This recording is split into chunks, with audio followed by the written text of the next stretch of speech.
Select case episode. Who's this freckle guy? The Walking Dead.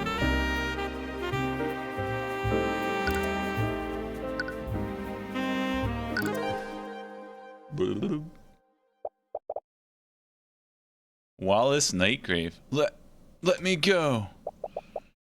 I'm not going anywhere until I see her.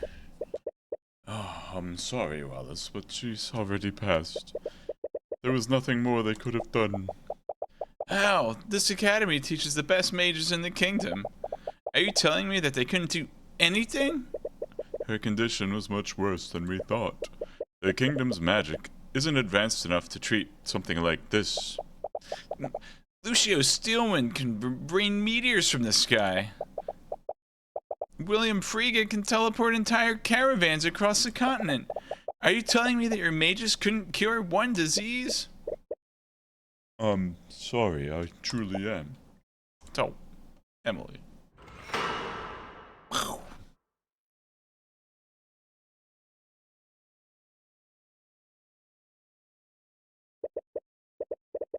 I'm sorry, Celeste, but there's no way out of this. Grrr. Celeste's attention is sharply focused on the chessboard between you two. You can see her eyes quickly dart from piece to piece. Just give me a second, I can still win this. Celeste, there's no way for you to avoid checkmate next turn. Just surrender. Oops. She ignores you and continues staring at the pieces. Grrr. There, what about that? Checkmate. Whoops. Would you two keep it down? This is a library. She glances at the chessboard. I hope you didn't spend the entire morning playing around. I've been working hard, Ruby. I've already learned 2 new spell formulas since we got here.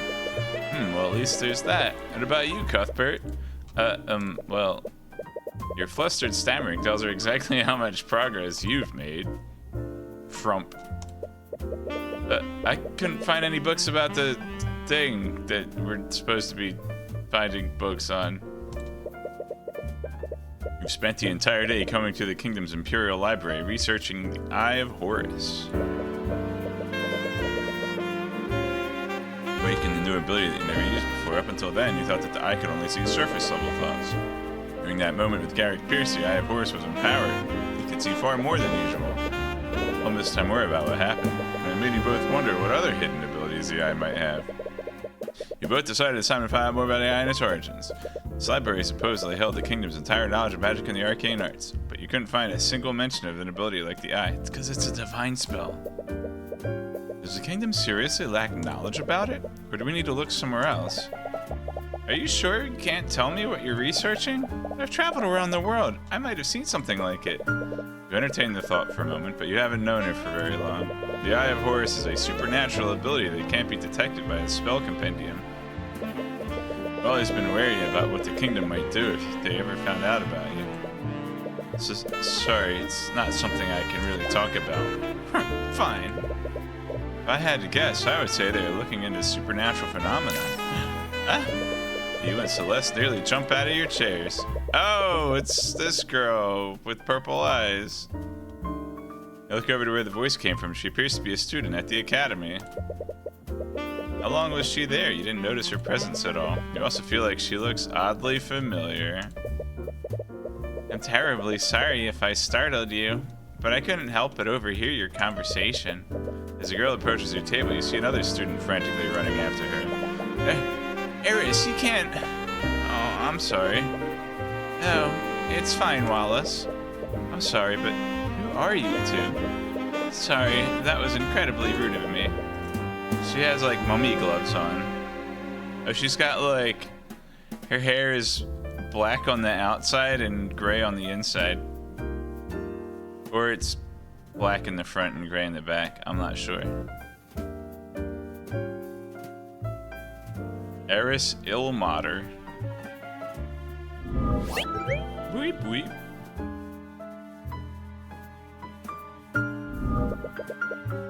And this is Wallace Nightgrave. We're both students here. Age 16, arcane art, illusion. They do have illusion.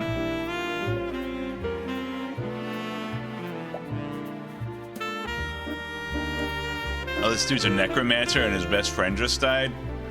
Oh no. This isn't gonna go well. I should probably call this episode The Walking Dead.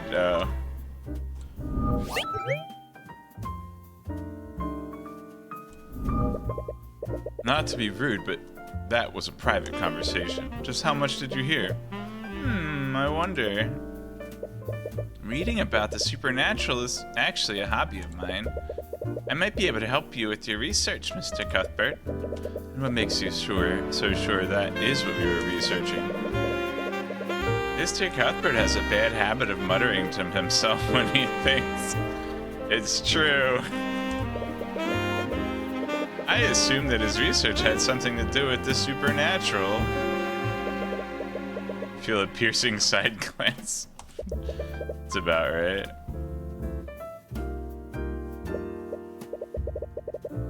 But anyways, do you mind if I ask you a few questions? Of course, I'd be happy to help. Wait. Fine. Change the channel. What? Oh no, she edited the text log too? Just like that guy from that Brandon Sanderson book.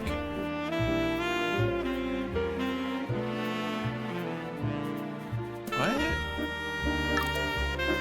The heck? Just remember to show some discretion, Tyrion. Right.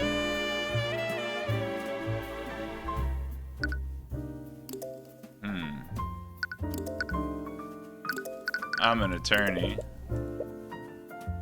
You're already resorting to presenting me things? You've only just started. I really think you're overthinking things. What? You simply want to see all the unique things that I have to say? Oh no, she's in on it. What? Why is she evil all of a sudden? I mean, why is she blatantly evil all of a sudden?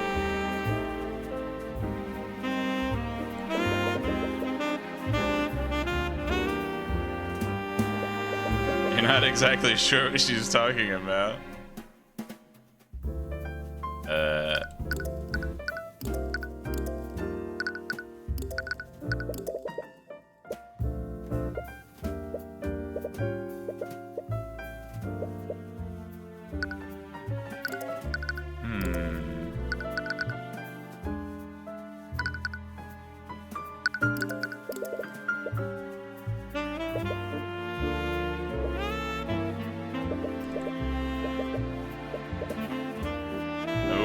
Okay. So you two are students at the Imperial Academy. Yes, I'm currently studying illusion magic. Illusions? Hey, this is a new face from her. That's the kind of magic that lets you turn invisible, right? Is it? Let's see. It is, according to the SRD. Technically, yes, but few mages ever reach a high enough level for that. Oh, yeah?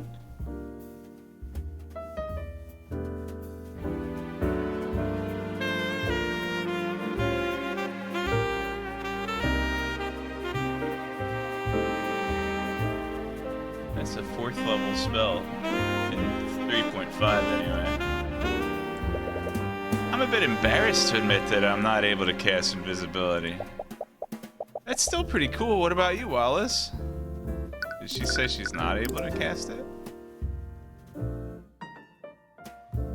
Embarrassed to admit? But you said few mages reach high enough level and you're 16. So, like, why are you embarrassed that you can't... Whatever.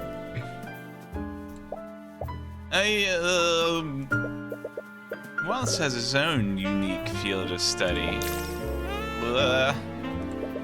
It's probably not your place to pry.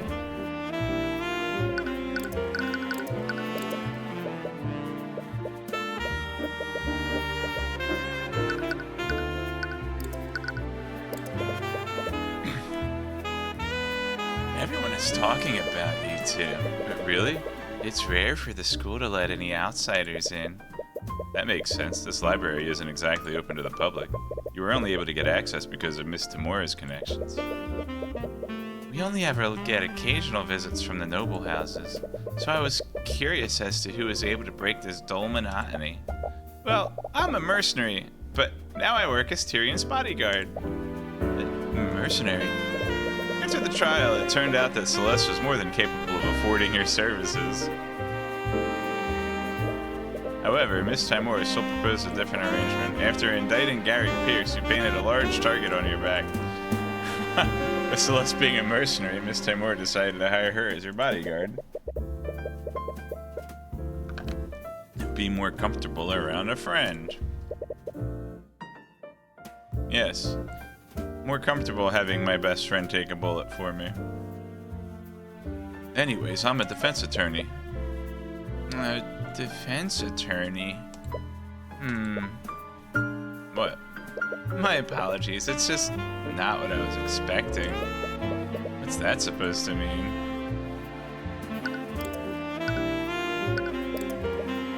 Supernatural phenomena. I wonder why you'd be researching such a thing. Yeah, I want to know too. I'm sorry, but I can't really say. Regardless, there are many spells in this world. So why are you so convinced that this phenomenon wasn't produced by a spell? What we're looking into doesn't seem to follow the classic rules of magic. Oh, how so? Please tell me. It was created by someone who's not a mage. Oh, really? So you're saying that this was something created by a person? Keep your mouth shut, Tyrion. Sent a small apologetic look to Mrs. Seymour. That does remind me of a story. A story? Mr. Cuthbert, do you know the legend about how the kingdom of Wyverngard was created? You mean the story about the ancient dragons? The ancient what? Does Wyverngard have a story about ancient dragons? It's only about one ancient dragon. The Church of Bahamut refers to him as the Scaled Lord. I'm sure you've even heard people mention him before. I've only heard people mention him as a cuss word. Legends say that the first mages were created centuries ago by him. At that time, our kingdom was caught in the middle of a brutal war. With no way to defend themselves, the kingdom was on the brink of destruction. Our people prayed to Bahamut, the god of dragons, for salvation, and almost as if to answer their prayers, Rathalos, the Scaled Lord, appeared before them. The Scaled Lord bestowed the gift of magic on a band of heroes who were fighting on the front lines. With their magic, the heroes utterly overtook the kingdom's enemies and single-handedly won the war. It's said that these heroes went on to form the noble houses of today. What a load of nonsense. That story is nothing but religious propaganda to prop up the noble houses. You would say that, leader of the rebellion. Why are her pupils white? Regardless, the significance of this legend is in the Scaled Lord himself. Do you mean Rathalion? Rathalion bestowed the power to become a mage on several individuals. And to this day, the power can only be passed down genetically. Can you think of an arcane spell that can produce something like that? No, I suppose not. Rathalion must have had powers that weren't bound by the rules of the arcane arts.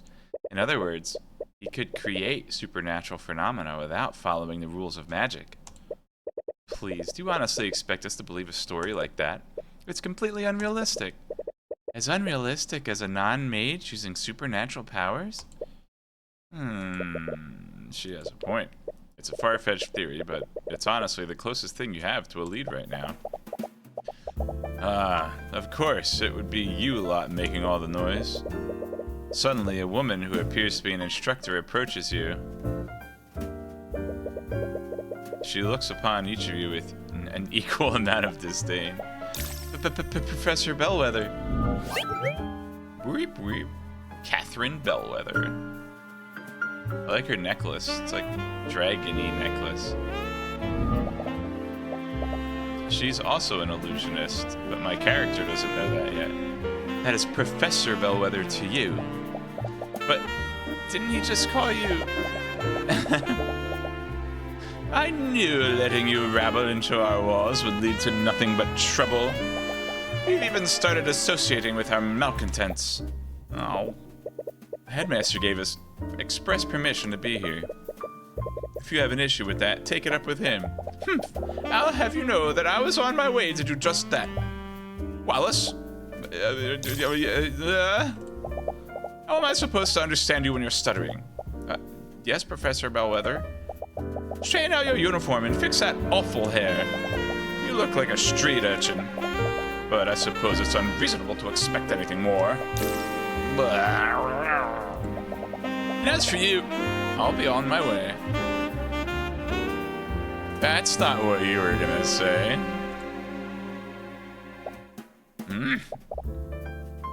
Mean. Celeste? Oh, come on, we're all thinking it. That's not what I was thinking. Anyways, with that out of the way, shall we begin? I'm scared. What? Why do you keep detecting fear from Celeste?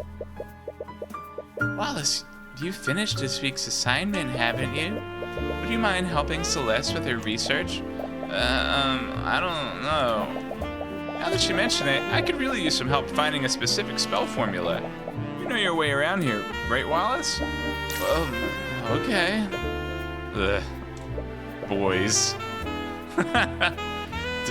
Don't worry, Miss Timora. I'll be more careful from now on. Please do. I still have some business to take care of here, so I'll leave you all to it. Spend the next few hours searching through the library's books with Eris. You hadn't thought to look into the ancient dragons, and the library had books about them in abundance. There was one problem, though. There are a lot of myths and stories about the ancient dragons, but it's pretty difficult to tell fact from fiction with these accounts. It can't be helped. The Church of Bahamut is the dominant religion of our kingdom. We have the bones of dragons displayed in museums, but those bones are the only widely known evidence of the dragon's existence. Except for Athalion. Possibly. I wonder if he's still alive, like you said. I wouldn't be surprised. Despite everything, our kingdom's constitution still includes him in our government. Wait, really? As the savior of our kingdom, he and his kin were given an honorary position on our political hierarchy. The ancient dragon's authority technically rivals that of King Olivier. Wow, I had no idea. How have I never heard of this before? To be honest, that law is just a way to revere him and appease the church. Well, Rathalion couldn't possibly be any worse than the nobility. Could he? Ah! You're so stuck in your own thoughts that you accidentally bump into a bookshelf. The shelf begins to tip over and you're able to catch it before it fully falls over. But not before several books fall out from their shelves. They hit the ground with a cacophony of thuds. Some students glance in your direction. Be quiet! Sorry. Be quiet! Eris begins digging. She seems amused by what's happening. Or giggling. Not digging. I can read. Hey, are you okay? I heard a loud... Whoa. Celeste stares at the pile of fallen books. What did you do? Forget that. Just help me clean this up. There's no need for that. Construct. I require assistance. Acknowledged. Oh, what? Upon Eris's command, one of the nearby suits of armor suddenly springs to life and begins walking towards you. The voice coming out of it sounds human, but it lacks emotion. Why does it sound familiar? What did you... Wait, did you do that, Eris? Yes, that is an arcane construct. It's a suit of armor that's animated using artificery. They're designed to carry out various tasks for the students. Okay, wants to speak in the voice of Catherine Bellwether. These voice lines can only be changed or adjusted by the Academy headmaster. That's going to be important. Every command given to a construct is stored in its command log. However, this command log must be cleared regularly. Really? I didn't know anything like that existed. They're still experimental, so they aren't available to the public yet.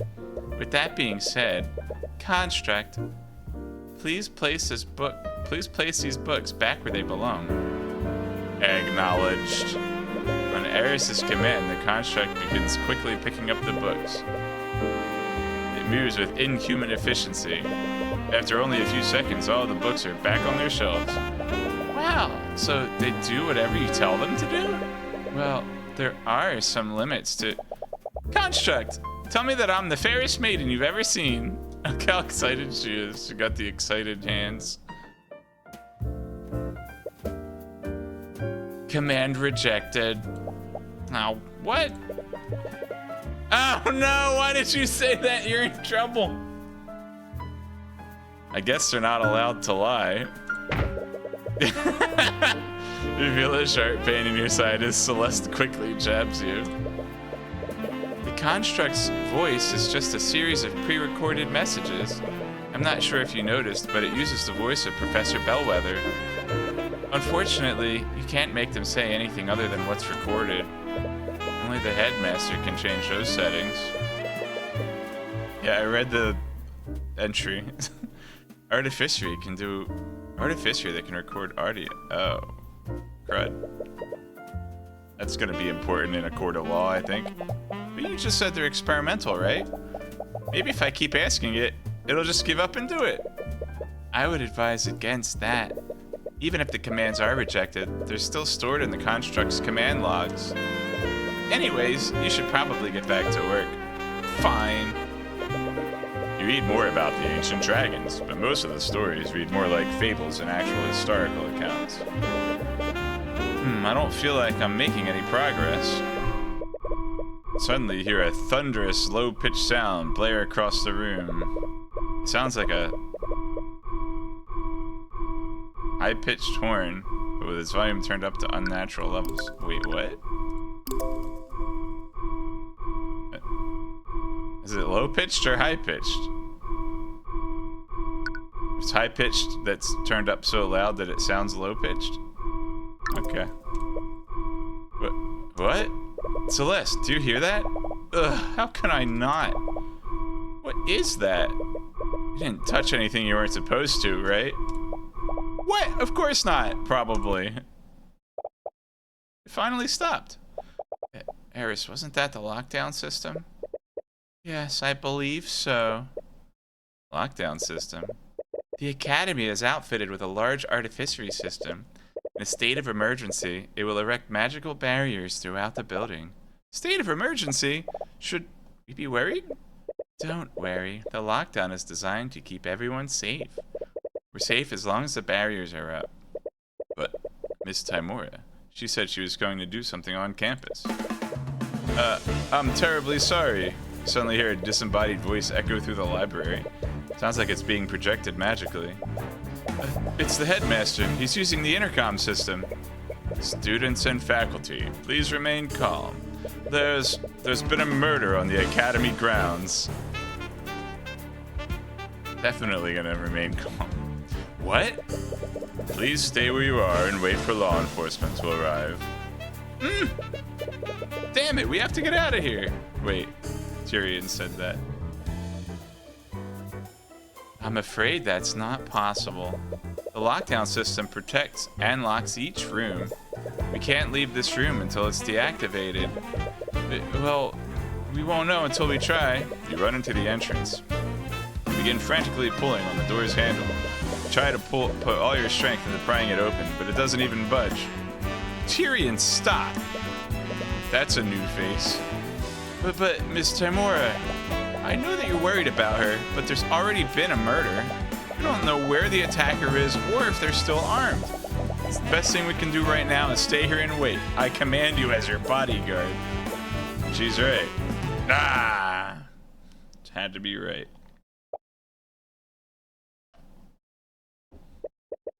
Celeste's hand rests on her sword. Her eyes are carefully watching the entrance. Wow, we've been here for hours and she still hasn't stopped watching the door. Dang, she's dedicated. She was also able to calm you down earlier. It's easy to forget sometimes, but she's always reliable when it really counts. What? Students and faculty, thank you for your patience. Law enforcement has secured the building. The lockdown has been lifted. However, please remain in the building until the headmaster is barely finished with his message before you're out the door. Tyrion! Hey! Don't go off on your own! You desperately run into the academy hallways. No. Miss Timora? Miss Timora, where are you? You have no idea where you're even going anymore. You can feel your fear and anxiety rise with every passing moment. Where is she? There she is. Did they try to bait me into thinking that she got murdered because she's Mia Fey?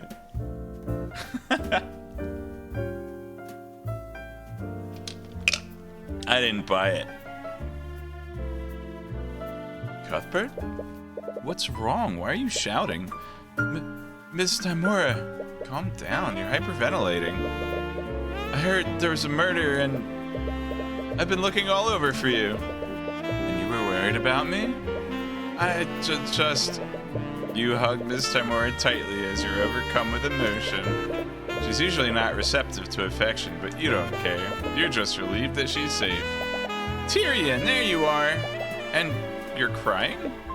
So sorry, I didn't mean to worry you so much.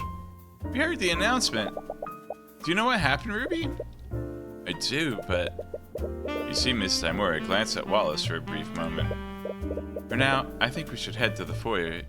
You arrive at the foyer and see the room swarmed with a legion of familiar knights. Is that the Inquisition? Don't tell me. The headmaster mentioned that there was a murder on campus. Someone used magic. Hey, you there! As you enter the foyer, Commander White notices you and begins marching in your direction, but his attention isn't focused on you. Uh-huh.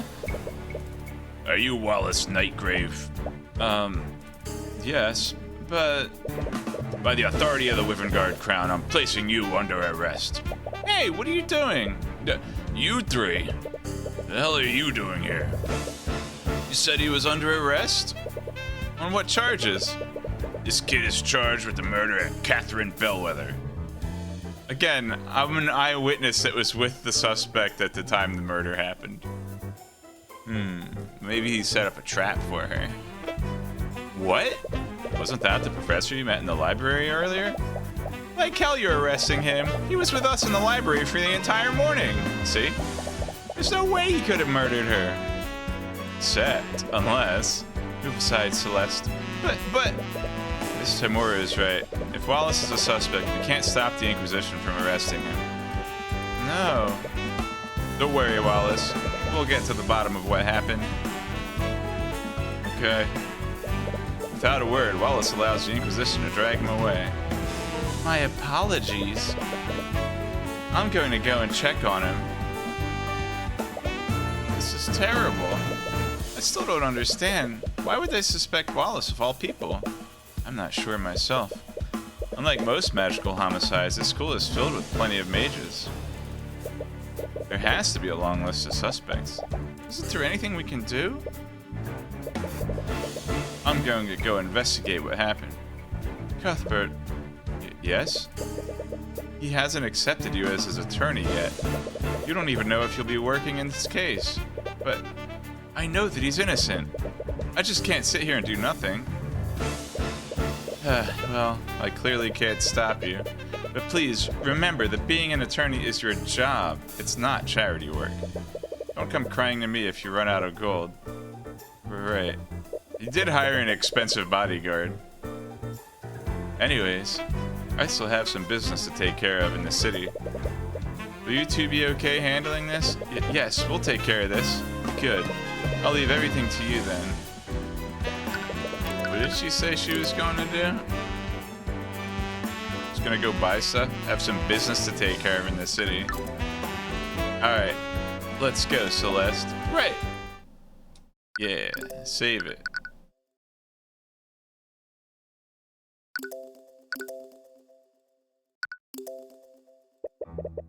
It's been a few hours since Wallace was arrested. You and Celeste were with him during the lockdown, so the Inquisition had to take your statements. But the more they questioned you, the more you could tell that they had doubts about your testimony. You'll need to do more if you want to establish an alibi for Wallace. That took longer than I expected. We've already lost a lot of time talking to the Inquisition, but we should be free to roam around now. Where should we go first? Crime scene sounds like a good start. We still need to figure out what actually happened. Ruby said that the body was found in Lecture Hall 2B. It's in the west wing of the school. Alright, that seems like a good place to start.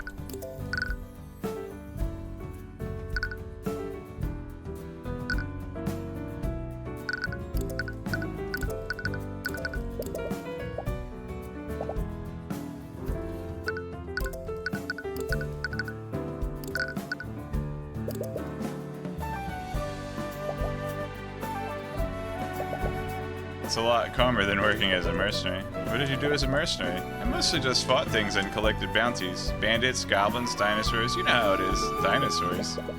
Not entirely sure if she was joking about the dinosaurs.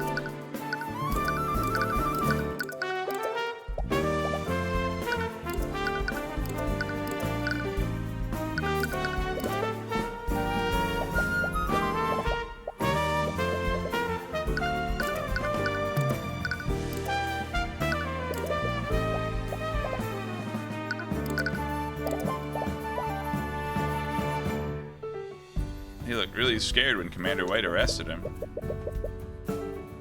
Don't worry, we'll find out what really happened. But first you need to inspect the crime scene. Where should we go next?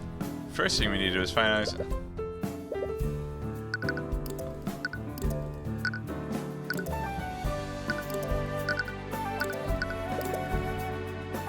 Poor Eris. Her friend was falsely accused of murder and arrested.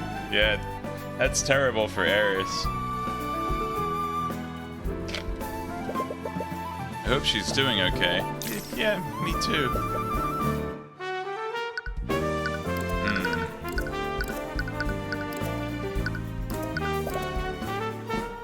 Didn't expect Steelwind to be working this case too.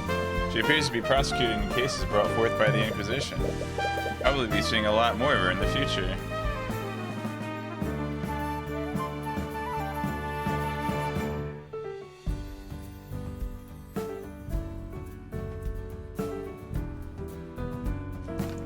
Alright.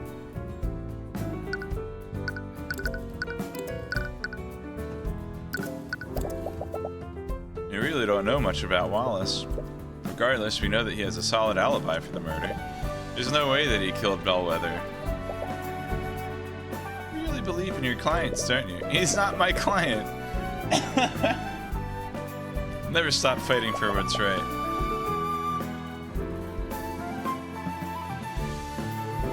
But is that really? What? Never mind. Okay.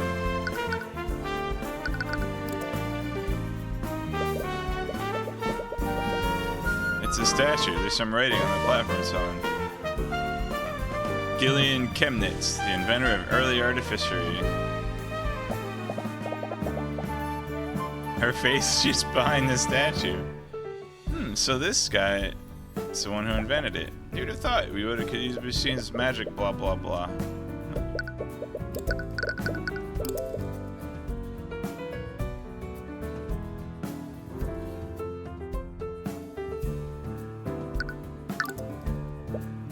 Although the expenses of owning artificery prevents our own barrier. But that expression on this statue kind of looks like he doesn't want to be here. Even though the statue is huge, he does give off that attitude, doesn't he?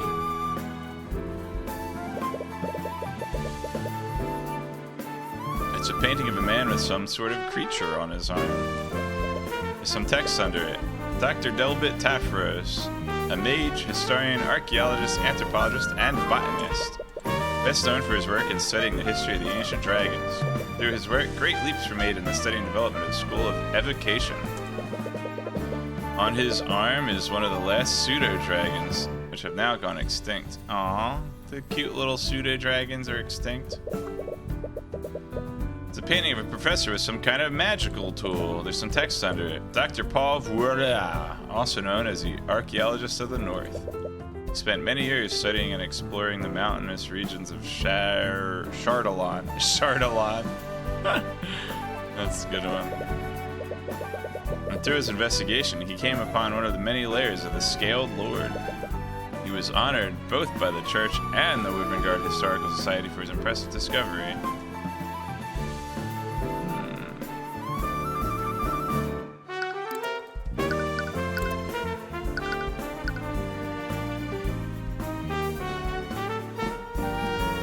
I'll go where I'm not supposed to go. You look around the barracks dungeon cells, but you don't see Wallace anywhere. The Inquisition is still probably questioning him. You should come back later.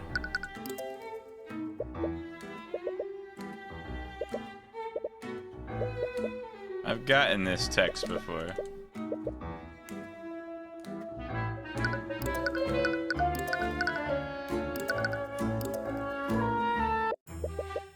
Hey, stop right there.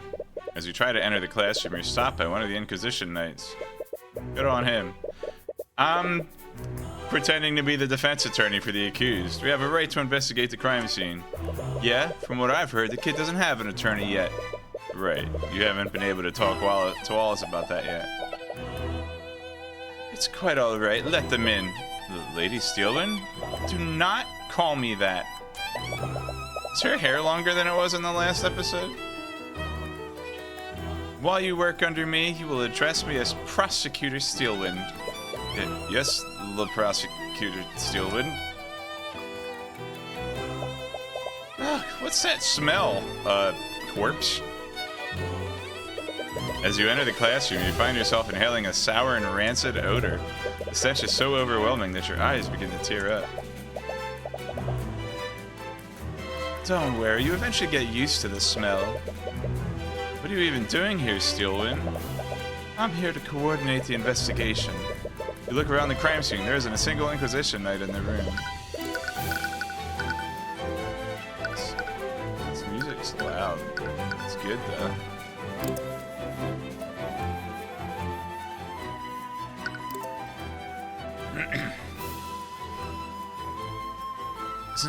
Isn't that the Inquisition's job?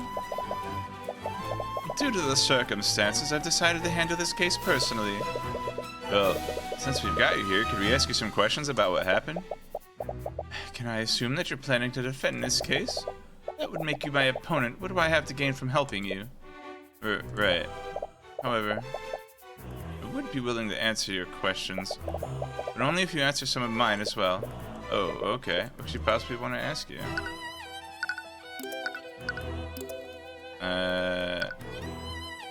How about this guy? What do you think of me? I wasn't expecting you to meet here. I wasn't expecting to meet you here, Mr. Cuthbert. The Imperial Academy isn't exactly open to outsiders. This time we're used her connections to get us access to the Imperial Library. I see. We originally came here to do some research, but I never expected to get wrapped up in another homicide. What kind of research were you doing? Don't bother asking, he won't tell you.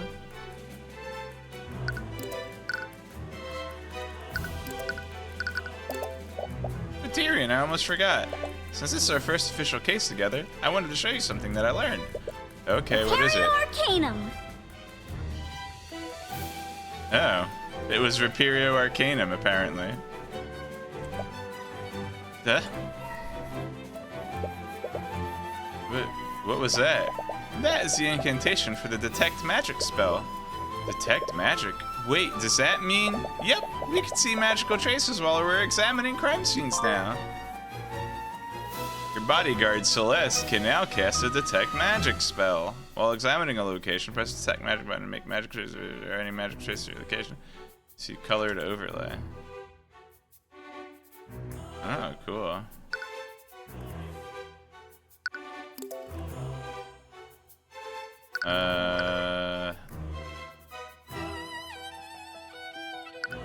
Talk.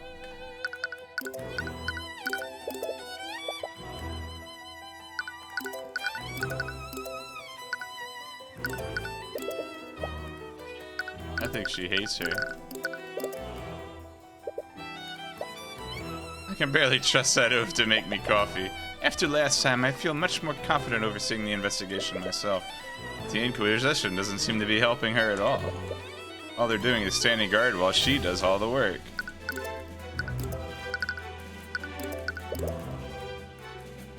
As a mage from a noble house, you must have gone to school here.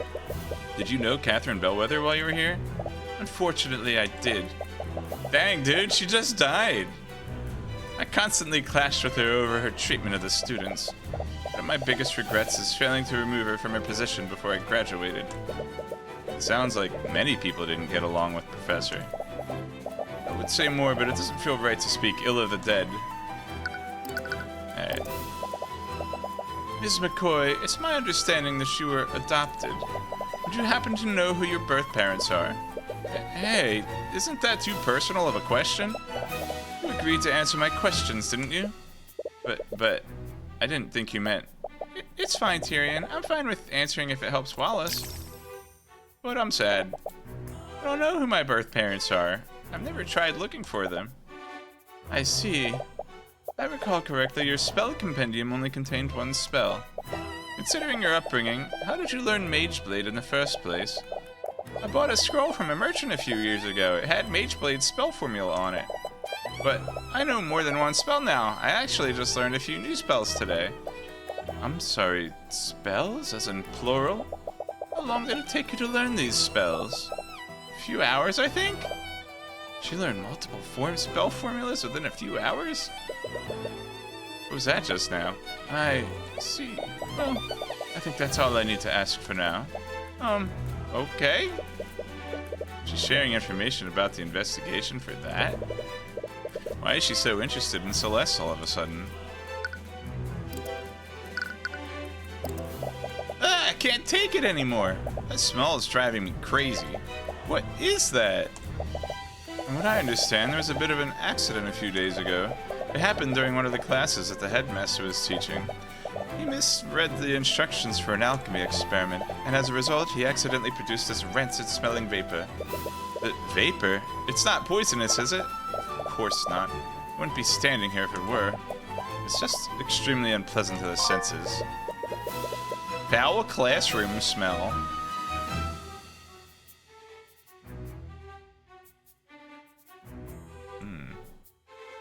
Do you know what happened here, Steelwind? Well, it all began when the City Watch received a call from the Academy. Supposedly, there was an attack on campus grounds and the entire building was put on lockdown. The City Watch set up a perimeter around the building while they waited for the system to deactivate. What? Couldn't the Academy have let them in once the scene was secure? I'm not sure about the specifics, but supposedly the lockdown can't be shut down manually. You'll have to ask one of the Academy's admins if you want to know more. Anyways, two were also present during the lockdown, am I correct? Did either of you see anything suspicious? No, but we actually met the professor that morning. She was still alive then. I see. That does match with the accounts from other witnesses. Do you have any idea where she went after she left the library? The headmaster gave us express permission to be here. If you have an issue with that, then take it up with him. I'll have you know that I was on my way to do just that. She said that she was going to meet with the headmaster. He also mentioned that when I questioned him. She attended the meetings as planned. The headmaster went with Bellwether. You'll probably want to speak with him next. She must have found her way into this classroom afterward. Would you happen to have a map of the academy? I do. I have extra copies if you'd like one. Oh, snap. Oh, what? It's not on 5-foot square grids? What is it? There's only one direct path from the headmaster's office to this lecture hall. But there's some teleporting abilities, right? I wonder if she took any detours.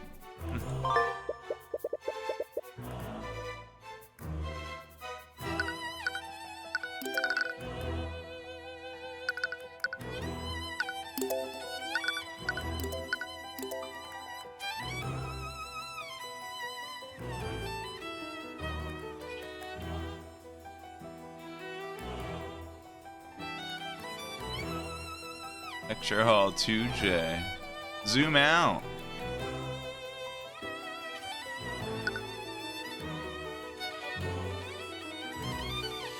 Wait, 2 bees over here.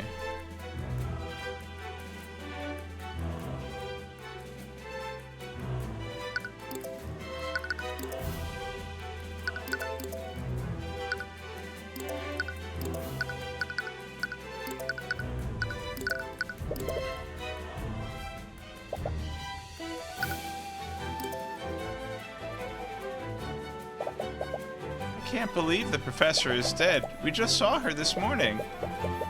There's a chalk outline around where her body was. It appears that most of this blood came from her abdomen. Is that where the fatal wound was? There's a lot of blood in this puddle, but there's no trail leading to it. And there aren't any magical traces anywhere else in the room. I doubt the murderer used magic to clean it. Does that mean the murderer attacked her in this room? Maybe, but it's hard to say for certain. Oh, I got the heart. There's a pool of blood where Catherine Bellwether's body was. The location implies that she bled from her abdominal area. Repario Arcanum. It said there weren't any magical traces.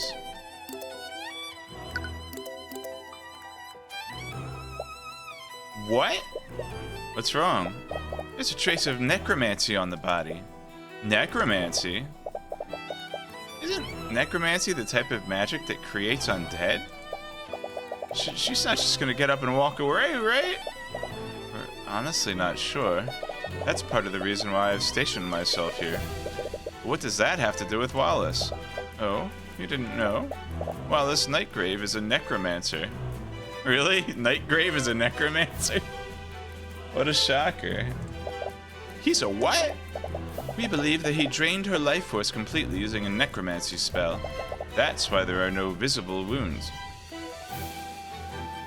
Oh, interesting. It just like teleported the blood out of her. Here's the autopsy report. It will tell you everything that you need to know. Died at 2:01 p.m. Body shows no signs of concussive bruising. Alchemist report has verified the test was not caused by poison or disease. Body shows traces of necromancy and illusion magic. Cause of death is not apparent, but very likely caused by necromancy. Interesting. But in the modern day, even the Inquisition doesn't commonly deal with necromancy. They're all on edge about what other spells he might have used. So I'm here to make sure that nothing unholy happens to the body. Can't believe it. You've heard stories of necromancers before, but why would Wallace be studying something like that? But even if Wallace is a necromancer, aren't there plenty of other mages who can cast necromancy spells? This is an academy for mages after all. No, there are no laws against it, but the knowledge required to learn necromancy is heavily controlled. No one in their right mind would dare teach necromancy beyond basic healing magic.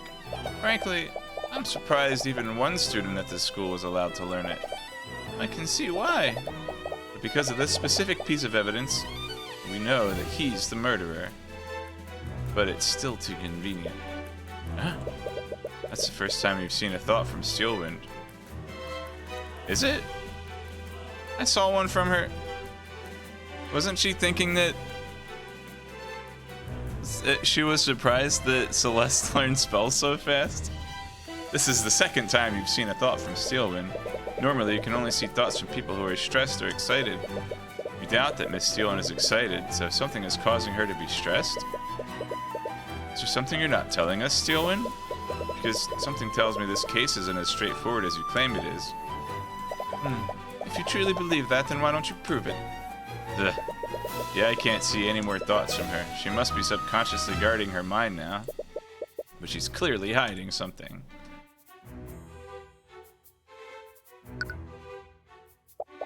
There's a trace of illusion magic next to the body. We believe that the suspect donned an illusory disguise immediately after murdering the victim. Using his disguise, he discreetly made his way back to the library unnoticed. I think we've established that no, illusion is invisibility. That was the thing that was specifically mentioned. Or was it? Yeah.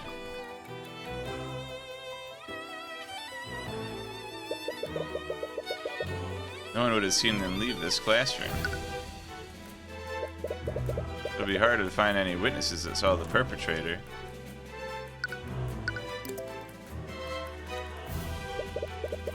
That's a bard. Dr. Nicholas Gelsu, inventor. Are these people Canadian? Inventor of the arcane engine. His work revolutionized trade and travel across the seas. He was well known for not discriminating between the common folk and the nobility, judging his assistants based purely on their merit.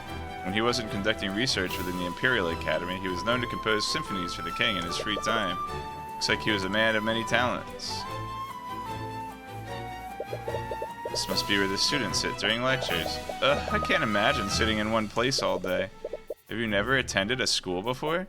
No, we never had a proper school in Cornhaven.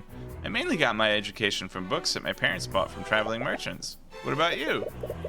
I used to attend a public school in my hometown, but after Miss Timura adopted me, she handled my education personally. Wow, it's kind of stuck up. She's like, ew, homeschooled. She has a window with a view. I feel like I'd just stare outside all day if I had to attend class here. You're not much of a student, are you? I just can't spend hours sitting in one place. I need to move around. She was pretty antsy while you were studying in the library earlier. How have you learned so many spells if you're so distractible? I don't know, I just learned the spell formula and cast stuff. I see. She's a sorcerer instead of a wizard. Is that not normal?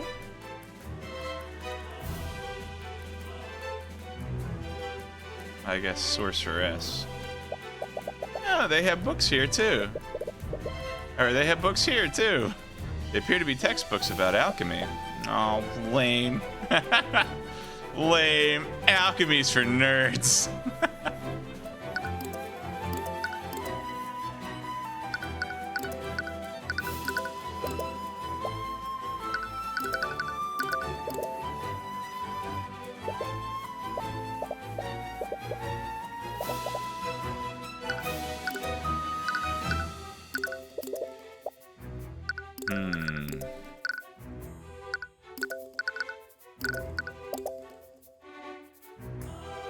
I'm glad to see you under less dire circumstances, Miss McCoy. Are you accompanying Mr. Cuthbert on his investigation? Yeah, I'm working as Tyrion's bodyguard now. I see. Well, you certainly have the credentials for it. Although I'm surprised he's able to afford your services. What's that supposed to mean? I meant no offense, but work like this does appear to be below Ms. McCoy's pay grade. She's a secret resistance leader. That's why she has all her money. Yeah, I was surprised too, but Ruby pays me a lot to protect this guy. Oh, Mom bought me a friend. Ruby Timura is paying you. I suppose that makes more sense. Didn't you say Miss? Wait a minute.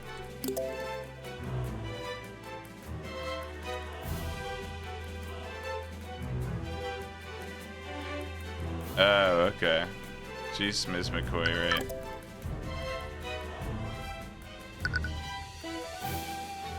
Look how thoughtful she is. I don't know how her beret stays on, though. Oh, wait. This isn't the top of her head. This is bangs. Okay.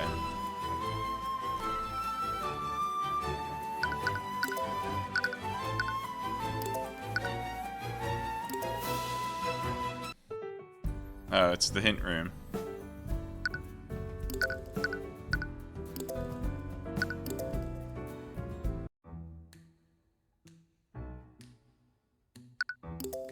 Repario Arcanum.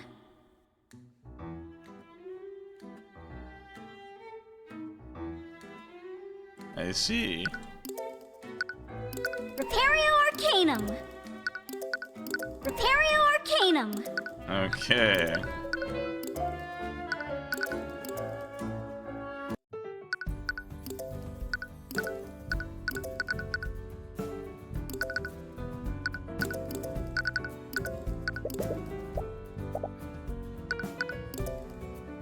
Repario Arcanum. Let's see. Yep. I definitely didn't mouse over something I was supposed to do.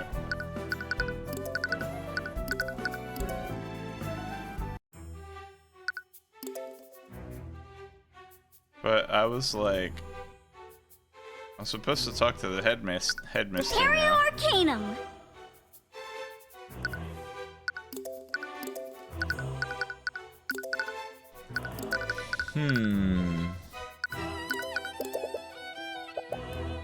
Can't say much about the suspect.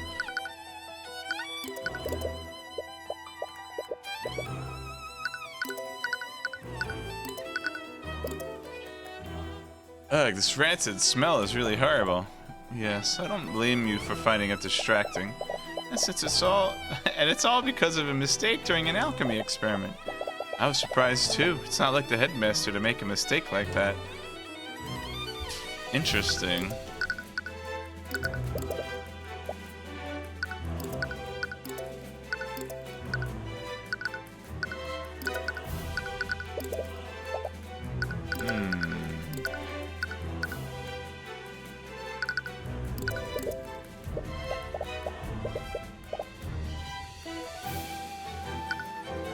Yep.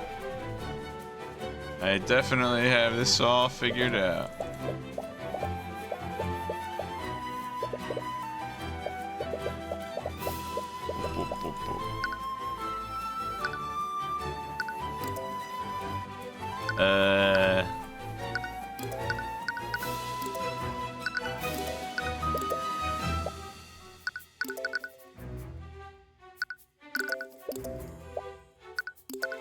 Oh man, I'm stumped.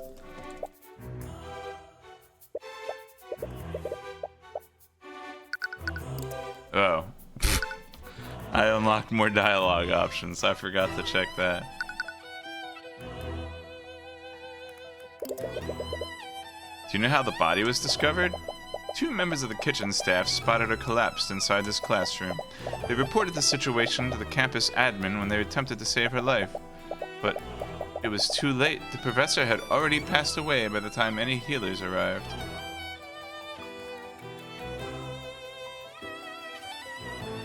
When was Gravedigger talking about his friend what died?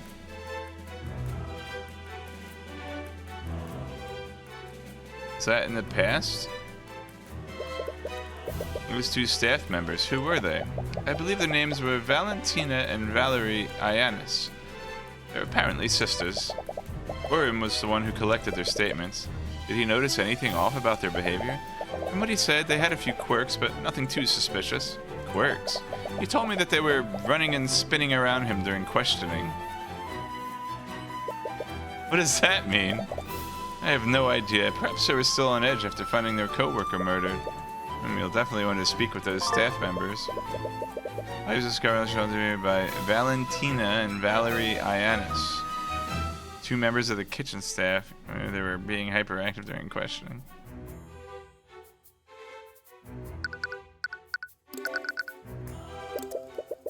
We've already told the Inquisition this, but Wallace was with us the entire time. He couldn't have committed the murder. Yeah, he has a perfect alibi. Strong, maybe, but his alibi is far from perfect. Miss McCoy herself told us that. There was a small time period when she wasn't with him. What? Right. It was when I came to check on you after you knocked over that shelf. I got a little lost on my way back to Wallace. But still, we only lost each other for a few minutes. That may be, but unless his alibi is airtight, the evidence in this room proves that it was him. What do you mean? It'll be easier to explain once you examine it yourself. I did that.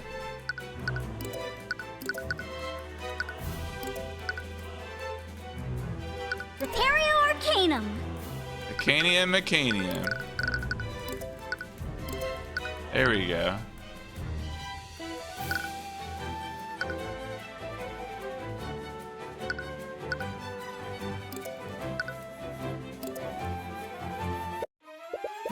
Hello, is anyone there? It looks like there's no one here right now. Maybe we should check somewhere else. Or maybe we should snoop around. Repario Arcanum. Definitely magic bread.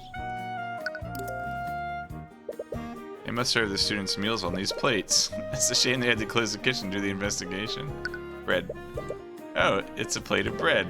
They probably serve these as sides to the entrees. Don't get any ideas, Tyrion. But I'm hungry. What? Remember when we went to that fancy restaurant? You just kept ordering breadsticks and butter. The bread is free. I might as well take advantage of it. You know, eating that many carbs isn't good for you. Yeah. There's a rack of cooking implements hanging from the wall. Valentina must use these to cook for the students. How do you know Valentina cooks with those spoons and not Valerie? It's a set of pots for cooking soups and the like. There's a large sack of produce in the corner. There's some wine here too. That must be for the professors. Sure. They're nobles. I'm sure they give wine to the kids. There's a large cooking station here. They must prepare meals in bulk here. Makes sense. Several commonly used ingredients are close to the cooking area.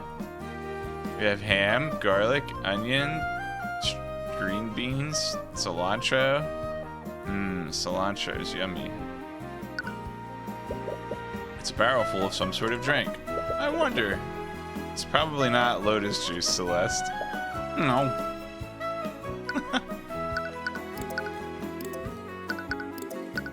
Hamster's office.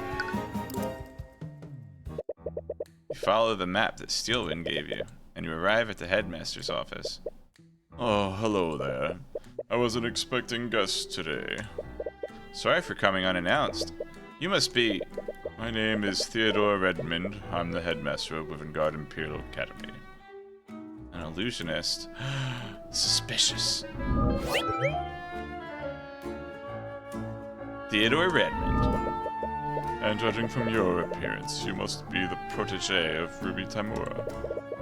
To what do I owe the pleasure? They must be here to investigate the murder. Wait, Eris? I thought you went to see Wallace. Unfortunately, the Inquisition is questioning him right now. They aren't allowing visitors. He must be so scared right now. I hope he's okay. Right, she had the same experience not too long ago. Oh yeah. Is anything I can do to help? Please let me know.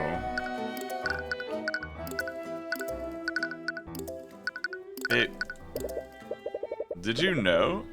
Eris is one of our top students in the study of illusion magic. Thank you, Headmaster. I appreciate your praise. Why do you study illusion magic, Eris? Oh, no particular reason. I just happen to have an affinity for it. It's also quite enjoyable to use my magic to deceive people. She's weird.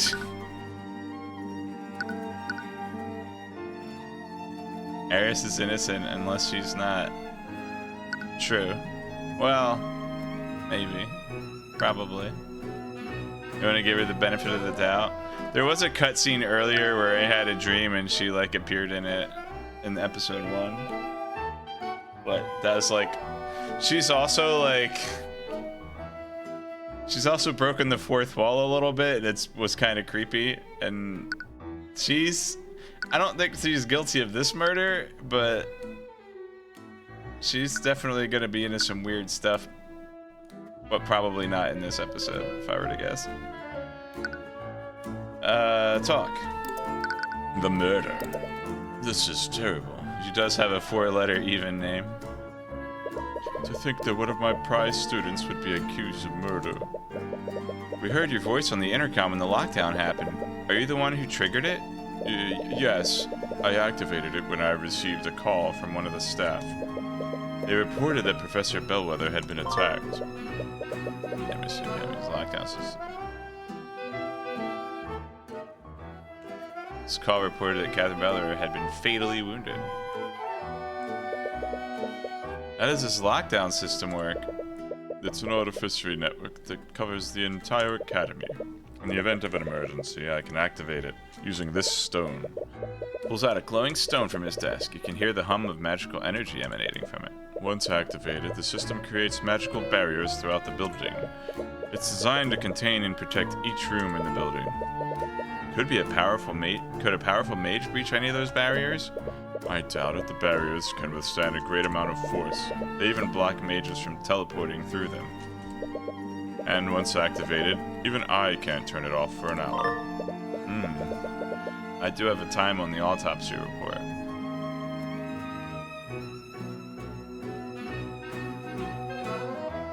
Interesting. 7-letter odd name, so she's fine. What can you tell me about Wallace? Earlier you said that he was one of your prized students.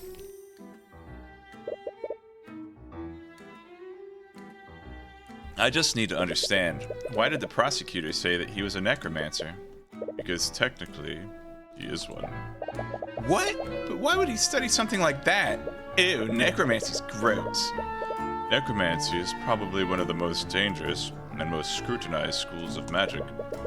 Its image has been long tainted by stories of dark wizards raising armies of the undead. However, it doesn't just control the forces of death, it also controls the forces of life. Forces of life? The truth is that healing magic is also classified as necromancy. In Dungeons & Dragons, it's conjuration. But this isn't Dungeons & Dragons. Most healers don't care to admit it because of this. Wait, I'm pretty sure that's right.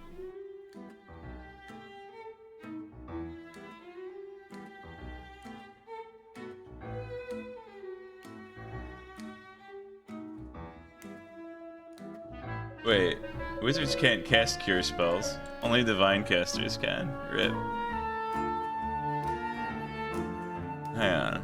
I'm pretty sure it's healing is conjuration, and I don't know why I'm bothering to look it up.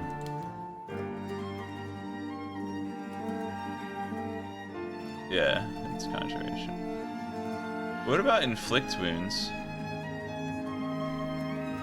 Alright, inflict wounds is necromancy, and it heals undead, so that counts.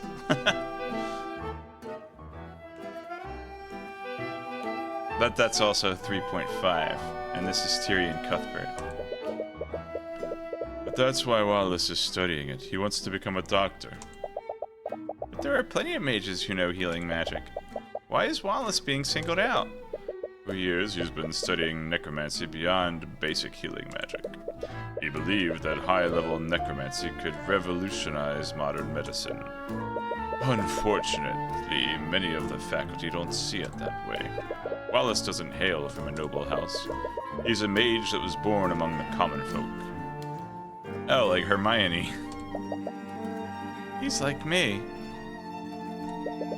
Many of the faculty fear that he'll use his knowledge to raise armies of undead, just like the necromancers of old. The Imperial Academy isn't even permitted to teach it to students beyond basic healing magic. And why did you allow him to study it? After everything that has happened to him, I made an exception. Everything that has happened to him? I'm not at liberty to say more. You'll have to ask him if you wish to know more. If you plan on defending Wallace, you'll need his spell compendium. Am I correct? Yes, having a client's compendium is instrumental to acquitting them. You may find that a bit difficult. You see, after a certain incident, he destroyed his compendium. What? Why would he do that? Doesn't he need that to use magic? A spell compendium is a device mages use to keep track of what spells they can cast. It's really convenient for remembering the formulas and incantations of your spells, but it's not actually required to use magic. I thought of destroying mine a long time ago, but they're really expensive. Luckily, I have an unattuned spell compendium right here. I'd be more than happy to give it to you if it helps Wallace. Oh, thanks. Wallace just needs to maintain physical contact with it for 10 minutes. After that, the compendium will attune to his magic. Just make sure you don't let another mage like Celeste hold it. Once it attunes to a mage, no one else can use it.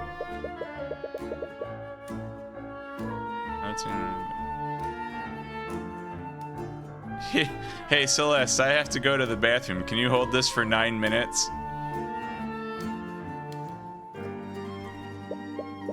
Wait, but then how? Wonderful. Stop doing that, it's creepy. Wonderful. I just hope you can persuade Wallace to attune to it.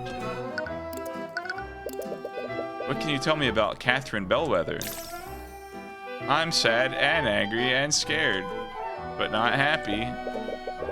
Wow, that was a whole mess of emotions. I thought boys couldn't have 3 emotions at once. She was rather unpleasant to work with. Dang, dude. Everyone's throwing this dead lady under the bus. Can you think of any enemies she might have had? You might as well list everyone who attended this school. It's best to be blunt with these sorts of things. As you saw this morning, she had a pretty abrasive attitude toward the students. Many people in the school did not care for her. Maybe she wasn't the nicest person, but would that really be enough to motivate someone to murder her? She'd often target and harass students, especially those who were from the common folk. She even made a habit of expelling those students for minor infractions. For commoners, magic could be our ticket out of poverty. I can't imagine how it'd feel to have that opportunity unfairly taken from you. She put so much pressure on those students. Some of them even left the academy of their own volition. They couldn't handle her constant verbal abuse. Even then, would it really have been enough to commit a murder? The human psyche is a fragile thing. It's astounding what someone might do when pushed far enough. What about her relationship with the faculty? In some cases, it was worse than it was with the students. She'd often treat the staff like her personal servants. But they have constructs for that. I've received many complaints from them about her behavior. Sorry if this sounds rude, but why didn't you just fire her if she was such a big problem? She used her position to curry favor with the noble houses over the years. As you can imagine, the Academy's board is controlled by the nobility. If I ever tried to remove her, they would probably support her over me. Interesting. And they love curry. Oh, you're thinking of the Kosugi family. Catherine Bellwether had a tense relationship with everyone in the academy. She bullying students in common, mistreating the academy for several years. Interesting. I heard that you had a meeting scheduled with Professor Bellwether this morning. What time was this, and when did the meeting end? Our meeting was scheduled for noon. She arrived on time, and our meeting lasted until 1 p.m. She died at 2:01?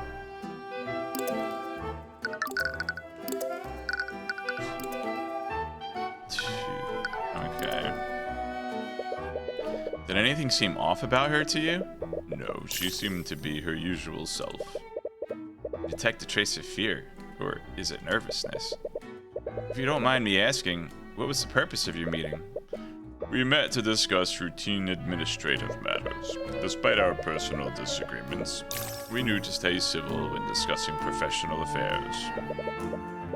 But to be perfectly honest, it did always feel like I was treading on eggshells when speaking with her. But you were her superior, weren't you? Didn't she respect your authority? We had many arguments about how I was managing the academy, and she was very vocal about her distaste for the common folk students.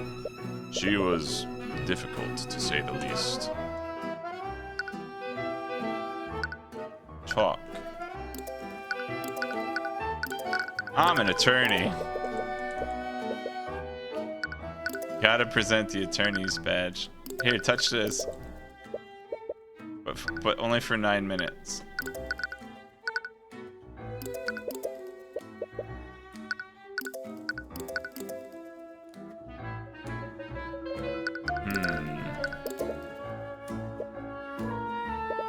Oh, wait, I did this one.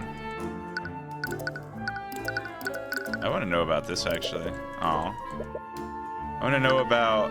Can we get her... We're going to get her, like, recordings off of the constructs, right? Like, that's going to be part of it. You can't tell me nothing.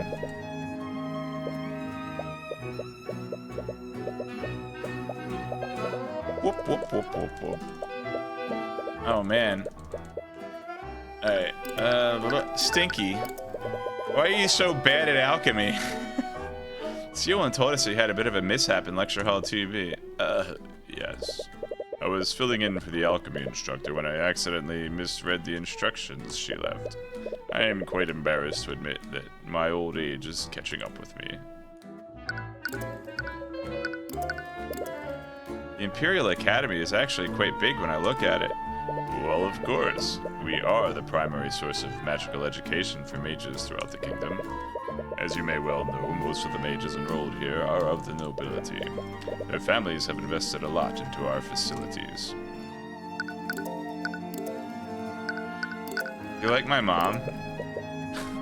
This Timura mentioned that you gave us permission to use the library.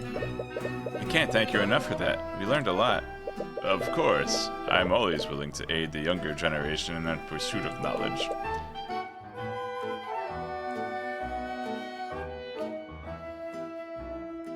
But we needed...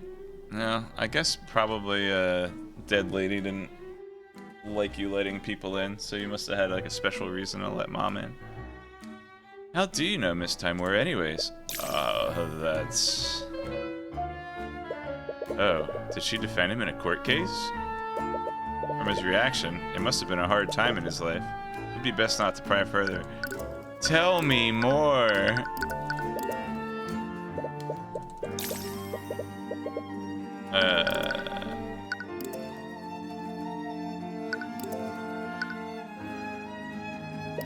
Have you met the prosecutor, Mr. Redmond? I am already well acquainted with her. She was but 6 years old when I was on trial for murder. Why are you mad at her? She's so cute. She was once a student here. Oh, that explains it. Oh, right. She is a noble. It makes sense that she'd go to school here. Why do you hate her, though?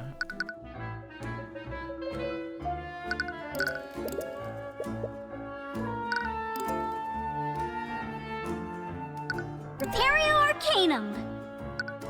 Nice. It's a painting of someone. He looks like some sort of professor. Hey, he must be the shaving professor. That's Professor Lucas Gilbert. He was an instructor here many decades ago. He was well beloved by the students here, and he was quite the accomplished scholar. It looks like the headmaster's pants continue from the picture. And this was all despite him lacking the ability to use magic. He studied magic. He studied magic without actually being able to use it? Yes, he was quite remarkable. Unfortunately, we lost him to illness very early in his life. Aww. There's a fireplace with some burning wood. It looks pretty cozy. There's a window with a view of a garden. It looks pretty cozy. Headmaster has a nice view from up here. Ooh, can I have some beer? It's a small table for guests. Is that wine? No, actually, it's just apple juice. Most of my guests are students, after all. It's Goofus McMagington. It's a painting of a mage, but he doesn't quite look like a noble. You're telling me Goofus McMagington isn't a noble? Oh, that's Jason Steelwind. Steelwind? One of the chosen mages of the Scaled Lord. Oh, wow. So he was like one of the first nobles.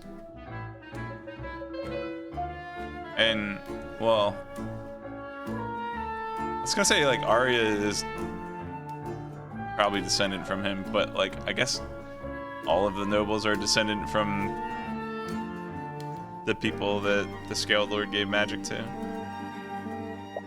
Wait, Steelwind? As in, yes, he's the earliest recorded ancestor of House Steelwind. Legends say that the Scaled Lord bestowed his power upon him and his allies to create the first mages. Wow, it's hard to even tell that he and the prosecutor belong to the same bloodline.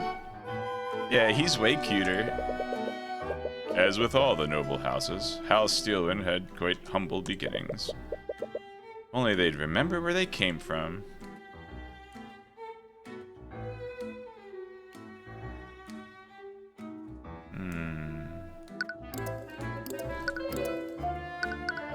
Let's see if I can find one more thing. How do you like me? How's my hair look? I'm so sorry that your first visit to the Academy ended so tragically, Mr. Cuthbert. There's no need to apologize. No one could have guessed that today would turn out like this. Nevertheless, I hope you found our resources useful for your research. Unfortunately, your research left you with even more questions about the Eye of Horus. Let's try the kitchen. Hello? Is anyone there? Be right there! Oh.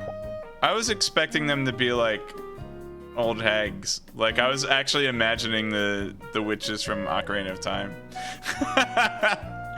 Like, oh, they're like sister witches that jump up and down and spin around in circles. Just like the witch Twin Rova.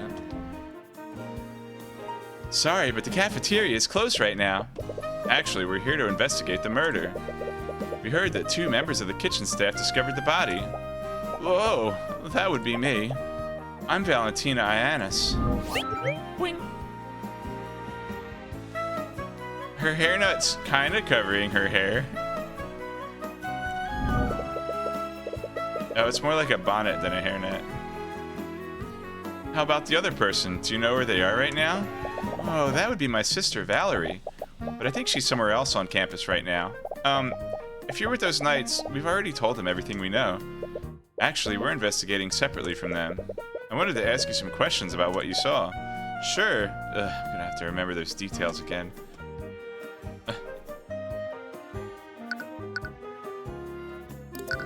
What did you see? To start, can you tell us how you and your sister discovered the body? Right. My sister and I were walking in the hallway from the kitchen, west exit. West exit? Hang on a second. I'll check my map here. Kitchen. There's only one exit, and it's to the west. And the body was over here in lecture hall 2B. We spotted the professor in a nearby classroom. She was lying on the floor and bleeding. I used an emergency communication device to call for help. While I was doing that, my sister tried to wake her up. That would imply that Valerie thought she could be resuscitated. Did she know if the professor was still alive or not? We're not sure, but she wasn't responding at all. She wasn't breathing and she didn't have a pulse. What do you know about the suspect in this case? His name is Wallace Nightgrave. He's a student here. He's that scary kid, right? Ouch. The one that raises undead? Those are just rumors. He would never do something like that, probably. But he studies necromancy, right? Have you ever actually met him? No, but I've heard the rumors. He's always hanging around the cemetery. I'm sure he's just biding his time, waiting for his chance to raise an army. It can't be helped that people think of him that way. But you can't help but be a little annoyed on his behalf. Haven't paid attention.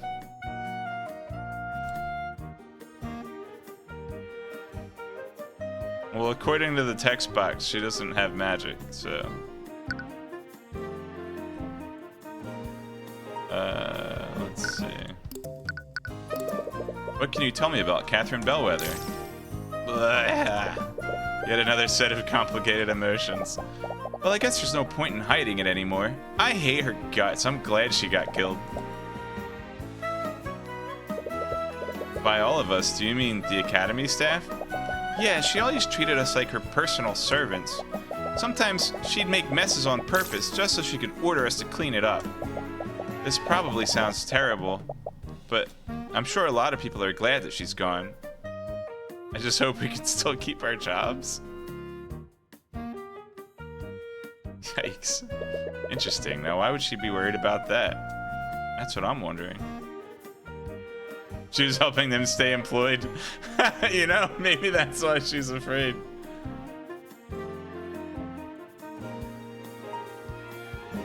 This one, like, hair here... Or is that an eyebrow? That might be an eyebrow. More work means more money. Did you ever feel like your job was at risk because of Bellwether?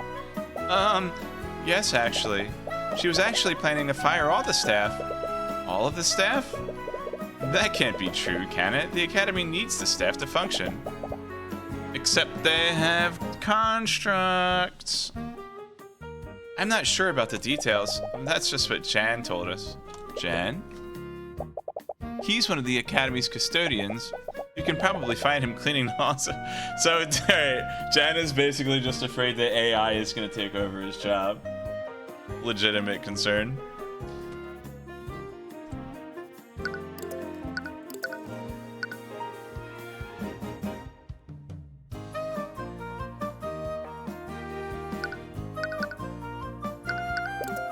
Celeste, this room was close to the crime scene. Could you cast Detect Magic and scan for magical traces? Tyrion, keep your dang mouth shut. Sure. Did he just say scan for magical traces? Oh, let's just get out of your way then. Wow, she just bolted out of the room. What was that about? Dang, I missed the dialogue. I already checked everything. Repario Arcanum. Huh.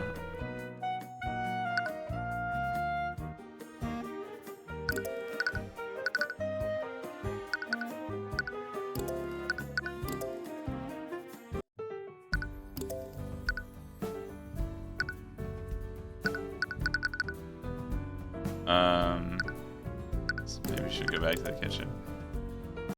She's gone forever. Okay, I wasn't expecting that. I missed all the dialogue options. I should have saved it. Alright. I'll just have to watch someone else just play through this game and see what they get.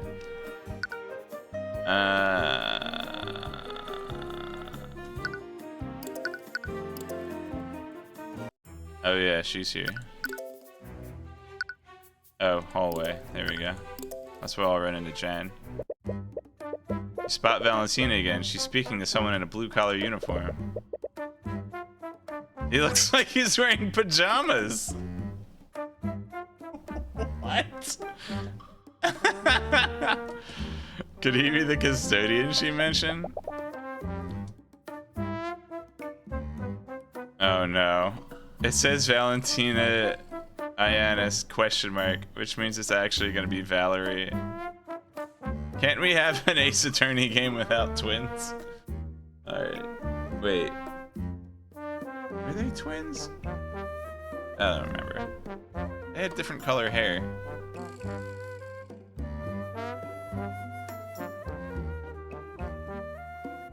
Right, but the hair color... Anyway.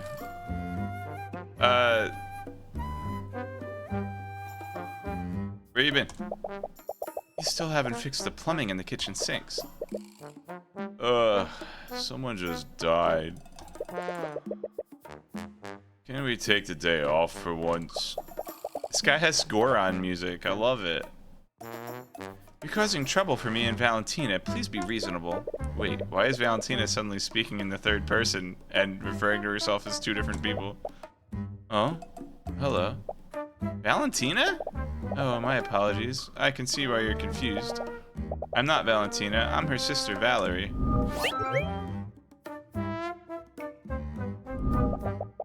Are you trying to trick us or something? You look exactly the same.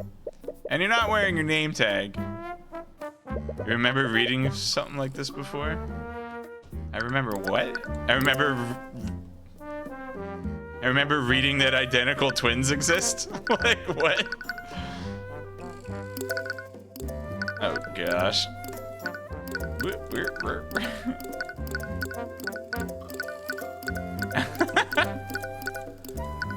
Someone needs to make a GIF of this. I may as well do it.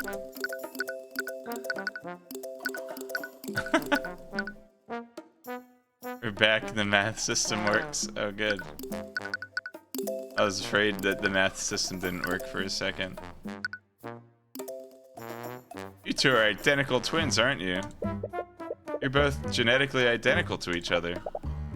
Yes, we are. Wait, that means that she was the one who discovered the body alongside Valentina? Since we have you here, do you mind if I ask you some questions about what happened? I'm terribly sorry. But I already spent a lot of time looking for Jan here. What is this smug face? Oh, wait. Did... or no, wait, she's nervous. I think that's sweat. Or tears. I'm really behind on my work. But Jan was also nearby when we discovered the body. So I'm sure he can answer your questions. Before you have a chance to object, Valerie quickly walks away. Squirrely sisters. Wait, do you want me to go after her? I'm pretty sure I can catch up to her. No, we don't want to scare those two any more than we already have. Anyways, Valerie said that Jan was around when the murder happened. Maybe he saw something. Weep, weep. Jan, was it? Do you mind if we... I mean, looking at this guy's... Why would they do this to me? Alright. Oh, really? Oh, whatever. At least I have an excuse to take a break now. Jan Huggies? Is that his name? Oh, Huggies. So, Jan, are you a part of the staff here? Yep. I'm a janitor. Jan the janitor. Jan Hughes. I clean, and I do odd jobs here and there.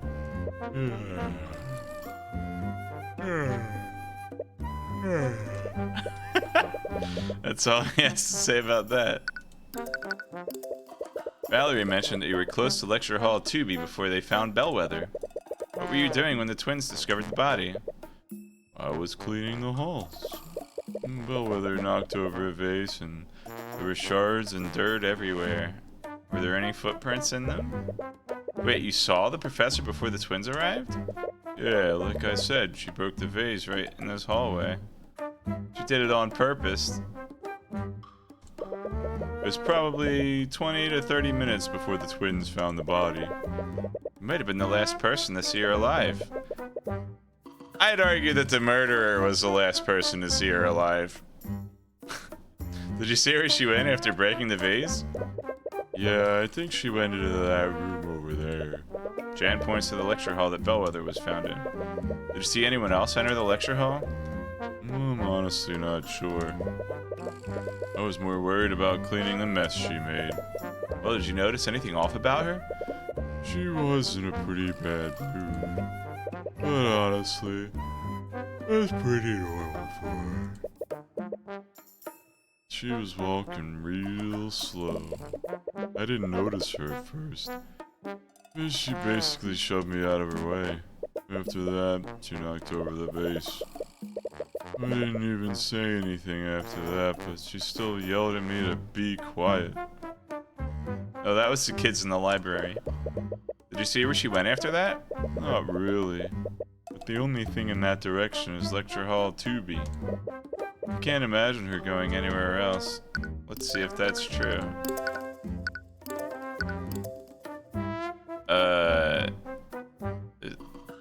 Does the janitor not know where the storage closet is? I mean, this guy seems kind of incompetent. Maybe he actually doesn't. What? This guy needs a map. There's where Anna's twins found the body of Bellwether walked past Jen in the west wing hallway. Who was in her path and shoved him out of her way. After that, she knocked over a vase and shattered it. Even though Jen didn't say anything to her, she yelled at him to be quiet. Wait, so that obviously, like, they've already hinted that there's going to be some invisibility shenanigans here. Maybe Bellwether actually knew that she was with... She didn't knock over the vase. She was with an invisible person that knocked over the vase.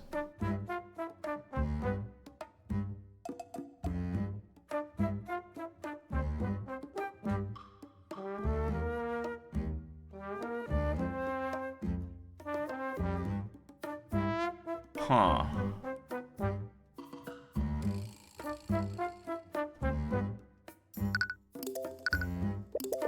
What can you tell me about Catherine Bellwether? I've heard that she had a pretty bad relationship with the staff. She had a bad relationship with just about everyone. Students, other teachers. I can't think of many people who actually did get along with her. I'm sure you had your own share of bad experiences with her. Yeah, she'd always yell at me when I was taking too long to get a job done. I hate to say it, but things are a lot more peaceful around here without her. So they all collaborated to kill her. Everyone has a motive. That's blunt to say the least, but you can't exactly blame him for thinking that. Look at that belt. Looks like a ladder. Or train tracks. Or a chocolate bar. Valentina mentioned something interesting. Did you tell her that Bellwether was going to fire the Academy staff? Yeah, I remember that. What made you think that she was going to do something like that?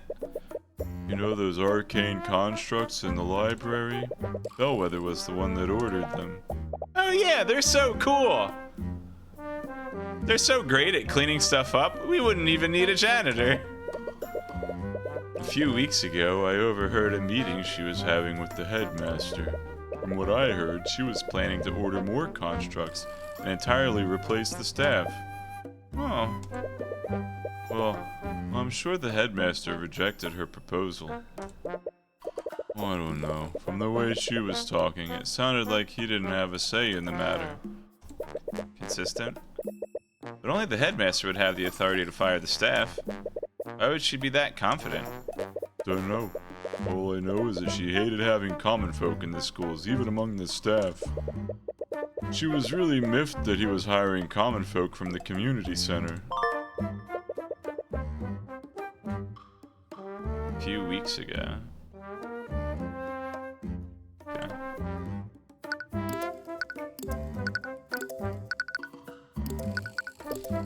Man, I still can't believe someone off the Bellwether. It's all a little unreal. I'm sure you had mixed feelings about what happened.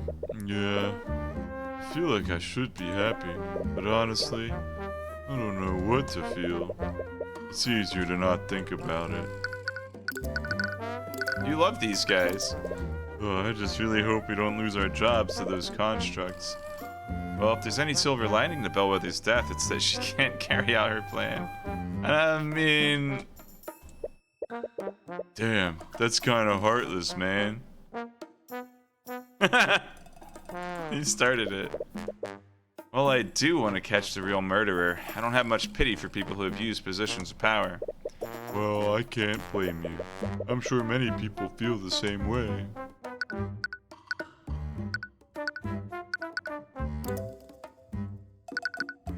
Here, hold this.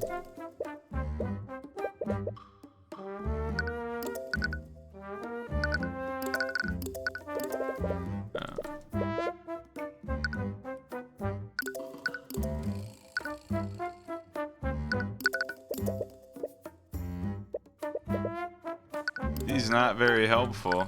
Did you ever have to clean up this stink? Are you aware of the foul smell in Lecture Hall 2B? Yeah. Luckily, Arya isn't letting anyone into the lecture hall till the investigation's over. But I'll probably have to get to it eventually. Alchemical messes are always a pain to clean up. I am not looking forward to that. I wonder if Arya can help me out like she used to. So he's been working here, I'd say for a while, but she's 18, so... She's 18 and the other students I saw were 16. Although she's kind of a prodigy, so maybe she graduated from here at like 14, who knows. But okay, but he worked here while she was a student. You personally know Prosecutor Steelman? She studied here a few years ago. She'd always help me out using her magic. I miss that. Aww. Arya's the best. You know this chick?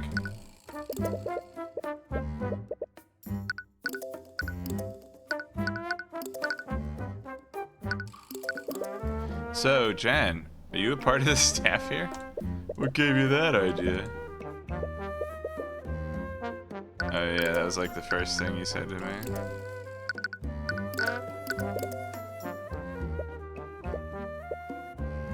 I definitely didn't think the workday would end with a homicide.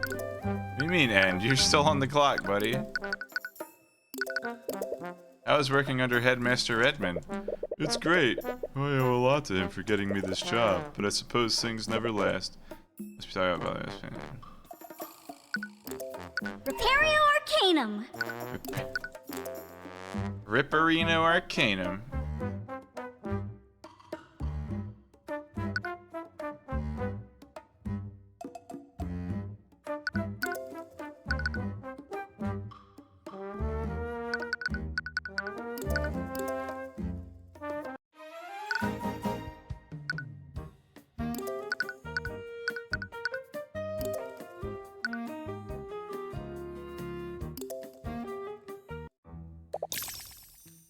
It's over. My life is over. Wallace? Beep! Who are you? What do you want? Wallace, it's Celeste and Tyrion. From the library, remember? Oh, right. How are you doing? Apparently not well. Please tell me you're gonna get me out of here. I keep telling them that I didn't do it, but they still won't let me go. I'm sorry, Wallace, but they found traces of necromancy magic on the body. And because of that, they're going to push your case to trial. What? Are they going to execute me? This can't be happening. Feel the walls. Can't breathe.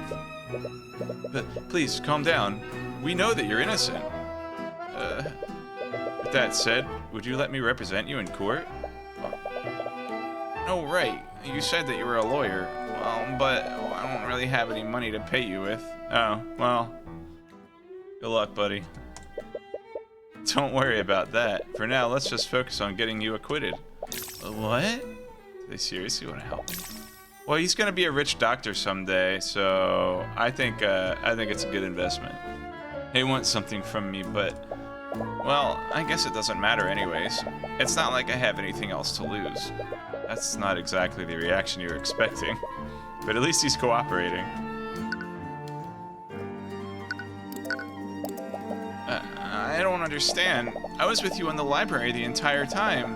Why do they still think I'm the murderer? It makes no sense. Unless... You told the Inquisition, right? Did you tell them that I'm innocent? Did they frame me?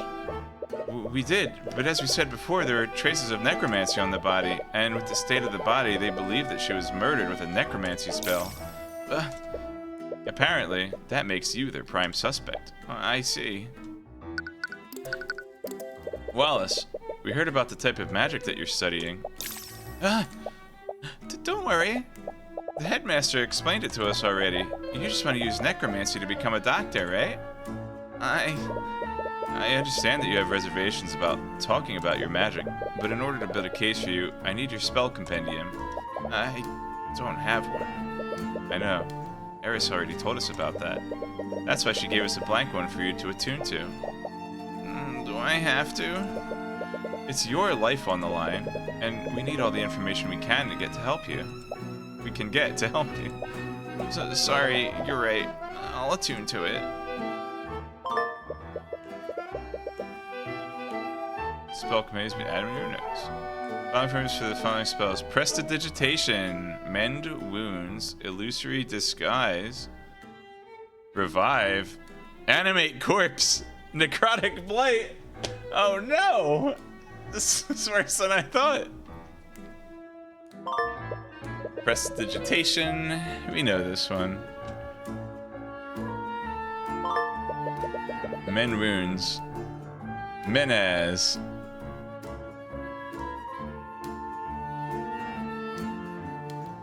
Oh, this is a 1 minute duration.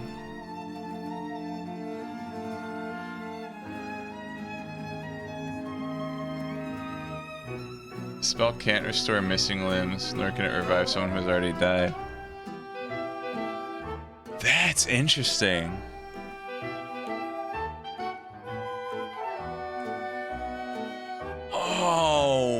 The traces of necromancy were the mend wounds? She probably just got like regular stabbed and then he tried to heal her. Or someone did. Like, that explains why she didn't have wounds on her body. And it explains the traces of necromancy. Oh, man. Alright. We got a theory cooking.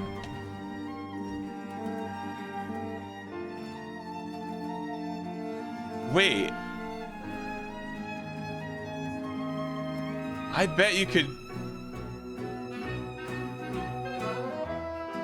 even, like, kill somebody, and then after they're already dead, cast mend wounds to cover up the wounds. Even though it wouldn't bring them back to life, it would still probably heal the slice in her abdomen. But that doesn't explain why there ain't no holes in her clothes.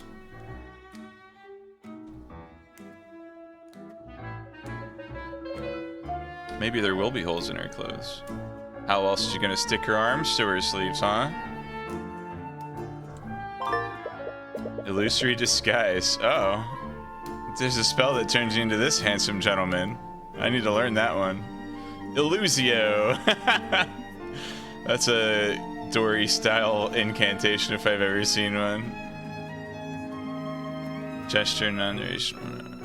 Places an illusion on the target to completely change their visual appearance. Oh, it's targeted. Correctio. That's just how Harry Potter do. You never read Harry Potter.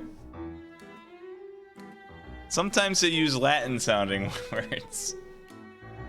The disguise can make the target look 1 foot larger or smaller. Elements hidden by the spell are made invisible.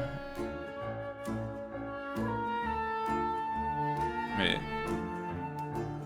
And elements created by the spell are purely visual. Cannot make physical contact with it.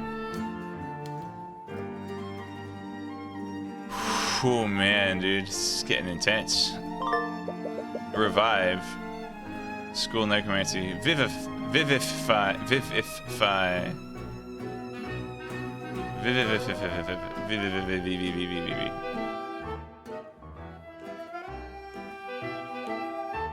Floods the target with life energy in an attempt to resuscitate them. It does not heal wounds sustained. Results may vary, but it cannot resuscitate someone who has been dead for more than a minute.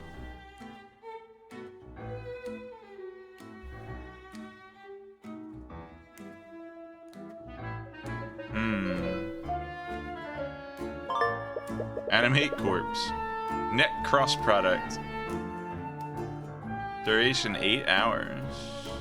Reanimates the target using life energy, creating an undead minion for the duration. The minion follows the caster's orders, but its intelligence is limited and it cannot speak. The minion can end the spell prematurely, but will only do so if ordered to by the caster.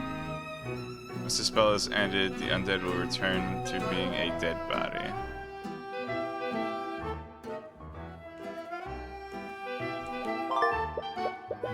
Necrotic blight. Blighto! Alright. Blighto! Sectum Sempra. Point index finger. Duration instant. Pulls all of the life energy from the target, resulting in instant death? Is there a saving throw? The spell does not wound the target, nor does it leave any physical evidence, but it still leaves a magical trace. So where'd the blood come from if they're trying to say that he used Necrotic Blight? I actually don't they don't have any case against him. So they found necromancy magic. Someone walks in, finds someone, stabs and tries to cure them. They said that a lot of students would at least have the cure spell. So anybody could have done that. The fact that there's blood on the ground means that she wasn't killed from necrotic blight. This seems OP for this 16-year-old to have, though. It's an instant death spell.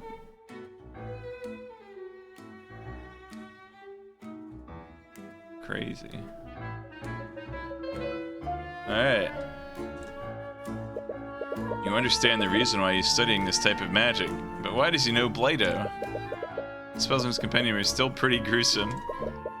It's a little terrifying that spells like this even exist. I could see him, like, learning Blado as a way to, like, try to figure out how to reverse engineer it and have it, like, reverse the polarity of it somehow and have it make it work backwards. So I could see him learning that spell just to kind of, like, study the mechanics behind it. Is that guy a Slytherin? Yeah, only Slytherins cast Avada Kedavra. He's a necromancer. They don't have houses at this school that I know of. Maybe they do. Only Slytherins have that hairstyle, more like.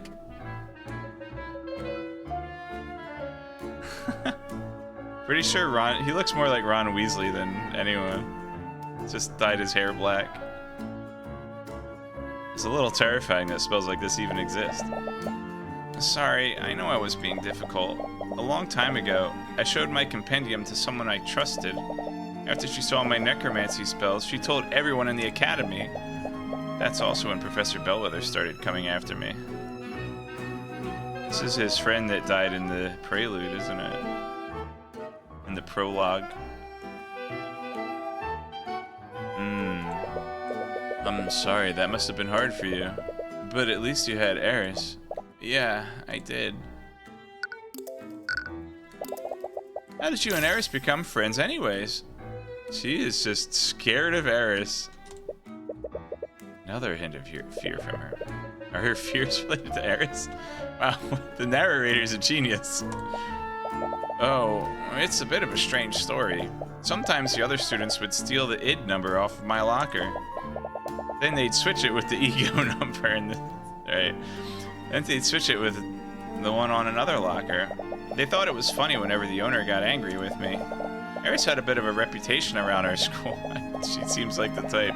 I'm not sure why, but everyone was scared of her, even the students from the nobility. It was probably due to some baseless rumors. Guilt. One day, someone switched my nameplate with hers. I was so scared when she approached me, I couldn't even say anything. But she didn't get angry like the others. She just apologized and gave me back my nameplate. After that, she randomly started talking to me whenever she saw me.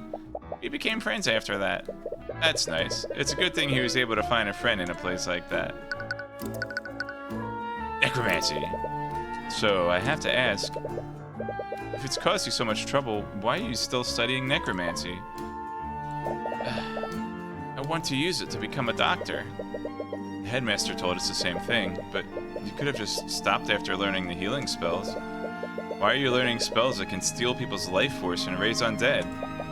Life and death are two sides of the same coin. See, I told you. That's the key principle behind necromancy. The first undead was actually a failed attempt to resurrect a human using magic. Wow, I never knew that. Right now, basic necromancy can only heal injuries and wounds, but it can't do anything for diseases or deformities. If I could just keep studying, I know that I could create a new type of necromancy. One that can cure diseases and save lives. He specifically wants to cure diseases. Did something happen to him that motivated him that much? I think I can already guess the answer to this question, but how is your relationship with Catherine Bellwether? It's exactly what you'd expect. After word got out about what I was studying, Professor Bellwether would always target me. Was he also, Mudblood? Alright, it's not Harry Potter, guys. She'd start yelling at me from the smallest mistakes. She'd do that to some other students too, and she'd focus on the ones that were poor like me. That's terrible. I'd wake up each day dreading the possibility that she'd notice me in the hallways. I knew how to avoid her and stay out of her way. He did have that, disguise spell. Interesting.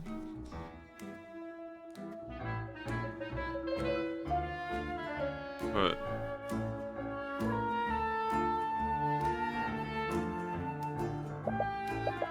But sometimes she just come looking for me. I can't believe that after everything that she did, she's just gone.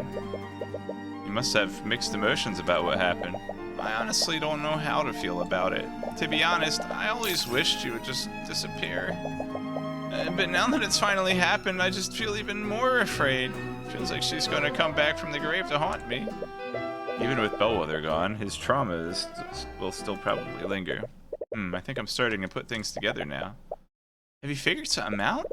Yeah, I just need to take some time to think through everything. Too bad court's starting. Prosecution wants to implicate Wallace despite his alibi. They wouldn't have a reason to do this unless the evidence heavily implicated him. How does the evidence implicate Wallace? We've learned that Wallace is a necromancer. He's the only person at the academy that's capable of high-level necromancy. How does this evidence implicate Wallace? A random smell of necromancy was smelled on the body. A magical trace of necromancy was smelled on the body. There's a trace of necromancy on the body. This means that they think Wallace used one of his necromancy spells. Even without seeing the traces, it's pretty obvious that magic was used on the body. Right, because there aren't any wounds on it. And the autopsy report found no signs of poison or disease. Which spell do they think Wallace used? I know Prosecutor Steele, she probably already has a theory on which spell he might have used. The prosecution will probably argue that Wallace used one of his spells to kill Bell. Definitely used the heal spell to kill her. They will probably say that he used necrotic blight. That makes sense. It doesn't make sense because there's blood. We have to investigate the clothes too. Necrotic blight would have drained the life force from her body. Maybe that actually literally means draining the blood from her body though, and leaving it in a pile. This is strange because she wouldn't have been wounded by necrotic blight. Okay, never mind. That's where the contradiction lies. Let's suppose that Wallace did kill Bellwether using necrotic blight.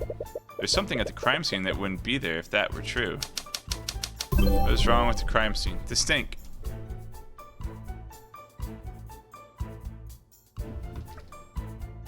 Bellwether's body was found during the murder. Bellwether's spell compendium. Bellwether's employees was covered in blood.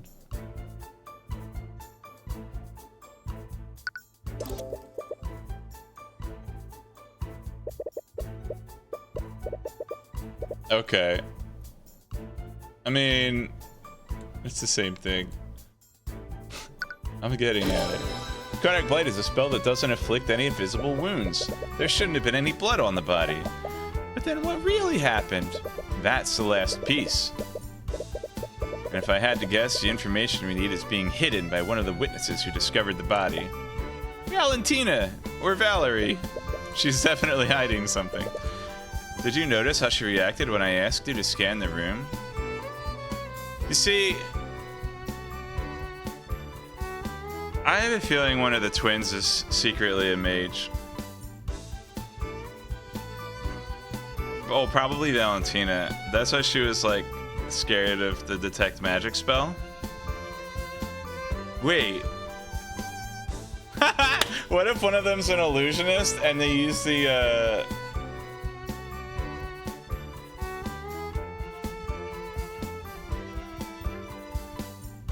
So we have two people that look alike, and at least one person that can change his appearance to look like someone else.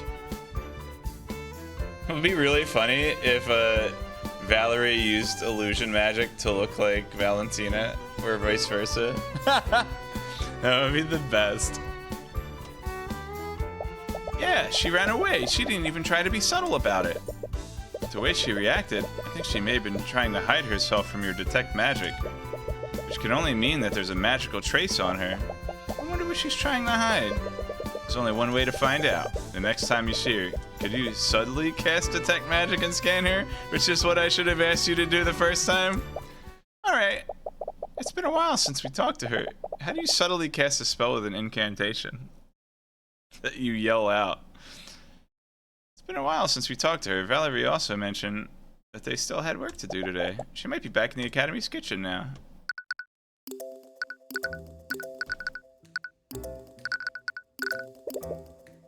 Do you know the twins who work in the academy kitchen? Not personally. I only ever saw them when I went to get food in the cafeteria, but I could tell that they were both scared of me. They always did their best to avoid talking to me. How do you know this guy? I met a lot of mages in my time, but I've never met a necromancer before. Yeah, and you're not exactly what I was expecting. I'm sorry for disappointing you. Well, that's not what I meant.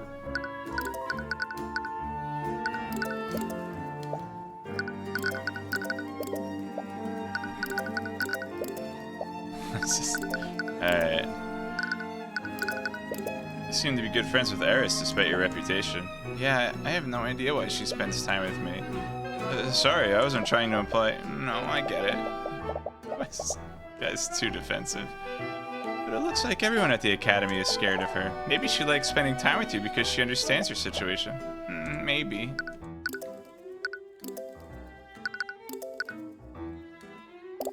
Still can't believe the professor's actually dead. Yeah, we just saw her this morning. But you don't actually feel that bad about it, do you? Well, no, it's fine. We saw firsthand how she treated you. No one can blame you for feeling that way. It still doesn't feel real.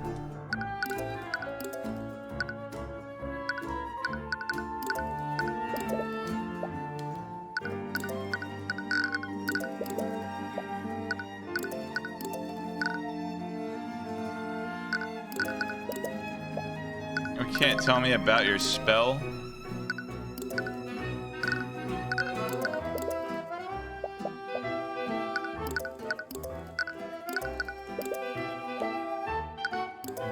Yeah.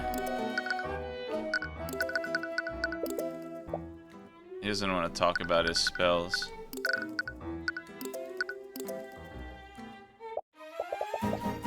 Those two are finally gone. I can finally get some cleaning done. Okay, there she is. Use detect magic to scan her from here. Right. Just don't shout the incantation like you always do. Amazing. I really am glad they said that. That's so funny. I know that. All right, here goes.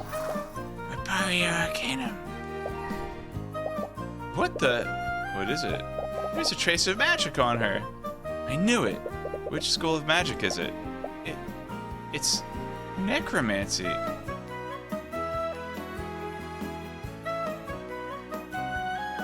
She is zombie? They have zombies cooking their food?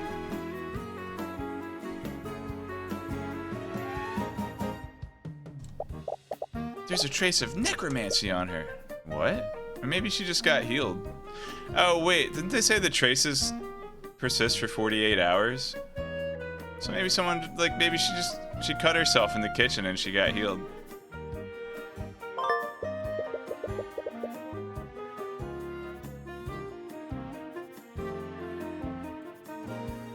Yeah, 48 hours. What do we do now? I'm still not sure how this fits in with everything. For now, let's talk to her and see if we can get more information out of her. If all else fails, we can confront her with the evidence we have. Oh, it's you two again. They're back? Okay, just relax. All I have to do is repeat what I told them last time. Unfortunately for her, that won't work this time. Better save it. Repario Arcanum. Got him. Alright.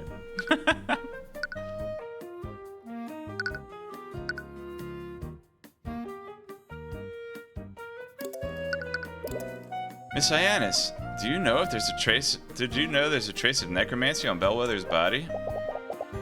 That's what he used to kill the professor, right? A necromancy spell? That's the thing. If that were true, a lot of evidence we found doesn't make sense. I think someone else cast a spell on the body. Is it possible that she saw someone use magic on Bellwether? No, definitely not. Calm down, there's no way they know. Her thoughts are an open book now. If you beat her in an argument, her thoughts might show you what she's hiding. Psychological profile is complete. Alright, Pyra, you're going down.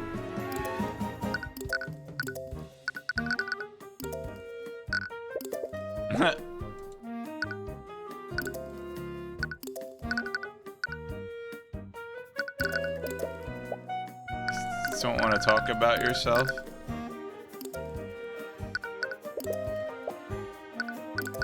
Fine. You know, oh. She's even scarier than that necromancer. What? I've heard rumors about her, you know? There's just something about her that fills me with dread every time I see her. Interesting. Have you actually spoken to her before? She's a nice person. No, thanks. I'm good.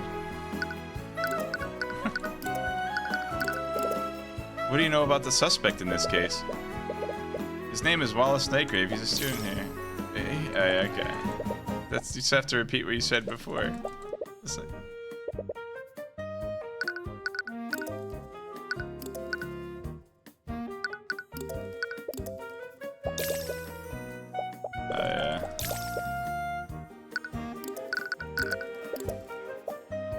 Alright.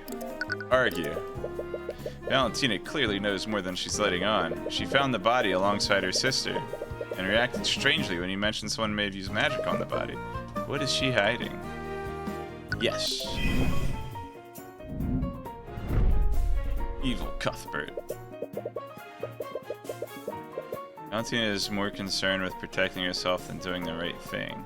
She will continue to hide her secrets unless she thinks that doing so is dangerous for her. She sees Wallace as a villainous necromancer and will not feel pity for him. Miss Hyannis, from the very beginning, I felt like you've been hiding something from us. There's something that you're not telling us about. What? What are you talking about? My conscience is clear. I've told you and the knights everything I know. I've got nothing to hide. I need to stay calm.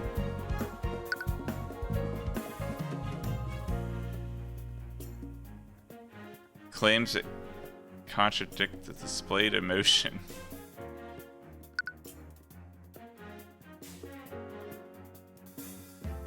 Uses against claims contradict.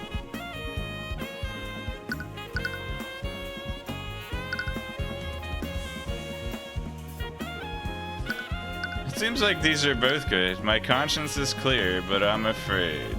But I need to stay calm. Miss Hyannis, what you're saying and what you're thinking are clearly different. What does that even mean? Oops. Oh, well. I don't really know what you're talking about, but I'm telling the truth. Use the eye to look at her thoughts and emotions, find out which ones. But they both are. Whatever. Miss Hyannis, it's clear to anyone how nervous you are. Gah! I can practically see the fear you're emanating. I guess I probably shouldn't tell her that I can read her thoughts. Might not be good. Well, tee-hee. Just tell us the truth. It'll be a lot easier for both of us. Let's say I were hiding something, which I'm not, by the way. I don't have to tell you anything. Why should I tell you anything? I know my rights.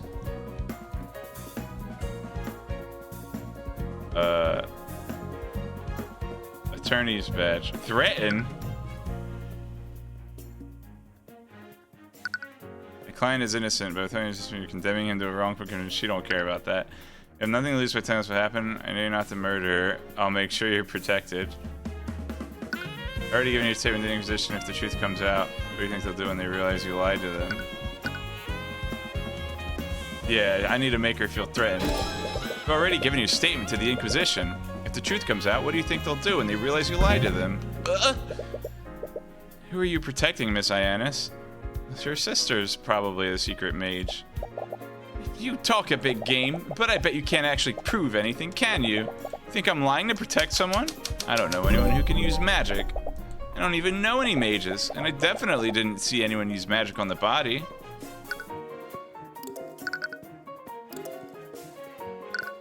You can't hide the truth from us, Ms. Hyannis. What?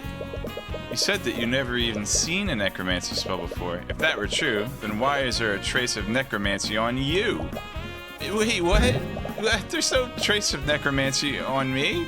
There's a trace of necromancy on me? Maybe she didn't know. Maybe she doesn't know she's a zombie. What? Did she not know about the spell that was cast on her? No, that doesn't make any sense. If she didn't know about the trace, she wouldn't have avoided Celeste back then. There must be an explanation for this. Successfully argued. Necromancy on you. This is crazy. Why is there a trace of necromancy on me? Am I going to die? Am I going to become a zombie? That's strange. Is she really unaware that the spell was cast on her? Or is she playing dumb? Why doesn't she know that the spell is necromancy? Maybe she doesn't realize that healing's a necromancy spell. She knows that someone used magic on her, but she doesn't know that the spell was necromancy. The spell cast on Valentina healed her. You calm down, Miss Hyannis. Not all necromancy spells relate to the undead. Healing spells are also from the school of necromancy. Healing spells? Oh, it was from that time she healed that cut. I told you, I totally called it.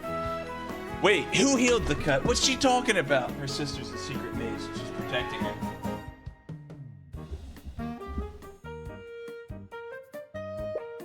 She? That implies that she knows a mage who studies healing magic. Could that person be a student here? So sorry, I just remembered that there's something else I have to do. I'll be right back. Hey, come back here. Ugh, she ran away again. I can catch her. There's no way she can outrun me. No, the Inquisition is still stationed around the surrounding areas. They'd probably intervene if we started harassing one of the witnesses. Ugh, that's true. But we weren't able to learn anything. Actually, I did learn one thing. She has a friend who cast a healing spell on her. Really? How did you figure that out? Good deductive reasoning. Good deduction wins the day. Wow. Well, healing magic is also from a form of necromancy, right? I guess that explains the trace on her. It's a good thing we know Wallace. Otherwise, we may have also thought that a necromancer was trying to kill her. Wait a minute. That's it. What? Did you figure something out? This whole time, we've been wondering why there's a trace of necromancy on the body. It isn't because someone attacked Bellwether with a necromancy spell. Of course, because...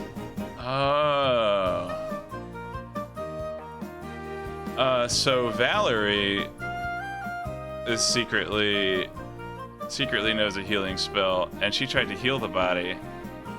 And even though she was already dead, it covered up the wound. Yeah, alright. It's all coming together, all the stuff I figured out 10 minutes ago. Started to figure out. Okay. It's because someone used necromancy in an attempt to heal her. Oh, I see. It doesn't matter what type of necromancy spell someone uses. Spells from the same school of magic leave the same type of trace. It's not just that. The body clearly has blood on it. What would happen if someone were to use a healing spell on a wounded body? It would close all that body's wounds. In other words, it would remove any cuts or bruises. Well, interrogating Valentina may have been a dead end, but it still gave us just what we needed to win this case. I'm not so sure that was a dead end. What do you mean? It's not that suspicious that she asked someone to heal her if she injured herself. But if it's only that, why would she go to so much trouble to hide it? Ah, it's too coincidental. The wounds on the body were healed by an unknown person. It was Valerie. I win. What do I get? And the person who found the body is hiding the identity of a healer. They have to be the same. Sort of. Close enough. I'll give it to you. I guess that makes sense. So what do we do now? Valentina is definitely onto us. I doubt we'll get a third chance to speak with her. Hopefully, what we have now is enough to acquit Wallace. You have done everything you can. Use what you've learned to poke holes in the prosecution's case, and if that doesn't work, you can drag Valentina onto the witness stand and pull the truth out of her. You just hope that what she's hiding is enough to acquit Wallace. Spoiled noble. I demand to know wait, I don't know how to do a French accent. I demand to know why you're still holding on to my rapier. This is a precious family heirloom and I want it back. It's evidence in the current case. Evidence that Professor was killed with necromancy. Was she, though? Why are you asking me? You're the one who's investigating this. I suppose it doesn't matter. Just know that I will bring her murderer to justice, no matter who it may be. Oh man. Alright. Bathroom break. Be right back.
Alright, time to take my attorney's jacket off.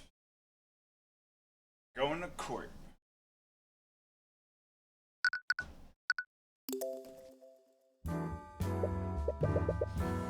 Alright, it's time for the trial. Oh baby.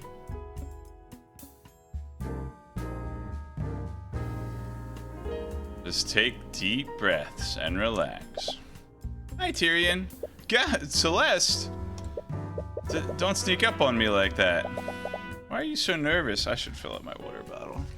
I don't want to have to be too thirsty when I'm in the trial. That would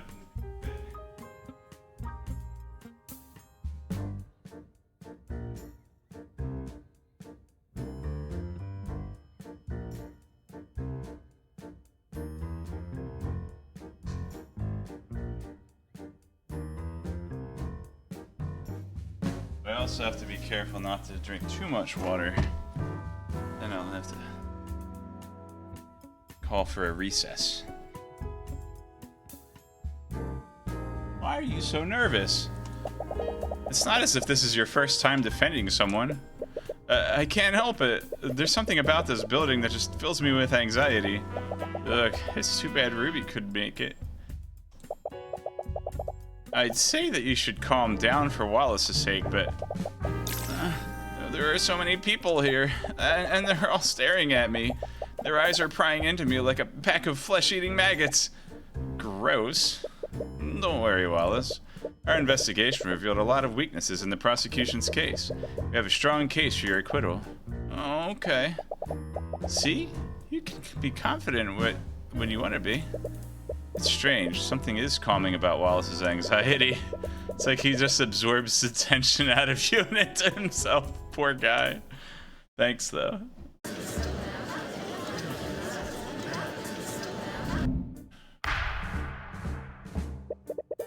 Court is now in session for the trial of Wallace Nightgrave. The prosecution is ready, Your Honor. The defense is also ready. Very well, let's begin the proceedings. Professor Steelin, could you please list the charges? The defendant is a student at Wivengard Imperial Academy.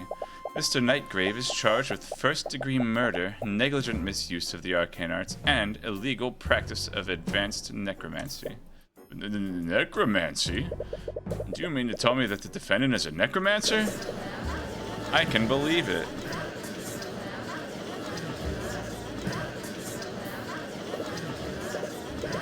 Necromancer? In this day and age? How could the kingdom let this happen? Your Honor, I would like to remind the court that they should view my client objectively. Of course, but one can easily see from the list of charges, necromancy plays a large role in the charges. Indeed, a crime occurred within the academy this morning. This morning? Wow, the justice system does move fast. The victim is Catherine Bellwether, a professor at the school. Although there were no witnesses, traces of necromancy were detected on the body. Furthermore, the autopsy report shows that the body has no physical wounds. I see. Well, like, there's gotta be like a puncture in the clothing from the rapier. Chekhov's rapier, dude. Necromancy is the only type of magic that can harm an individual without physically wounding them. Additionally, the alchemist report shows no signs of poison or diseases. Therefore, one can only conclude that a necromancer had committed the crime. As many of you know, necromancy is held under high scrutiny by the Crown. Aside from the defendant, no other students were permitted to learn advanced necrotic magic. As such, the defendant was the only mage in that building capable of committing the murder. I see, that is certainly compelling evidence. To properly present our case, the prosecution would like to call Commander Orem White to the stand. Commander White, please testify to the court about the Inquisition's findings. Yeah. Whoop.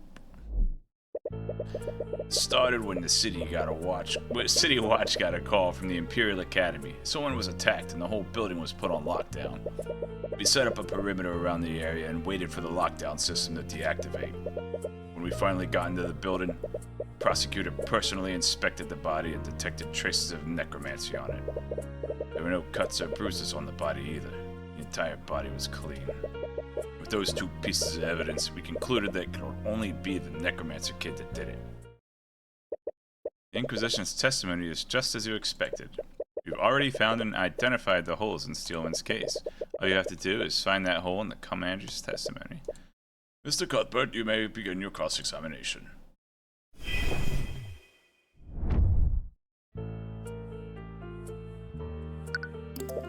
What time did this call come in? A little after 3 p.m. It was a few minutes after the murder was discovered. Right, you remember that was around the time the lockdown occurred. Like, I already know the answer. Should I still press on everything? Obviously. Lockdown can't be any, so it must have been forced 1 hour duration of lapse. How secure was the perimeter? Oh yeah, the lockdown was at 2. And they had come about 3. That makes sense. Is it possible that someone slipped past you? The Inquisition was working in conjunction with the City Watch and the King's Guard. With that many people at the scene, it's very unlikely that anyone escaped unnoticed. I don't have the invisibility spell. But I do. What's the duration of...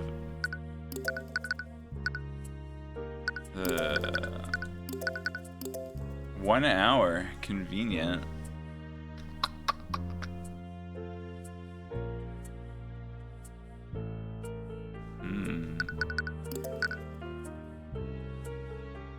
The kingdom will act quickly to protect the building filled with nobles.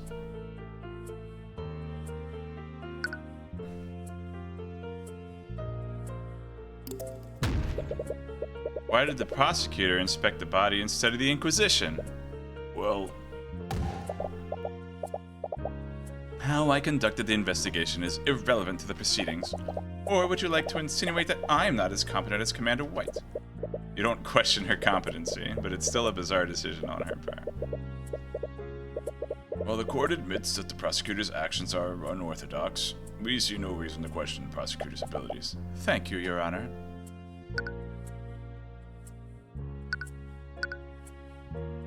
Is there a hotkey for press?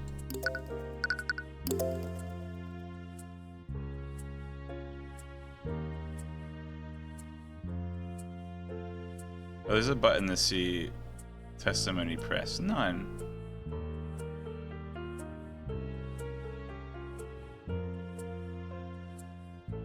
B.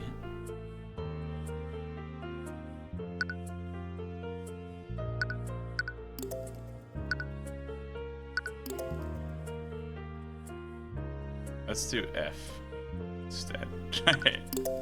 This way I can hold my drink in my mouse hand and press at the same time.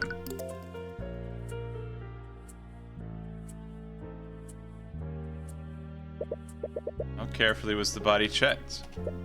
Perhaps the prosecution missed something. Coroner couldn't even find the smallest cut, bruise, or fracture on the body. Furthermore, the alchemist report showed no signs of poison or disease. The coroner was actually astounded at how unscathed the body was. That makes sense. If someone had used mend wounds on the body, it would have healed even the most minor of injuries. The question is, how do you prove that?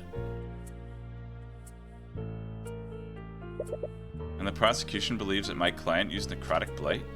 Yep, it's the only way that the crime scene makes any sense. Necrotic blight? Well, I'm afraid I've never heard of this spell before. Necrotic blight is a spell that drains the life force from its target.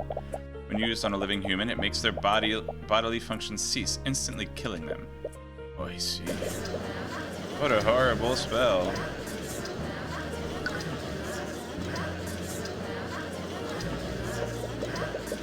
A child should never have been allowed to learn something like that. What were they thinking? Ugh, having a spell is not doing Wallace any favors. We already investigated the crime scene, so we know that the Inquisition's theory contradicts one of the clues that we found. Right, all I have to do is present that contradiction to the court.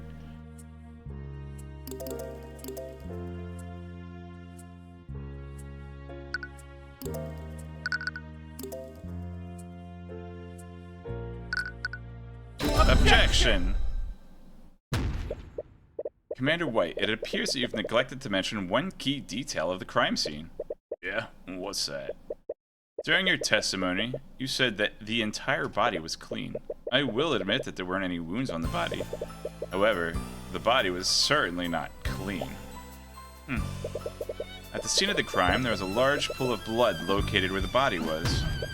This blood came from the victim's body, and it was definitely not clean like the commander testified. Oh, I'm sorry, Mr. Cuthbert, but I fail to see the significance of this. Wow. I'd like to remind the court of the prosecution's case against my client. They are accusing him of murdering the victim using necrotic blight, a spell which would not have physically wounded the victim. So why was there any blood at all? Let's not get ahead of ourselves. The fact still stands, there were no wounds on the body, nor were there any reports of poison or disease on the autopsy. There are clearly magical elements in this case. But Catherine Bellwether was bleeding profusely at some point. How else would there be a blood stain on the body? Do you have an explanation for that, Ms. Steelwind? No, I'll admit that the prosecution doesn't have an explanation for that. And while I do find that the circumstance is questionable, all other evidence clearly points to the defendant. If the victim wasn't killed with necromancy, why was there a trace of it on the body? I'm glad you asked. I'd like to present a spell that could have left a trace of necromancy on the body. Steel Samurai.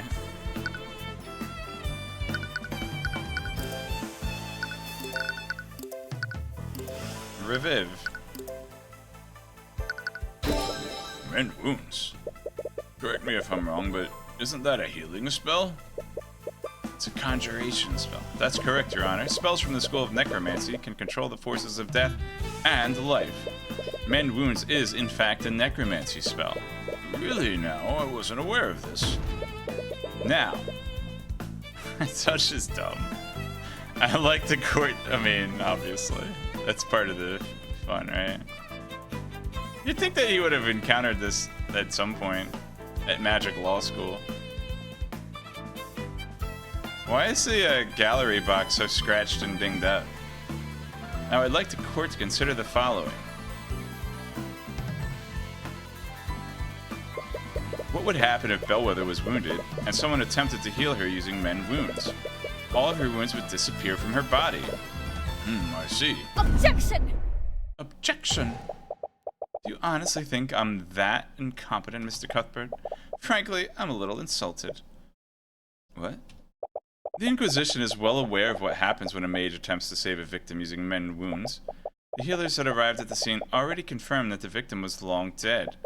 None of them attempted to heal her. Well, what if someone tried to heal her and didn't report it? Please, none of the healers would have anything to gain by doing so. In fact, as a necromancer, the defendant could easily have carried out the described scenario.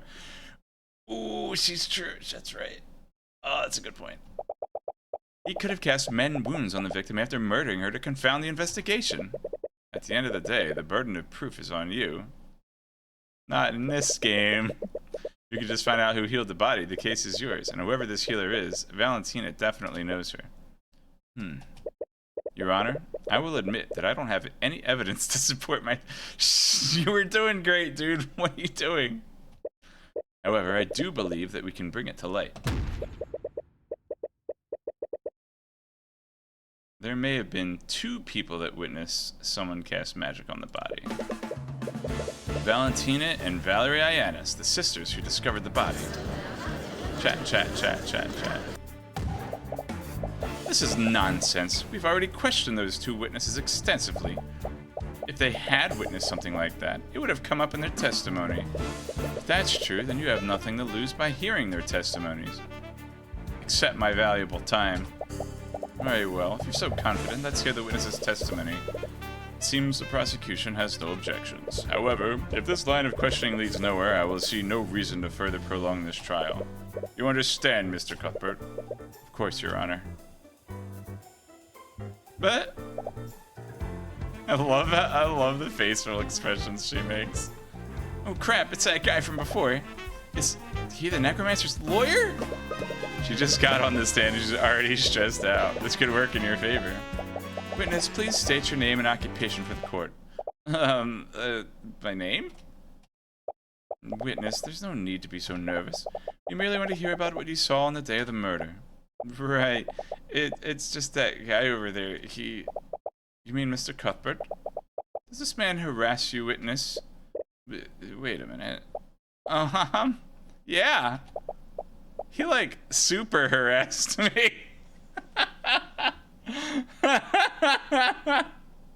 Oh, man. How shameful. I would expect a member of our justice system to behave more professionally. Oh, shut up. Anyways, state your name and occupation for the court, Miss Iannis. Just calm down. He can't prove anything. My name is Valentina Iannis. I'm a member of the kitchen staff at Wyverngard Imperial Academy. As I recall, you were one of the witnesses who discovered the body. Apparently, the defense finds your involvement suspect. Well, rest assured, Ms. Iannis. In this courtroom, you will be protected from Mr. Cuthbert's harassment. Ugh. Now, please testify to the court what happened that day. Yeah.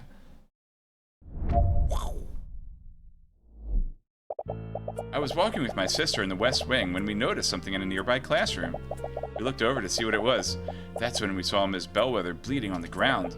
My sister tried her best to help her, but the professor had already lost a lot of blood. While my sister did that, I used an emergency communication device to call for help. But it was too late. By the time her bleeding stopped, she'd already lost too much blood. If your theory is true, that means she just lied in her testimony. She's definitely holding something back. She definitely saw more than she's letting on. You just need to prove that somehow by harassing her. You may begin your cross-examination. Swing.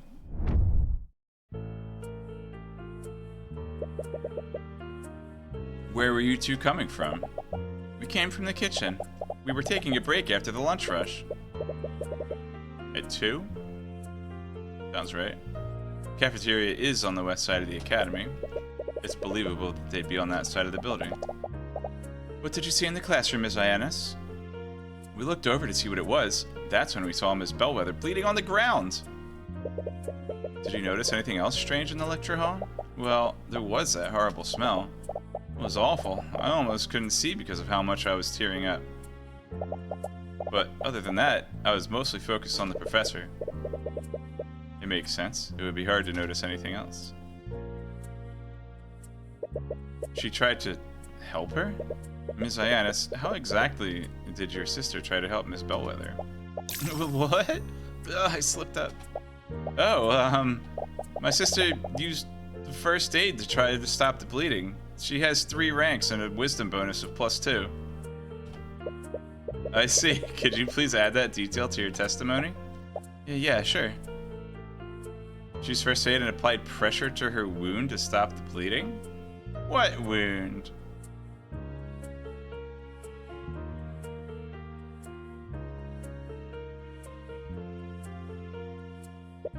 Your sister knows how to use a first aid kit? Yeah, it was covered in our training when we first started. That actually makes sense. I think the kitchen staff and probably... Yeah, I think the kitchen staff would probably know first aid at like a school. With all the nobles around, I guess the headmaster wanted to make sure we were prepared. A device? It's an artificer device that allows for long-range communication. Some of those devices are placed around the school for use during an emergency. I see, so who did you contact? Well, I wasn't sure, honestly. I could hear a lot of people talking on the other end. That particular device broadcast to the headmaster's office and the City Watch barracks. I imagine that's why the headmaster was able to activate the lockdown so quickly. I see. I see, that must have been a difficult experience for both of you. It was especially hard on my sister. I think she blames herself for not being able to save her. Wah.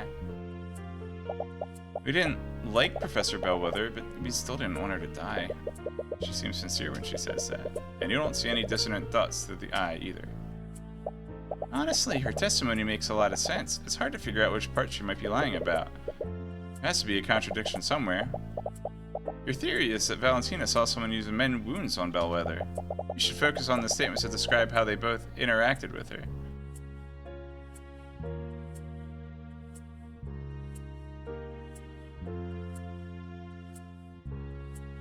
Alright. So, which exact? So she's saying she applied pressure on the wounds, but like... there were no wounds.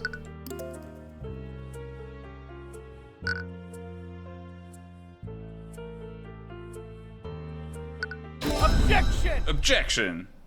Uh-oh. Witness. What is the meaning of this? What? What are you looking at me like that? Maybe I can elaborate, Ms. Ionis. You weren't present in the gallery earlier, were you? No, I was waiting in the lobby. Lady Steelwind told me to wait there. Well, I suppose I should consider myself lucky. You see, Miss Ionis, one key element of the case is that the body didn't have any wounds on it. Yeah, so? So, please explain to the court, Miss Ionis. How did Valerie apply first aid when there shouldn't have been any wounds on the body?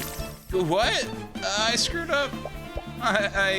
But I saw that wound on her. What happened?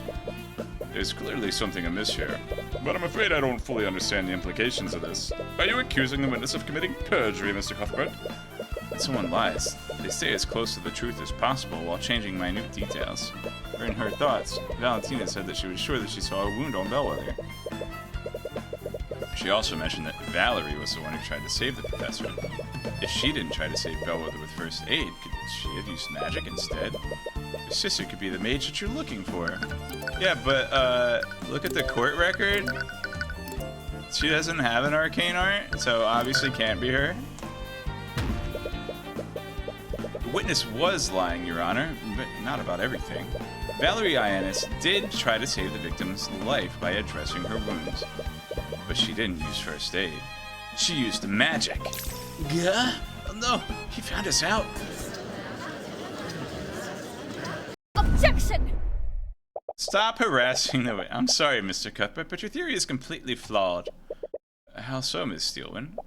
Well, it's quite simple. Maybe, is there like an artificery device? Maybe they have like artificery defibrillators that take IDs. Except if there was a wound, it wouldn't make sense to use a defibrillator. Unless the heart stopped. But wait, if the necromancer... Anyway, it's quite simple. We've already verified that neither of the sisters are mages, which is why she's trying to hide it. What? Wait, how could you be so sure? During the investigation, we had both the Iana sisters attuned to a spell compendium. Oh.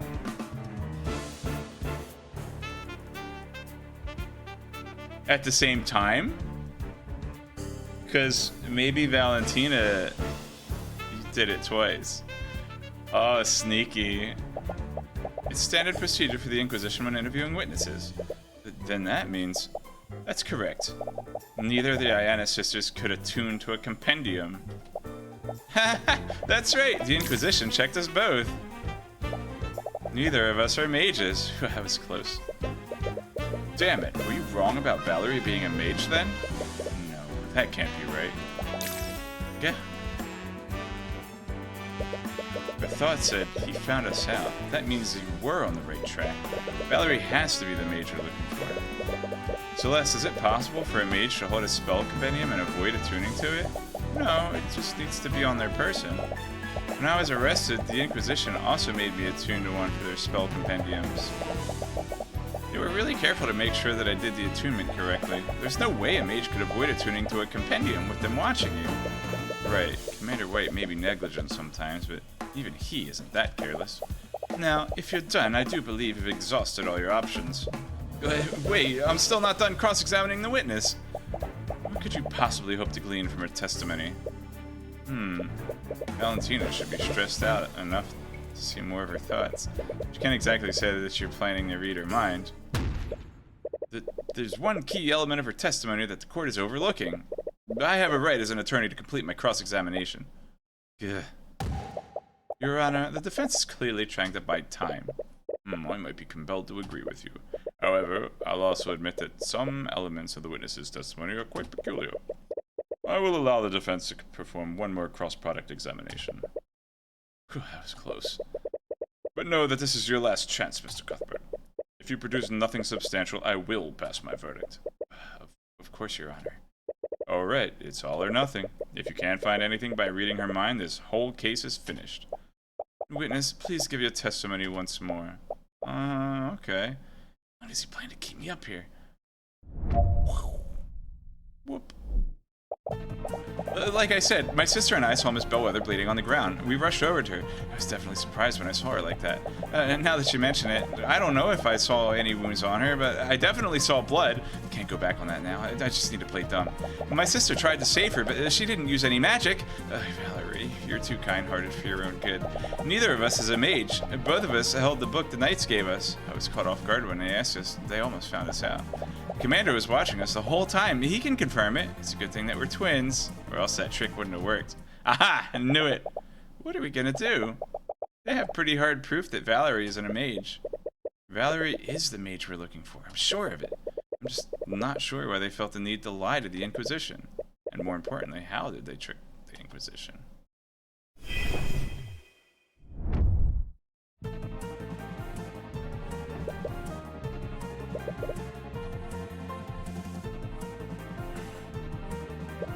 Sounds like you're just backtracking on your previous testimony. I'm not!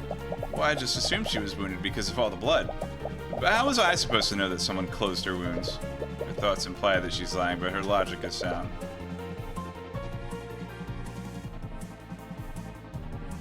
If Valerie wasn't the one who closed her wounds, how did she try to help her? I don't know. She might have been looking for an open wound to apply first aid to. But if we assume you're telling the truth, there wouldn't be any wounds to find. But she would still look for them. Come on. I'm telling you, I don't know.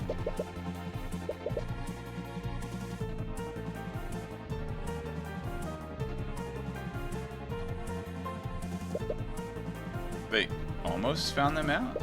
Can I assume this book was an unattuned spell compendium? Yes, the Inquisition has a myriad of them. It's standard procedure to have witnesses attuned to them. But doesn't the kingdom require that mages register? Yeah, that's kind of the whole point, dude. Why don't you just cross-product reference those records with the witnesses' names? For whatever reason, many mages among the common folk dislike the concept of registering. As a result, many of them choose to hide their powers illegally. Yeah, like, who would do that? It's a good thing they're twins? And did you pull some kind of trick to deceive the Inquisition while attuning Ms. Ionis? Well, of course not! We know that lying to the Inquisition would get us in trouble. Why would either of us take a risk like that? Living as an unregistered mage is a serious crime that I found out about 5 minutes ago. If Valerie was a mage, then you would have been charged with fraud right then and there. Yeah, but we already proved that neither of us were mages. The eye seems to differ. Think through this. This isn't like a normal cross-examination. Nearly all of her thoughts will be suspicious and contrary to her testimony. What you need to do is find the thought that gives you a thread to pull on. In this case, you need to find the thought that implies how the twins tricked the commander. It's a good thing they're twins. What happens if I try to interpret the wrong one? I must know.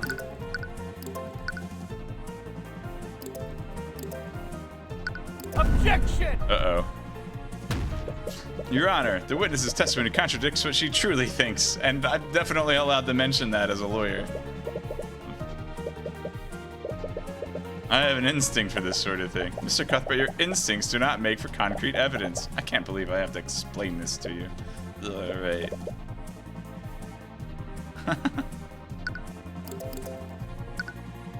Objection! Ms. Ionis, your thoughts betray you. Get out of here. You found the thought. They must have done something. But what? They must have been twins. It must have happened when Commander White was interrogating them. Warren was the one who collected their statements. Did he notice anything off about their behavior? And from what he said, they had a few quirks, but nothing too suspicious. Quirks? He told me that they were running and spinning around him during the questioning. They didn't even, like, go at separate times. They basically just, like...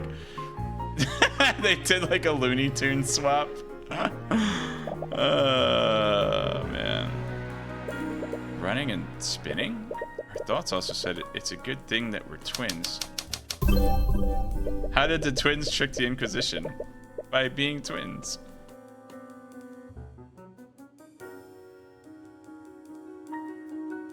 Valentina switched places with Valerie. Of course, they switched places. Valentina attuned to the first spell compendium, then she pretended to be Valerie to attune to the second one. Commander White couldn't tell the difference between them. Miss Ionis, there's something I want to confirm. During the investigation, both you and Valerie attuned to a spell compendium. Am I correct? Yeah, that night watched us do it. And how did he have you do this? Did you both attune to those compendiums at the same time? Or did you attune one after the other? What? No way, does he know what we did? I fail to see how that makes any difference, Mr. Cuthbert. Yes, I agree. The spell compendiums would work regardless of what order they went in. You may not be aware of this, Your Honor. Valentina and Valerie Ionis are identical twins, which means that their physical appearances are nearly identical to each other. If Commander White didn't have them attuned at the same time, what would stop the twins from switching places with each other? No. Objection! This is clearly nothing but baseless conjecture. Orem wouldn't fail at such a basic task. You really don't believe that.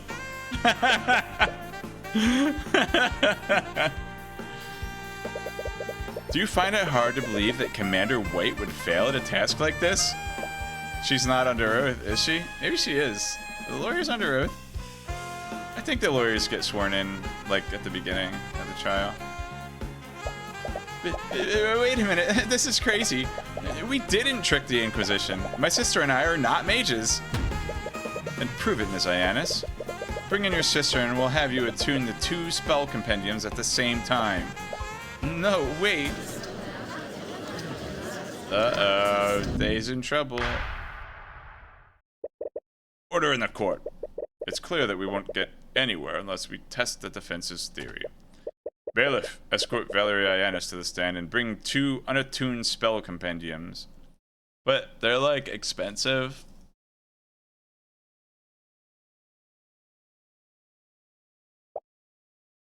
There she is, the cute one.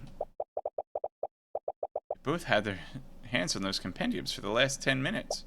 There's no way they can fake it in front of this many people. Alright, it's the moment of truth. You can only hope that your theory is correct. No, did he seriously... What is it, Prosecutor Steelwind? What did you see? Oh man. Angry stance. Grr. What I see is Commander White seeking new employment in the near future. It appears that the defense was correct. Valerie Ianis isn't a mage. Or, wait. I got it backwards. What's more, Valerie Ianis' compendium contains the Mend Wounds spell, which makes the defense's theory entirely plausible. Please, just allow me to explain. I should allow you to explain what exactly? You're an unregistered mage, and you and your sister have made fools out of all of us with your perjury. How would you know what it's like, Lady Steelwind? What? Did you think we didn't notice your name? You're not like us. You don't have to hide. Whatever. This whole situation has gotten out of hand. I didn't think hiding it would cause so much trouble, and I won't let someone go to prison because of me, even if he is a necromancer. You have necromancy. Please, let me testify about what I saw. I'll tell you what really happened that day. Very well. But understand that there will be repercussions for your actions, witness. Yes, I know. Whoop. My sister and I were walking in the hallway from the kitchen to the foyer. Then, I suddenly spotted the professor lying in a pool of blood in a nearby classroom. Valentina used a communication device to call for help while I tried to save her. I saw that she was bleeding, so I cast Mend Wounds on her to close her wounds, but it was too late. I closed the hole in her stomach, but she was already dead. Seems like an airtight testimony. There was a hole in her stomach? Your Honor, as you can clearly see from the witness's testimony, the trace of necromancy was left by the witness, not my client. What's more, it's clear that there was a physical wound on the body. I see. Well, his words trail off. He clearly doesn't want to pass a verdict when there's no clear culprit. But he has no choice. The case against Wallace was predicated on Bellwether being killed by necromancy. With Valerie's testimony, the prosecution doesn't have a shred of evidence implicating him. Oh, very well. The court sees no reason to prolong this trial. With these new developments, of course, has no choice but to find Wallace Nightgrave not.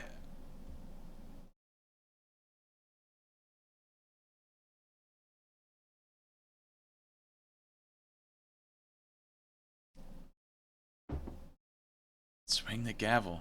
Objection! Dang it.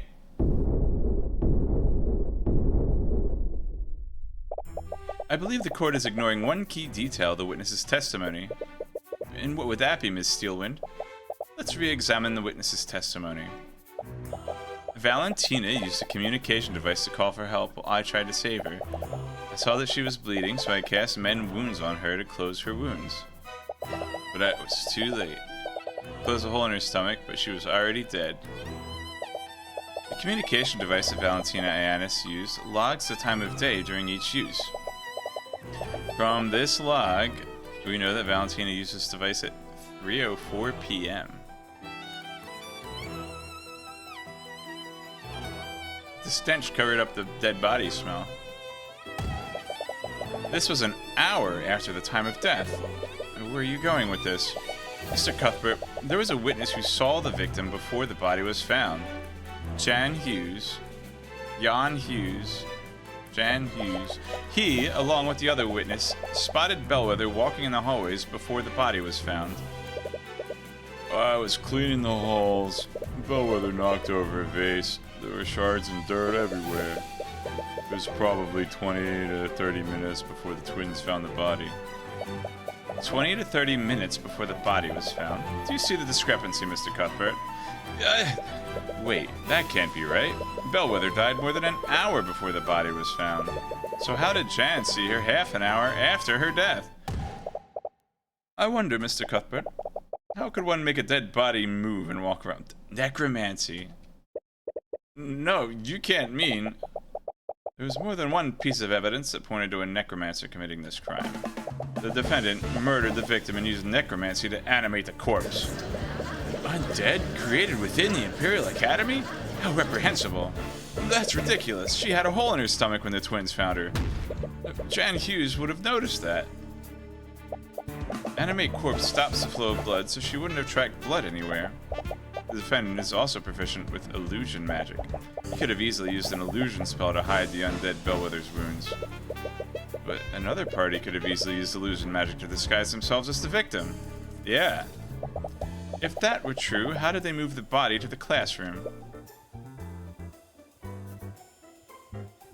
Do they need to do that? The body's already there. Miss Steelman, if your theory is true, it would mean that the murder occurred elsewhere. Would the Inquisition happen to know where? Regrettably, we do not. And the prosecution's case against my client is still faulty. You can't convict my client without more evidence. I agree with Mr. Cuthbert. With these new developments, the court sees it fit to suspend the trial for the time being. It will give law enforcement time to investigate these unknowns. Court proceedings for this case will resume tomorrow morning. Court is adjourned. Dang. Thought I had it. Hey, are you feeling okay? The body is seen moving around an hour after death. It clearly wasn't Bellwether, or at the very least, she wasn't alive when this happened. So what was it? Tyrion. There's illusion magic involved. There has to be. Which spell was it? Could it have been illusory disguise? Tyrion! What? You've been quiet since the trial ended. Don't you usually think out loud? You're making me worried. Sorry, I was just thinking about what Steelman said. You mean about her theory? It's a little creepy when you think about it.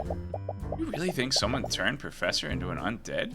Well, I don't think so. The prosecution's case is hinged on one clear fact, that Wallace was the only high-level necromancer nearby. We have to assume that he's the only person capable of using that type of magic. But then, how is she walking around? I don't know. It doesn't make any sense. It's a given that Wallace didn't touch the body, so we can discount the use of high-level necromancy. No matter what, someone used an illusion. But aren't there spells that can create freestanding illusions, not just disguises? I honestly don't know. We need to talk to someone who knows about that type of magic. Wait, didn't Eris say that she was studying illusion magic? Oh boy. She might be able to tell us if something like that is possible. Is that really a good idea? What do you mean? What if she's the one who created the illusion? What? You're detecting fear from her again. Celeste, are you scared of Eris? What? No. I saw it this morning too. You always get really scared when she's around. Oh, well, I thought I was doing a better job of hiding it. But, sorry, it's not based on anything real, but for years, I've been working as a mercenary. When you do that kind of work, you build up an instinct to sense danger. You kind of have to if you want to stay alive. Sorry, I never knew. Tyrion, I fought literal monsters that barely escaped with my life. But when I'm near Eris, none of those creatures come even close. I get this feeling. It's like I'm in front of a predator that I could never, ever hope to defeat. Every instinct I have tells me to run whenever she's close by.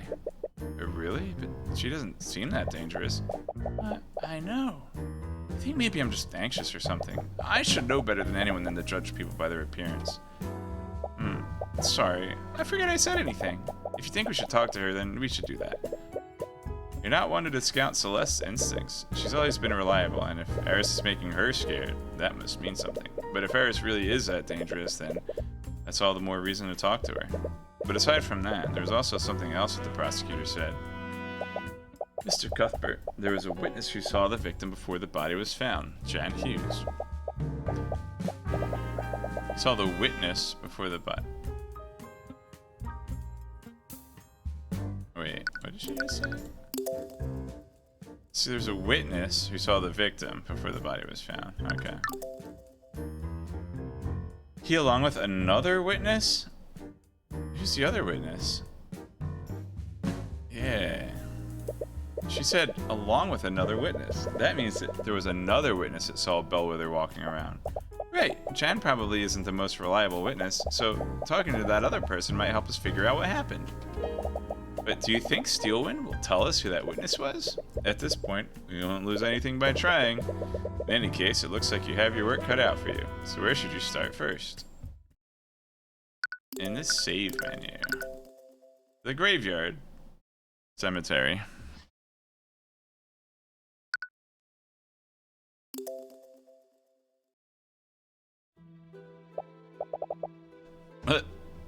What are we doing here? Oh, this is where, Brave Boy likes to hang out.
Alright. What are we doing here? I'm not sure. For some reason, you felt drawn to this place. Wait, is that Eris? Celeste points further into the cemetery. There, you see Eris standing in front of a gravestone. She's placing flowers on it and appears to be chanting a short prayer. Well, we found her. We should probably talk to her later. It would be rude to disturb her now. As you're about to leave, Eris suddenly turns to face you. She's far away, but you can see her beckoning you over. Oh, hello there. Were you two looking for me? This is so creepy. Sorry, we were looking for you, but we understand if you'd rather talk later. No, I was just finishing up here. Did you have something you wanted to talk to me about? Well, we wanted to ask you some questions about the case. Oh?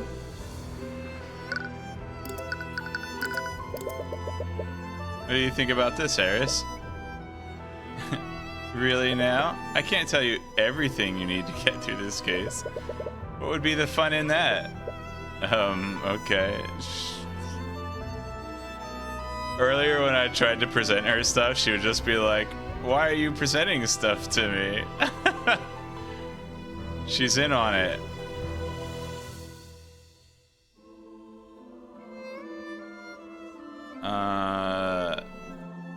She has hypnotizing eyes. Alright. And mummy hands. See, look, mummy hands. The trial. That was my first time watching a court trial. You were truly remarkable. Thank you. Were you in the gallery? I have always enjoyed watching physical battles in the theater. But I love to see that battles of wits that can just... I don't know why I made up words. But I see now that battles of wits can be just as entertaining to watch. Entertaining? Yeah, I know what you mean. It's like chess.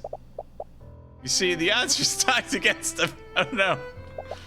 But then he suddenly pulls out this crazy deduction and steers the trial in his favor. I've never really thought of it like that. But I'm sure it's far more entertaining to be the one making the deductions. What the heck? I practice law so that I can help those persecuted by the justice system. I don't really do it to entertain myself. Dude, she's a gamer. But is that really true? Don't you find the experience even the least bit entertaining, Tyrion? I wouldn't really put it that way.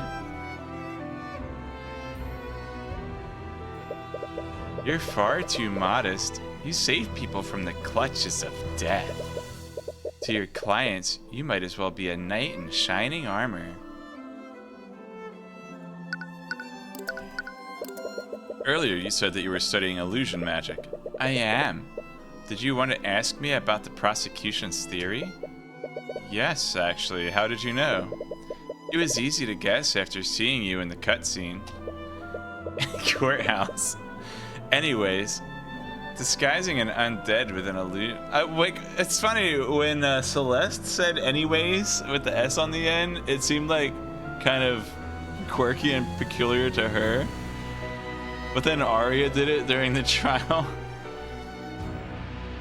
I guess it's just how they talk in this kingdom. Disguising an undead with an illusion is definitely possible. And as Lady Steelwind said, illusory disguise would be the best spell to use for that. What if someone created a freestanding illusion? A freestanding illusion? Yeah, we know that Wallace didn't animate the disguise. We know that Wallace didn't animate and disguise the professor's corpse. So what if the illusion wasn't disguising anything? Maybe someone just created a freestanding illusion of Bellwether walking around. Or something like that. One would probably use major illusion. Whoop. Creates a three-dimensional illusion can take the form of any object or creature that can be contained in a 10-foot cube. Concentrating, the caster can animate and move the image to a location within range. The illusion is purely visual and can't be physically touched. Melissa. Interesting.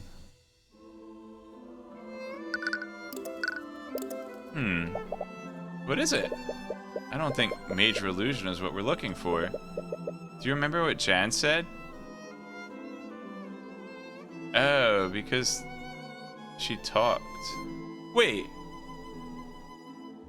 That already contradicts what the prosecution is saying, because the necromancy is like raised dead, or like the Walking Dead spell or whatever.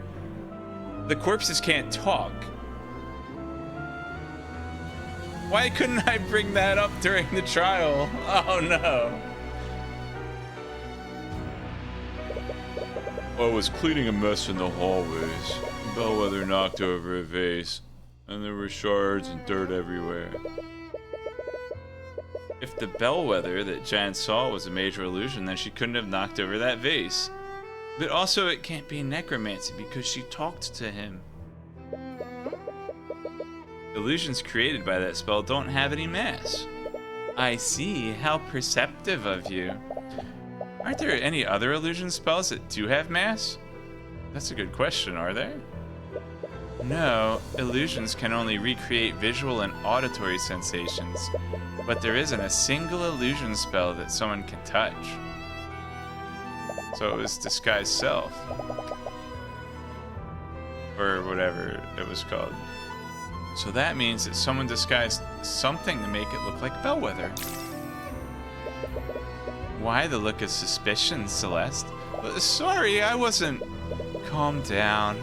I'm only joking. I don't blame you for considering every possibility. In fact, I'm flattered you think I'm capable of pulling off such an elaborate ruse. Anyways, this does tell us one important thing. What's that? The Bellwether that Jan saw had physical mass to it. It also talked to him. wasn't a freestanding illusion. It was someone or something disguised as Bellwether. Wait, could it have been a construct?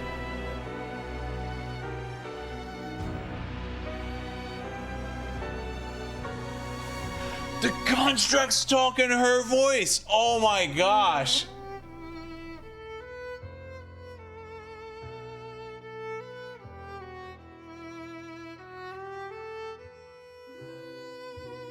And Jan is probably too dumb to, or too inattentive to notice the monotony, the monotone voice.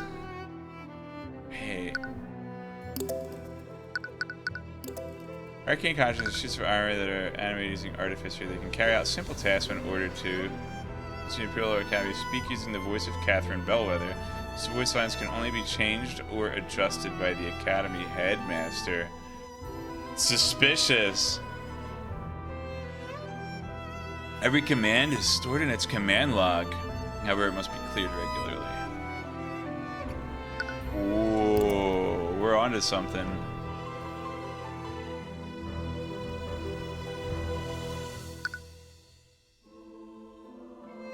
Wait, it said Jan's statement was updated in my notes?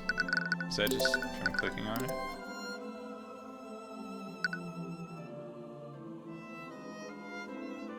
Yeah, okay.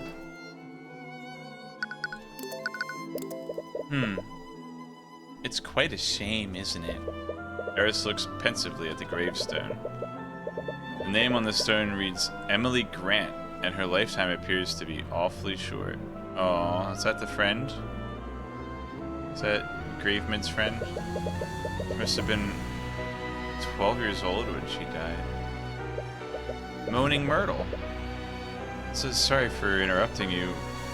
Was she someone you knew? Not personally. I'm actually here on Wallace's behalf. Wallace knew her? Wallace joined the Academy as part of a program run by Headmaster Redmond. He's a redhead. At the time, the headmaster was reaching out to mages among the common folk. He had started a program to admit these mages to the Academy without having to pay tuition. Both Emily and Wallace were among those mages. Wow, that must have been an amazing opportunity for them. The truth is, neither of them actually cared about learning magic. The real problem was that Emily had a terminal illness. She and Wallace were poor orphans, and they obviously didn't have the resources to treat it. But if they enrolled in the Academy would be obligated to give her medical treatment. The Imperial Academy teaches the best mages in the kingdom. They thought that curing her illness would be an easy task for the Academy's healers. But they were mistaken, I'm afraid. I'm sure you know this by now, but healing spells can only treat wounds. They can't cure illnesses. Emily's condition only got worse over the years, and eventually, she succumbed to her illness. Wallace was furious. He didn't understand why the kingdom was outlawing magic that could save lives. And that's why he decided to learn it himself. Yes, the headmaster was inspired by Wallace's resolve. He gave him access to the Academy's forbidden tomes of necromancy, and Wallace taught himself the spells that he knows today. So that's why it was supposed to stay a secret between him and the headmaster. But I'm sure you know how that turned out. She's nuts!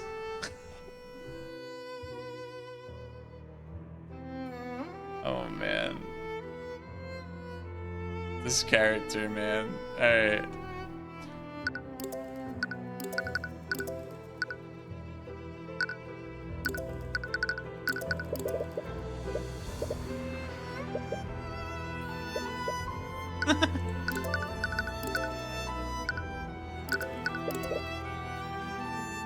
That's a fancy looking sword, Celeste. Is it from the Eastern Kingdoms? Yes, actually. How did you know? I've encountered a few weapons from there before. They have a unique style that's easy to recognize.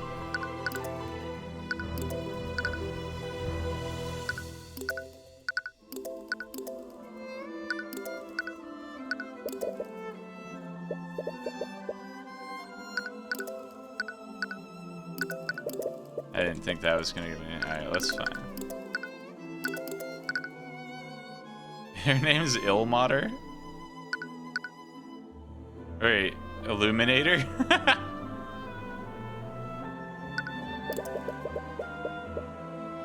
We know that Wallace was accepted through Redmond's program. But what about you, Eris? Are you trying to ask me if I'm a noble? Sorry, I didn't mean... No need to apologize. Although the answer to that question is a bit... complicated.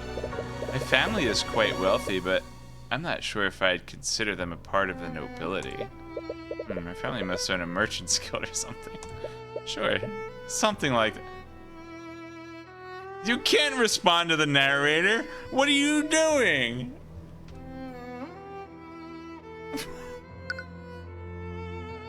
Oh, man.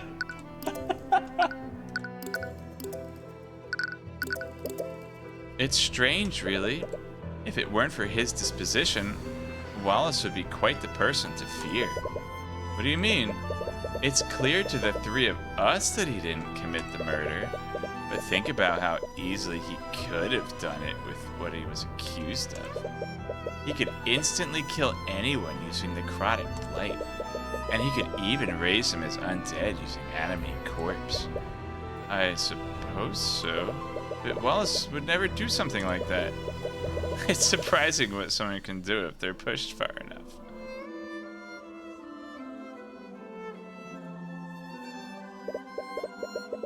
It really makes me wonder how idiotic the people that bullied him were. Yeah. You'd rather not think of such things.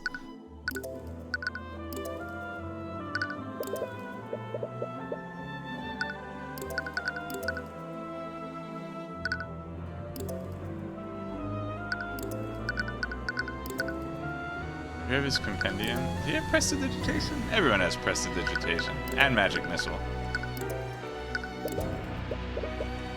She's gotta say something. Does she know my boss? My boss mom?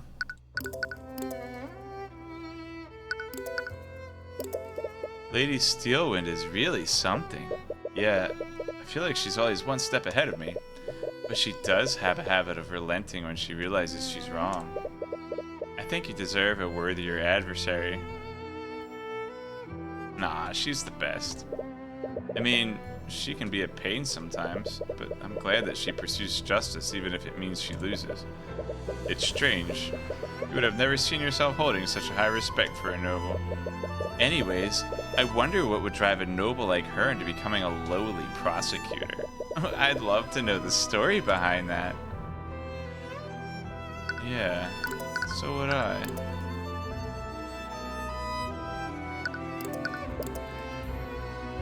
Catherine Bellwether wasn't the best person. She constantly used her authority to belittle and torment people. I'm sure the world is better off without her in it. Uh-oh, wait. She's double even. That means she's double evil? That's extremely blunt, Eris, but you can't exactly disagree with her. I have no interest in respecting those in power who are unworthy of it. Okay. Repario Arcanum. Nice. It's a grave for an individual that you don't know. It's best to leave it undisturbed. It's the grave of Emily Grant. It's a shame she died so young. You briefly say a brief prayer to Bahamut.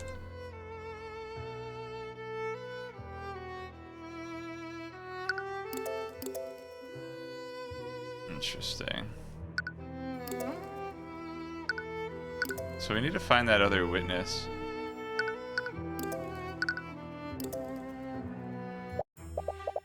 Oh, it's you, Mr. Cuthbert. Steelwind? What are you doing here? After what happened at the trial yesterday, I decided it would be best to start my investigation here.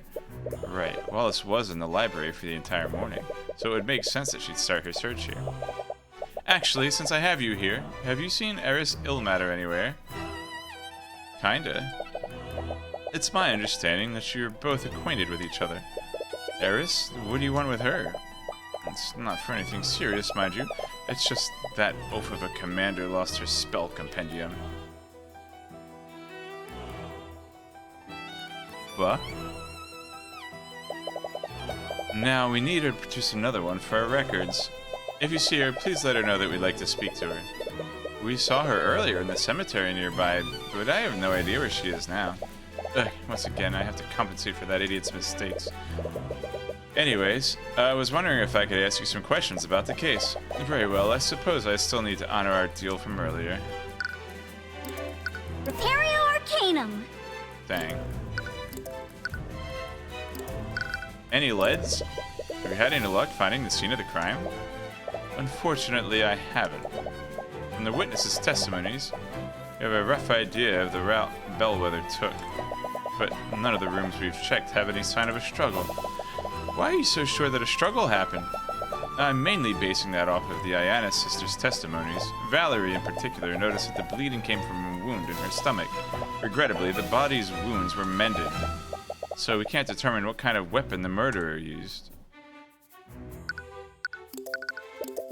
During the trial, you mentioned that another witness saw Bellwether walking around yesterday. Would you be willing to tell us who that person is? I'm sorry, but I can't tell you that. I caught a little off guard. You've been pretty transparent with your investigation so far. What's changed? I have no obligation to justify myself to you, nor do I have an obligation to help the opposition. Didn't we have a deal? Hiding information doesn't exactly seem fair for us. I believe I've given you plenty of information already, so regardless of what I said before, the answer is still no. Her family is dangerous. Oh, Rapier girl. Eye of Horus catches a stray thought from her. Her family is dangerous? What does it mean? Something about this witness's family that you're worried about? Wow. Way to use your powers so flagrantly. No. This could be a feint. Ah! It's a fencing reference. It ties in with the rapier.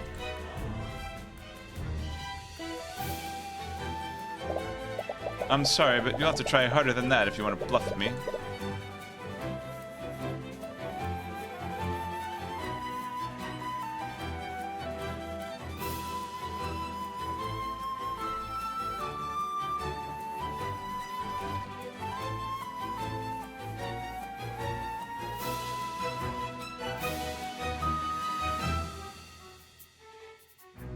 So, she referred to the witness as her. Furthermore, she said that her family is dangerous. I think that Arya Steelwind's family is dangerous. Why would she go to such lengths to hide the witness's identity? In any case, it looks like she's not willing to share more at the moment. Maybe you should try looking somewhere else.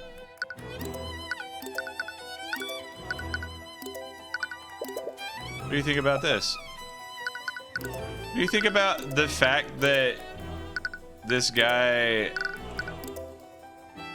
heard your supposed zombie talk when Animate Corpse says the corpse cannot speak? Huh? Repario Arcanum. Repario Arcanum. The library is full of ladders. It's too bad they don't have any fictional books. Were you looking for a novel to read? Yeah, I was hoping they'd have some sort of mystery VN. You like mystery novels? Of course. Why do you think I like this job so much? Aw. I've never really been a fan of the mystery genre. What? But your whole career's about solving mysteries. Exactly. It's exhausting. It's like how I don't want to play Overcooked because I worked in the food service industry for 10 years.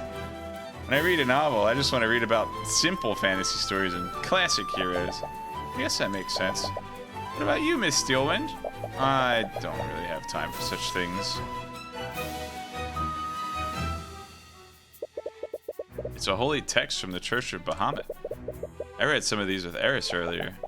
I've been meaning to ask, do you guys worship dragons in Wyverngard? I've never really been the religious type, but I've seen some devout worshippers in the capital. It's the most prominent religion here. The scaled Lord Rathalion is said to be the source of all arcane magic. It's no wonder that he's such a large part of our culture. There are tables. Ugh, I don't think I could handle studying here day after day. Globes. It's a globe of the world! It's amazing how many other nations there are aside from Wyverngard. I've been to most of these places. You should come with me next time, Tyrion. Isn't traveling through the border heavily restricted? Oh, don't worry, I won't report you. Can't exactly blame you for wanting to leave. Aw. What about the ceiling? Due to constant misuse of the arcane construct's voice systems, voice lines can now only be set by Headmaster Redmond. Is that why I can't make the constructs say things? Constructs speak using Professor Bellwether's voice. Unfortunately, that was an open invitation to many of the students. Oh man, that's funny. Kids. A lot of them ordered the constructs to speak several obscenities using her voice.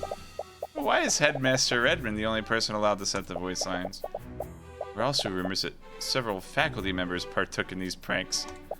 I can't blame them for wanting to let off some steam.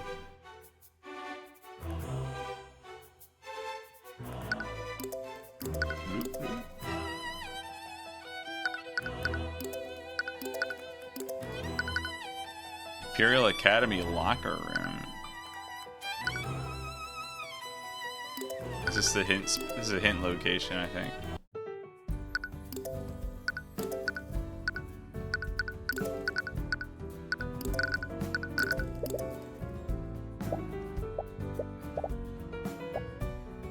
Dinosaurs. I just come here for the chill music.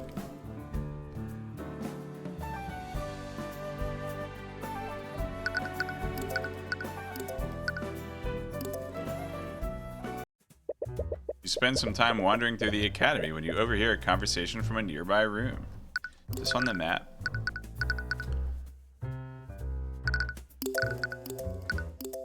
Imperial Library, Headmaster's Kitchen. No. What a great and thorough map. A storage closet's gonna come into play, I just know it. From what I understand, Miss Steelwind has already moved the investigation elsewhere. How long must I wait before I can retrieve my things? Sorry, old-timer. Orders are orders. None comes in or out till this case is over and done with. Commander White? And the headmaster, too? Oh, hello, Mr. Cuthbert. Hey, kid. In any case, there are other matters I must attend to. Please inform me where I can reclaim my things. Sure. Phew. He used a vanish spell. It looks like Commander White is standing guard in front of this locker room, and it doesn't look like he's conducting any sort of investigation. Is he here on Steelwind's orders? He might be able to tell you who the secret witness is. There's no way he would goof up like that. Tell me about the secret witness. What was the headmaster talking to you about? Supposedly, he has some items stored in one of the faculty lockers. Problem is, Steelwind said no one gets in or out of this room. Except for her and you two, apparently. She won't even let the other knights in here. Really? Is that normal? Nope. But things rarely are when she's calling the shots. Why would she give you access to the crime scene if she wasn't even letting the knights in? Yes, you and Celeste McCoy isn't even alive. The knights should be beginning the investigation. Right, she doesn't want to implicate the witness with the dangerous family. The rapier girl. I don't know what her deal is, but she's been acting strange lately. She's been real paranoid, that girl. Frankly, I can't tell what's going through her head. You mentioned that the prosecutor has been paranoid lately. Do you think that it has something to do with this case? Nah, it started way before that. Lately, she's been using the Inquisition to investigate a lot of non-magical homicides.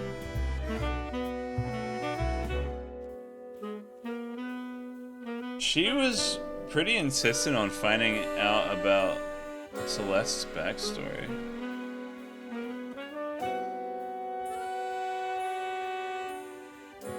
But Celeste is a mage.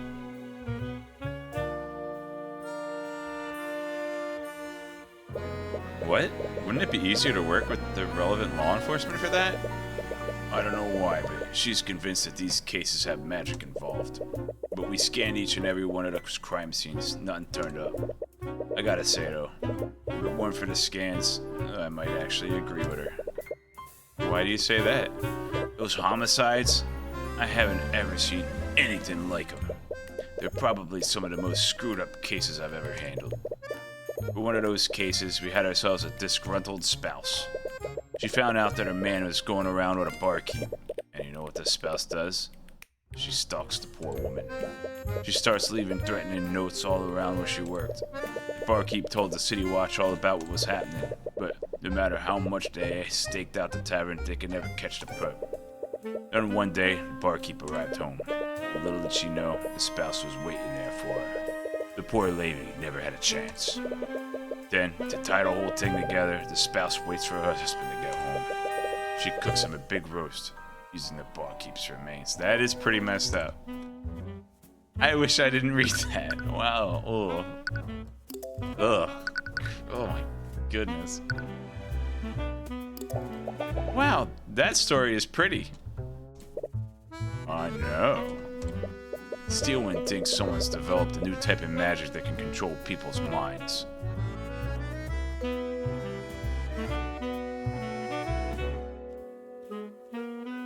Like, Steelwind's also, like, suspicious that Celeste is able to learn spells so fast. Maybe she thinks that ties in somehow. And Celeste's parentage is unknown. But this also, like, ties into the Eye of Horus, possibly, which is icky wicky. And these homicides were some kind of sick test run. Magic that can control people's minds? But wouldn't Mage Blight make more sense? Mage Blight? When a mage overuses their magic, it can have pretty bad consequences on their mind. They temporarily lose grip of reality and begin seeing things that aren't there. That sounds like someone I know. When a mage becomes like that, it almost never ends well. They enter a frenzy and begin firing spells randomly, which only makes it worse. I've seen my fair share of Mage Blight cases, and this isn't like that. Not all the perps were mages, and the ones that were didn't even use their magic. One thing was that each of the perps almost seemed to wake up after we arrested them. All of them said things like, "It wasn't me," or "I didn't have a choice." They didn't have a choice? What could that mean? I doubt it means anything. Sometimes people can't face the things they've done. It's easier to say that you had no control than to take responsibility.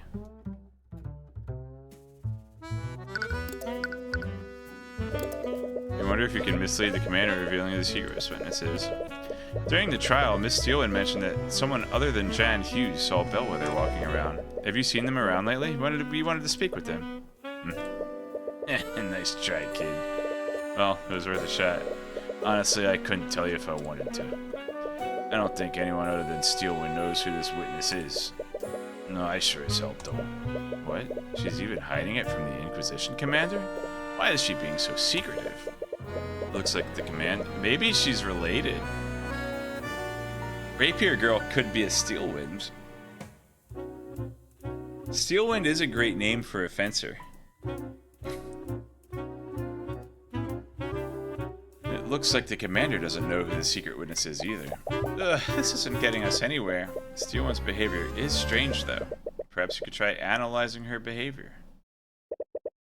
If you do that, you might be able to find a way to convince her to help you. Okay, Steelwind's behavior has been strange this time around. She's hiding elements of the case, even from the commander.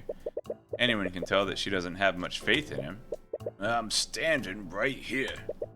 But this is the first time I've seen her hide key details of a case from him. I suppose he's going to keep secrets. Has to be a reason why she's being so secretive. Paranoia. We've already said as much. Her actions must be driven by paranoia. She's been hoarding information about the case. There's only one reason why she wouldn't utilize the Inquisition like she usually does. It's because she doesn't trust them. Oh, I hate to say it, but that doesn't really surprise me. She's always been standoffish with us. There is one exception. Who is too untrusted for this case? Me.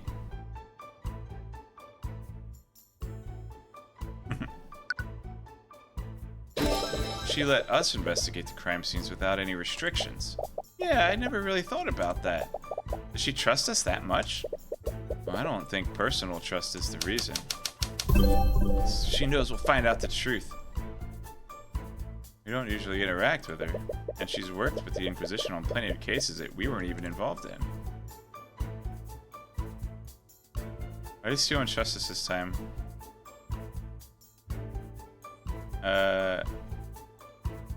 Tyrion isn't a member of the nobility.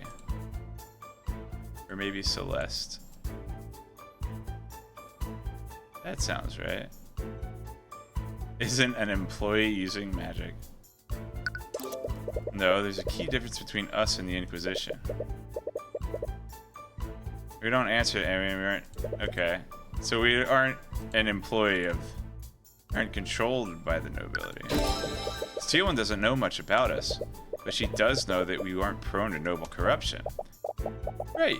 You indicted a noble during the last case. Meanwhile, the Inquisition usually bends to the nobility's whims. Well, I can't argue with you there. What can you infer about the secret witness? Using my insight, I could tell that she's worried about the witness's family, and if she's worried about corruption from the nobility, that can only mean one thing. The witness is a suspect. Or the witness is a noble. That makes more sense. That's less of a leap. I think the witness is a suspect, but the witness is a noble. Less of a leap. Okay. The witness has to belong to a noble family. That's why she... Oh, yeah. Almost everyone here is, dude. That's why she's so wary of interference. But we're obviously not going to do anything corrupt. Why is she hiding the witness's identity from us? You recall seeing a thought through the eye. The answer is still no. Her family is dangerous. I think she's worried about our safety. Yeah, I guess harassing a noble could put you in danger. But I'm the protege of the infamous Ruby Timora. Yeah, it's not as if we aren't already on the nobility's bad side. I'm sure the Pierce family still has it out for us. This could only mean that the family we're dealing with is even more powerful than House Pierce. It's House Steelwind. I figured it out, maybe. The prosecutor is wary of them. They could even be as powerful as the Steelwinds. We're close to it. Wait, don't tell me you think we're dealing with one of the 4 pillars. 4 pillars? It's a name people use for the top 4 noble houses. These families stand at the top of the kingdom's aristocracy. If I recall correctly, the 4 pillars are House Frigga, House von Sanctus, House Sybil, and House Steelwind. Oh. Okay. A lot of options then. Steelwind is a part of one of them? Yeah. Which makes it so much weirder that she's serving as a prosecutor.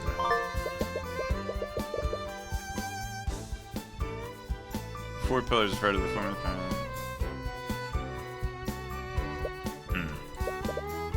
What is it? Steelwind's weird behavior all started after she investigated this room. We were at the crime scene, and she left to follow a lead, but an hour later, she came back to the lecture hall and booted everyone out. Her behavior changed after investigating this room. That means that she found something here. And that something must point to a family from the 4 pillars. Commander looks a bit anxious. You know, Steelwind's orders say, I can't snoop around in here.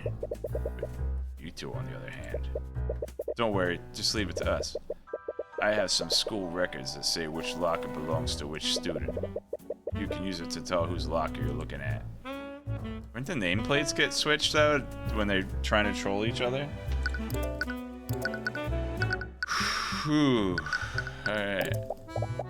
Oh, there's an arcane construct in the back here. It's probably here to aid the students. Anyways, I don't think it's relevant to our investigation, but perhaps we should make a small note of it anyways. There's to be an inactive arc. Inactive.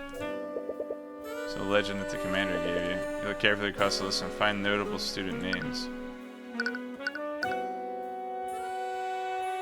Jaden Von Sanctus. You open Wallace's locker. Inside, you find a bottle of fragrant liquid and something that looks like a makeup kit. He has illusion magic. What does he need a makeup kit for? Huh? I didn't expect Wallace to use stuff like this. Because his name got swapped. It does seem strange, but it's not your place to judge. That's fair. Anyways, you should try looking through other lockers. Use the legend the commander gave you. Miriam Frege. I think Frege is Rapier Girl. You open the locker with Miriam Frege's ID number. Inside, you find a stack of worn-out textbooks and notebooks. Wait a minute.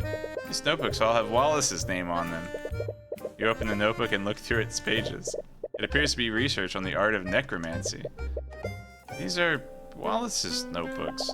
But why are they in Miriam Frege's locker? Did Miriam steal his things? What's going on here? You and Celeste check the locker more thoroughly. Wait a minute. Tyrion, take a look at this. That's blood. There's a stain of blood inside the locker with Miriam Frege's ID number. But we know the ID numbers can be switched, and have been to troll Wallace. So whose locker is this really? It's probably really Wallace's locker, because it's got his books in it.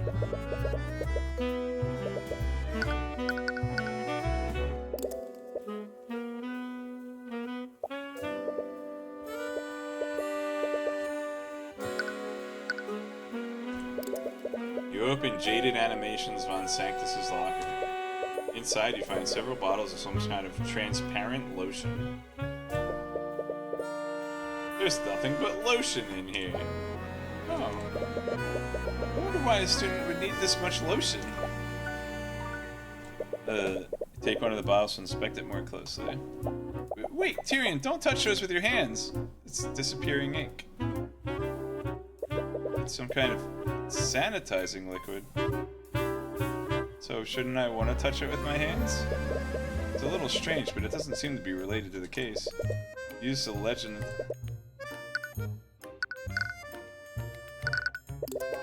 You open Warren Sybil's locker.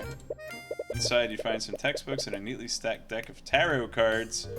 Forbidden arts. Oh, it's like those cards the fortune tellers use. I wonder if this student studies divination magic. Oh, right. Okay. Let's go down the line again. Abjuration we haven't seen yet. That's interesting. I could see that coming into play in a future episode. We've seen... I don't think we've seen Conjuration, but I think it's been mentioned. Here's the first mention of divination. We've seen evocation talked about, but haven't seen any of the spells yet. Illusion, necromancy, transmutation have all been covered. Abjuration, conjuration. No, we haven't seen enchantment yet either. But actually, enchantment's been alluded to in that story of the mind control cases. Ah. I wonder if the student uses divination magic. But anyways, I don't think this is related to the case. We found a few things, but I can't really make sense of any of it. We should look at this from the prosecutor's perspective. Steelman found something in one of these lockers. Which locker had the most suspicious evidence? I'd say probably the blood.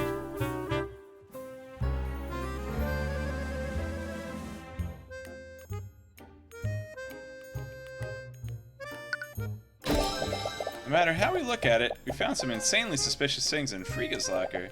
It had Wallace's notebooks and even some blood.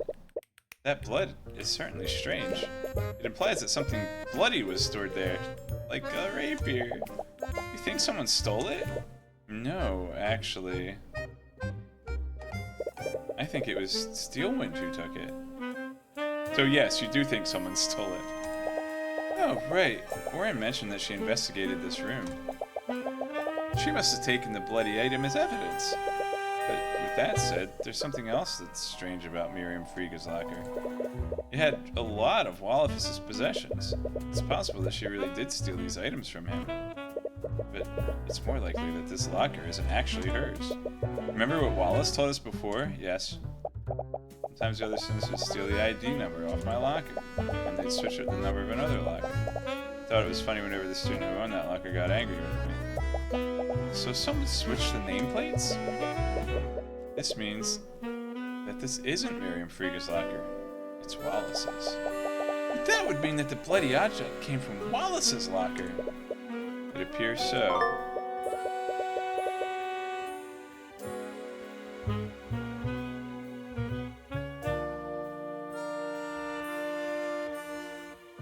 No. Arya didn't do it. She wouldn't do that. But if that's true, why didn't Steelwind present the bloody item during the trial? I proved that Bellwether was wounded before Valerie healed her. Wouldn't that have been the perfect time to present what she found? It was a bloody item found in the defendant's locker, after all. She could have easily proved that the nameplates were switched, too. Right, that is weird. There's something more to this that you aren't seeing, but what? I think we'll just have to ask Steelwind ourselves. I can't cast Detect Magic.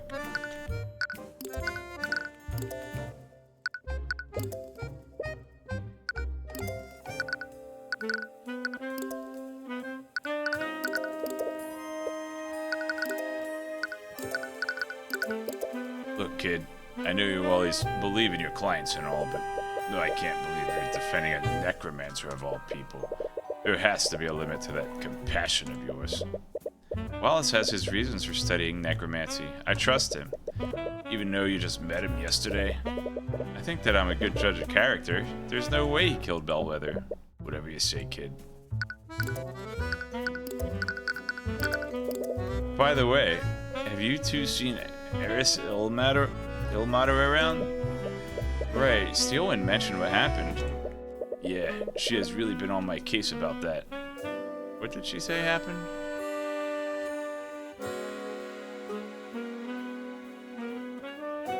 Oh, he lost her compendium. I can't believe I lost her. Okay, I'm glad I remembered right before the game reminded me. But I guess it's mostly my fault. We saw her at the cemetery earlier, but I have no idea where she is now. Damn it.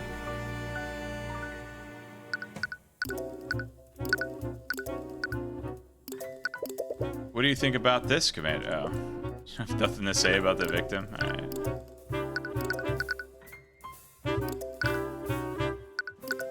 A lot of people had stuff to say about this.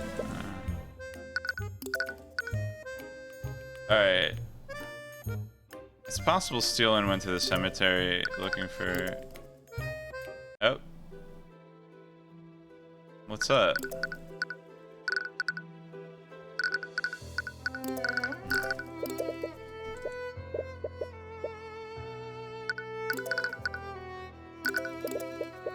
Dang it. What'd be the fun in getting flavor text?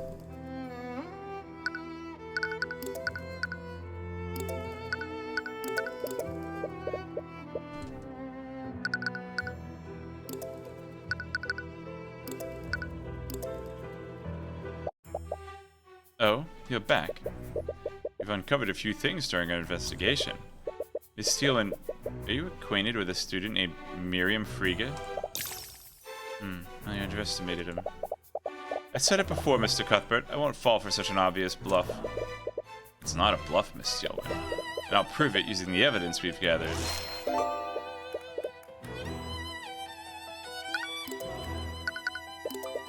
Steelwind is paranoid, and for whatever reason, it's due to the involvement of Miriam Friga. If you could convince her to reveal why she's been so secretive, she might give you more information. Argue! Ba-ba-ba-ba-ba. Hello, Technomagus. How was your day? Sue is extremely logical and won't accept arguments that aren't supported by evidence. However, she has become secretive lately, and her actions seem to stem from paranoia. She's uneasy about case elements that relate to Miriam, and she's very inclined to hide Frigga's involvement from the court at all costs. You've been behaving strangely, Steelwind.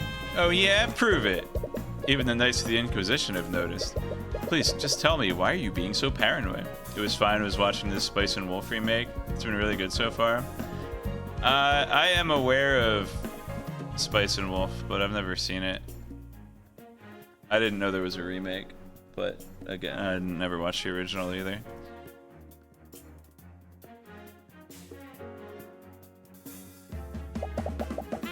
I'm not sure what you're trying to imply, Mr. Cuthbert. Nothing about my behavior has changed. I've approached this case objectively, just like I have with every other case. I love how she only responds to evidence and you can't do the other stuff. That's kind of perfect. Because she's the best. What did you say? Nothing about my behavior has changed? What is it? You've ordered the Knights to stay away from the crime scene, and you've even taken it upon yourself to conduct the investigation yourself. That is not normal behavior for a prosecutor. You watched the original years ago and enjoyed it. The remake's been pretty faithful. Cool. I took those actions because the Inquisition is incompetent. How could I possibly trust them with anything? The Knights are incompetent, but even you can see the value of delegation. During Celeste's case, you still delegated tasks to the Inquisition, and you could have easily investigated the McCoy Tavern yourself. This academy is huge. You wouldn't conduct your investigation this way unless you had a good reason. Gulp. And why don't you enlighten me? Why would I act in such a way? What would cause me to behave so strangely? I don't know. Do I present the 4 pillars or the blood in the locker?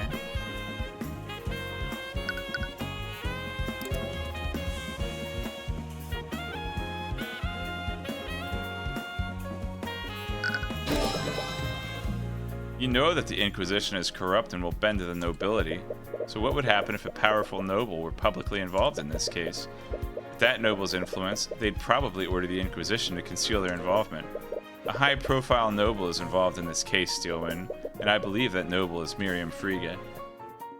And before their sisters, I thought that they were related too, but actually the Frigga house is separate from the Steelwind house. But she also, like, so here's the deal. Steelwind is kind of, like, working for justice in spite of how the nobility wants the justice system to work. So I think that Steelwind is actually, like, might actually be trying to incriminate Miriam Frigga. But if, like, she shares all the evidence up front, then the nobles are gonna kind of silence it. Maybe they're betrothed? I mean, that's possible too. Again with this, do you think you could bluff me by throwing out the names of random nobles? Not every noble is a malevolent Pierce. I've said it before, and I'll say it again. My investigation doesn't involve the Friggas. Nothing about this case has anything to do with House Frigga. How about this? And how do you explain this, Steelwind? The commander told us that you were following a lead in the locker room yesterday. We investigated the lockers of students from the 4 pillar families. We found stains of blood in a locker with Miriam Frigga's ID number, and it was presumably left by a bloody object. Ooh, she has extra hit points. The bloody object was taken by somebody, and we heard that you became extremely paranoid after you found something in the locker room. If I had to guess, I'd say that you took the bloody object as evidence. And what evidence do you have to support these outrageous claims? What? The only thing you have is evidence of a blood stain. There's a myriad of explanations for that. Everything else you mentioned is pure speculation. Can't prove that that piece of evidence exists. I could have found any number of things in that room, or possibly nothing at all. Threaten.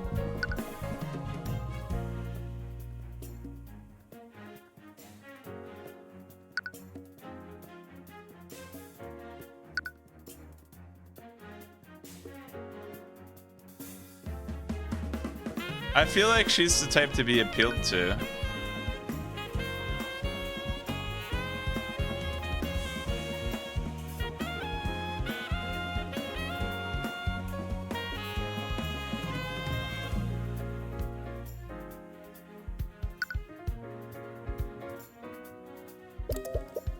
Hiding evidence, Steelwind. Do you not see how wrong that is? You don't have any proof to support your accusations, Gulp.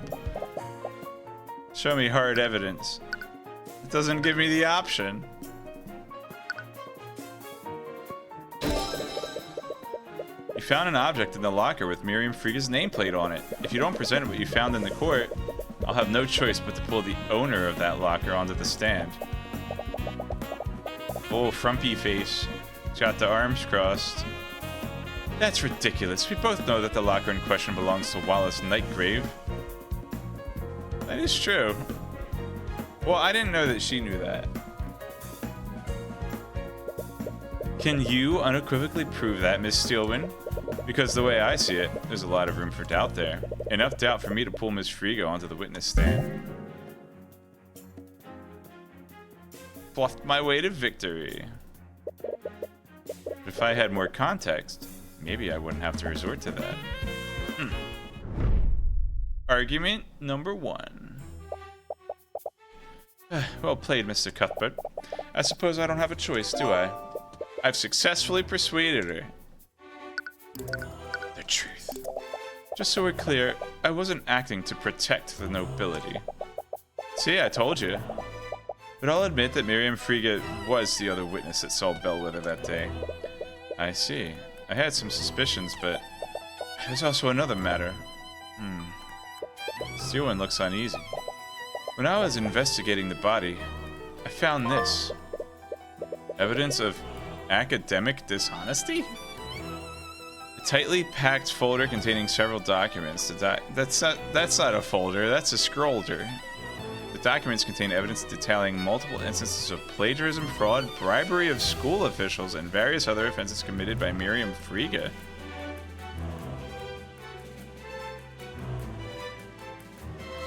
Huh. Bellwether actually, like, not want corruption?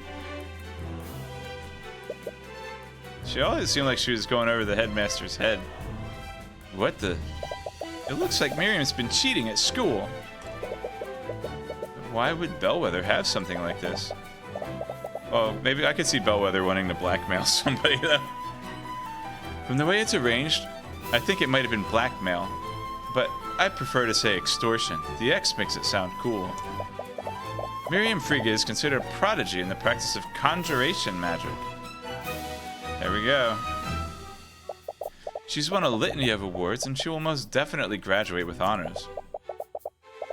If these files were to reach the public, it would absolutely ruin her reputation. Do you think that the professor was trying to threaten her? That's what blackmail means. It appears so. When I discovered this, several elements of the case were still unknown.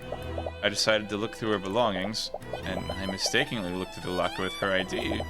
I found this in that locker. I think that she still probably would have stashed that in her locker, the locker with her ID on it. Rapier covered in blood. That doesn't look like a rapier. It was found in Wallace Nightgrave's locker. Apparently, it's a valuable family heirloom to House Friga. It was reported stolen by Miriam Friga weeks before the murder.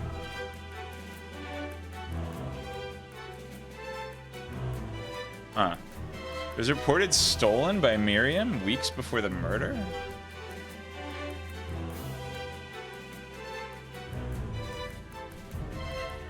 Huh. It's very likely that this is the murder weapon. This rapier is a valuable family heirloom for House Friga. And a few weeks ago, Miriam reported that the rapier was stolen from her room. And then it was found in Wallace's locker. Not that I'm complaining, but why didn't you present this in court? And to be honest, I'd like to avoid involving House Friga by any means necessary. I knew it! You're just protecting her, aren't you? By heck no. Miss McCoy, do you recall how Wyvernguard's justice system works? To acquit a defendant, you need to unequivocally prove that they didn't commit a crime. To do that, they either need a solid alibi, or we need to prove that someone else committed the crime. What do you suppose will happen if you bring Miriam Frigo onto the stand? House Frigo won't allow one of its members to be indicted in a court of law. They'll plan and forge evidence to implicate your defendant, and they'll use the Inquisition to do so. So that's why you've been keeping them away from the investigation. Can't you do anything? The Steel Winds are powerful too, aren't they? I don't have the support of my house. Or... Aww. Poor Ari's Steel Wind. Right now, I'm just a prosecutor, nothing more. Oops. Steelwind, you know that this isn't fair for us. Just do nothing. Do nothing and let us win. Celeste, if we can't go after Miriam, then you can at least help us save Wallace. I'm not going to do that. Why? What if Miriam Friga is the real killer? Her sword is a murder weapon, and Bellwether was trying to blackmail her. I seem to recall another case where an innocent person's sword was used to frame them. Whoa, too soon. She's chasing a silly notion of justice and equality. So she doesn't have the support of her noble house, right? Ouch. As a prosecutor, it is not my place to decide who's guilty and who's not. I won't engage in corruption, even if it's to counter corruption from another noble house. I'm sorry. Do you know where Miriam is right now?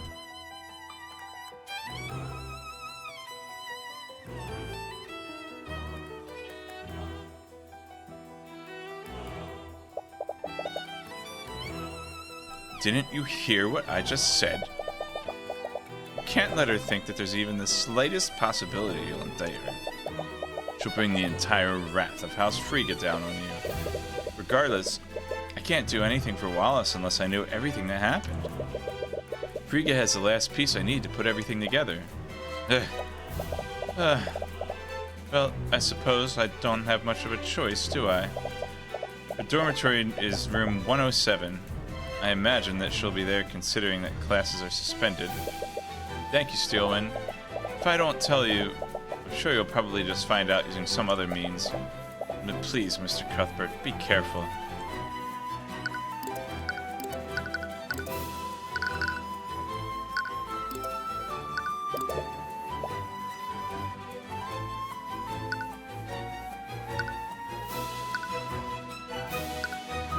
I like her Spider-Man arms.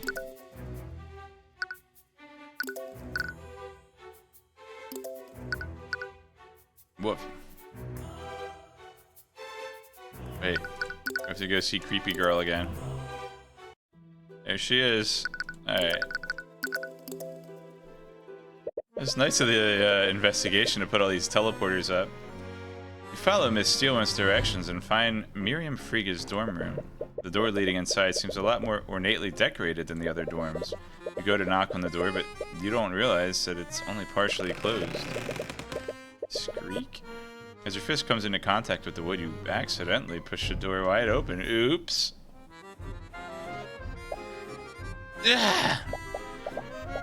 Excusez-moi. How dare you bring that into my room? These insects have no respect. Sorry, I meant to knock, but... Construct removes these hoodlums from my room. Acknowledged. From the corner of the room, an arcane construct stands up and starts making its way towards you. Before you can protest, it raises its fist to hit you. Yo, mercenary bodyguard.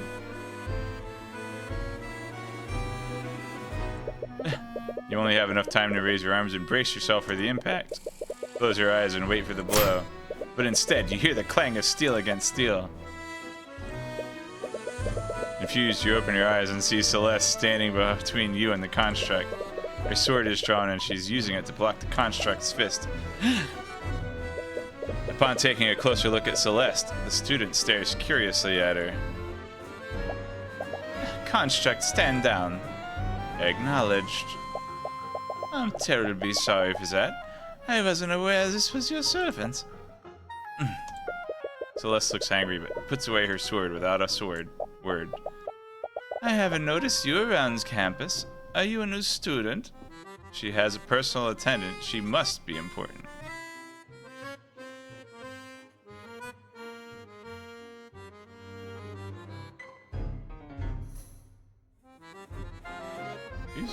Wait.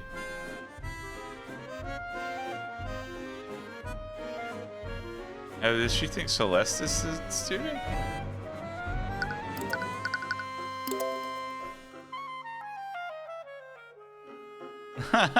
Oh. She thinks that Celeste is the main character. The random white box of face when you have moments is awkward. Yeah, I don't know why it does that, but it doesn't always do that.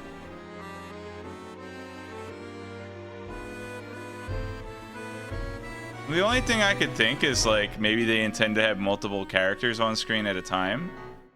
And so that way you know which one's thinking that, but so far I've never seen more than one character on screen at a time, so. What? You see an opportunity. Yes, my master just enrolled here recently. What? Celeste gives you a puzzled look, but you make a silent gesture back. After a moment, she seems to realize what you're doing. Yes, I just started here. I take it you're Miriam Frege? Oui, I'm honored that you recognize me. Student. It's a pleasure to make your acquaintance, Miss. I'm Celeste. Celeste Mick. She catches herself and pauses for an awkward moment. Steelwind. I'm Celeste Steelwind. There's no way she's gonna buy that. You can't believe her. There's no way she's going to believe. Steelwind. Oh, it's a pleasure to meet in my esteemed house. She must be from a branch family. Maybe I can use her. Wait, she's actually buying this? I just moved in and I thought that I should introduce myself. Seeing as you're a top student in the field of conjugation. No! You blew it!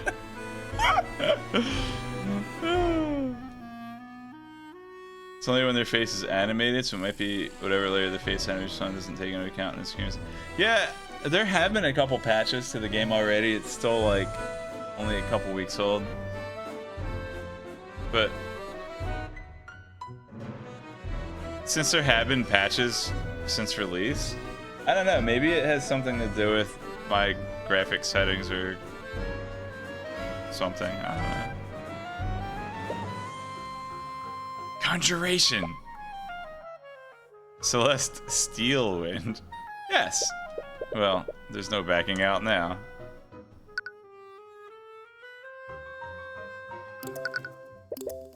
Ms. Frege, I was wondering if we could ask you some questions about... Excuse me? I don't believe anyone has permitted you to speak. Oh, here we go. Yay! Celeste is still smiling. You can faintly hear her grinding her teeth together. So, we heard about what happened to Professor Bellwether. I can't believe it. It's quite tragic what happened to her. She has always been an acquaintance of House Frege. She appears to be more receptive to Celeste. It might be better to let her take the lead on the questioning.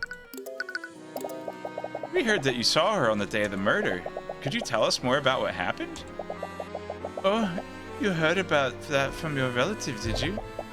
If you don't mind me asking, why are you so interested?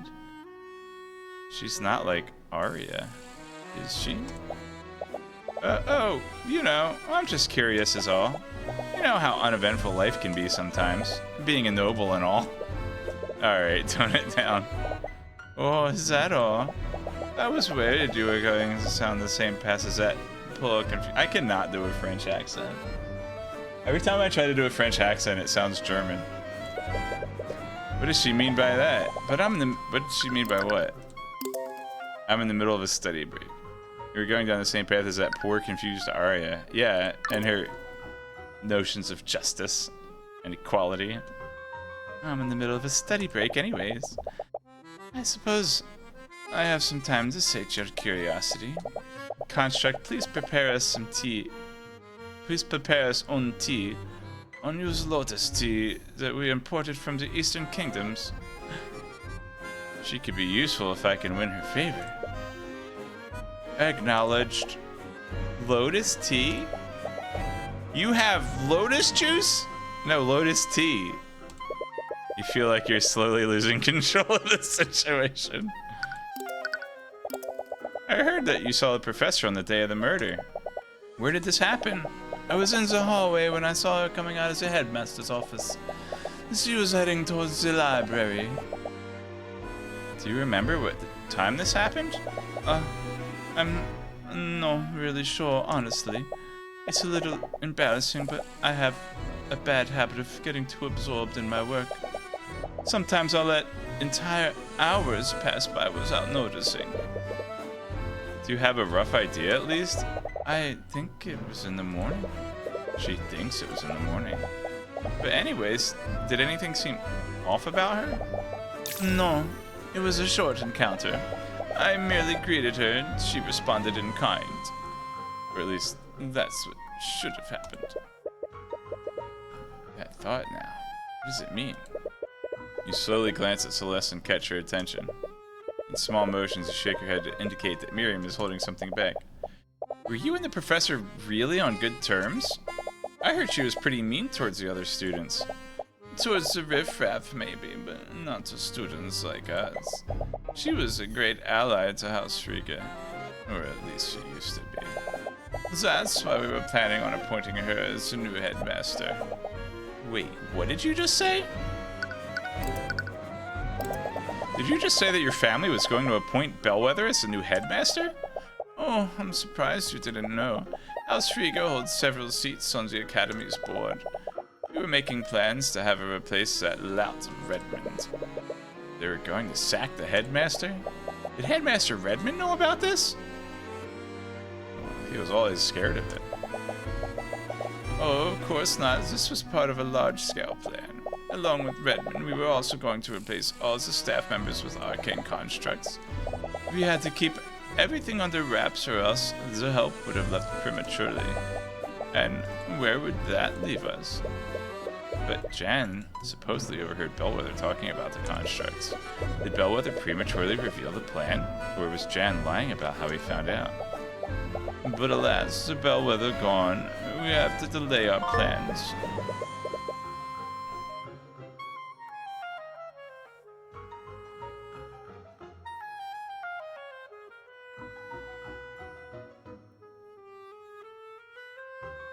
So a few weeks ago, that's when the sword went missing, or was reported missing. Right?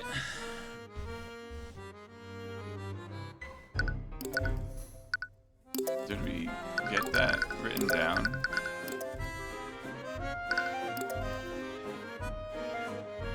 Reported stolen weeks before the murder. Casually bragging about a coup to usurp the school. Well, she trusts me. She trusts Celeste. She's from another high noble house. So, we heard that Arya took your rapier as evidence for the case. Can you believe her? She still won't give it back to me. My father will have my head if I can't get it back soon. How did it even become part of the investigation anyways? I don't know. Arya won't tell me anything. I swear, if that necromancer was the one who stole it, I'll execute him myself. So, someone did steal it from you. From right out of my room. When did this happen? About a few weeks ago. I noticed when I came back from one of my classes. She's like super suspicious, but like, I feel like the headmaster has more motive than anybody at this point. The random girl with a sword she's trying to woo. She's not random. She's from the Steelwind house. And she thinks that she can butter her up to use her for her thingy. Wait a minute. If she's a conjurer, she doesn't need that sword. She could just conjure a sword. Gotta get a hold of her spell compendium. Someone removes a rapier from a display case in my room. How did they get into your room in the first place? Did I say you could talk? You think someone used magic to teleport past the door? Please, I'm a master of conjuration magic. If someone attempted that, my enchantments would have shunted them out. This means that the thief came through one of the doors or windows. I bet it was that necromancer. I'm sure a street child like him just knows how to pick a lock. Angry. Grrr. Your grades. I've heard that you're one of the Academy's top students. Your grades must be amazing. Of course. As an inheritor of House Friega, my grades are impeccable. It feels good to have my greatness recognized. That's strange. You don't see anything contradictory to the eye this time. You make a gesture, so let's continue pressing her. What kind of magic do you study here? You must be joking. I study magic from the school of conflagration. Just like most members of my house. The school of conjuration? That's the type of magic that specializes in spatial manipulation and teleportation, right? Yes. I consider myself quite the expert in that field. Why, the Crown Prince himself has asked for my assistance in a research study. Ooh, the Crown Prince. Does that mean she's not lying? If she's smart enough to get the Crown Prince's attention, why should she be cheating? You said something about my wayward relative before. Were you talking about Arya? Oh, I'm terribly sorry if I offended you, but I'm sure it must pain you to see the way she's been acting lately. Yeah, it's been extremely hard. Hang in there, Celeste. Do you know that she even interrogated me about the murder yesterday? Oh, can you believe it? A Steelwind running around a crime scene like a common knight. Why, if I tried something like that, my father would disown me. Does nobility not approve of Steelwind becoming a prosecutor? Yeah, fourth wall breaking girl already hinted that. You always thought that it is strange. What is motivating her to do this? She's actually quite talented, but her family is probably pulling strings behind the scenes to bump her grades and other subjects, hence the blackmail. Oh, that could be. Honestly, she probably thinks she can do anything just because of her betrothed.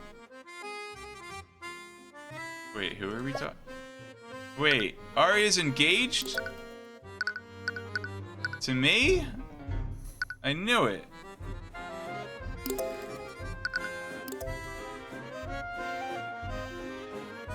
She's probably not the killer because, could be.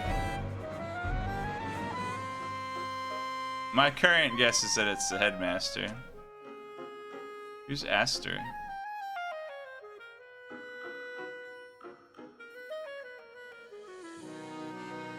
She's referring to Arya. Arya thinks she can do anything just because of her betrothed. Is Aster... Aster is me. Arya's betrothed. I'd be lying if you weren't also curious who this Aster is. But you shoot her a stern look that tells her to stay focused. Can't risk blowing your cover for some gossip. But I want to know the gossip. Blow cover for gossip. Honestly, I don't know what Arya is thinking. At this rate, it won't matter which house she belongs to. She'll be ruined. Are you actually concerned about her? What? Of course not. I think that she just wants to marry Aster.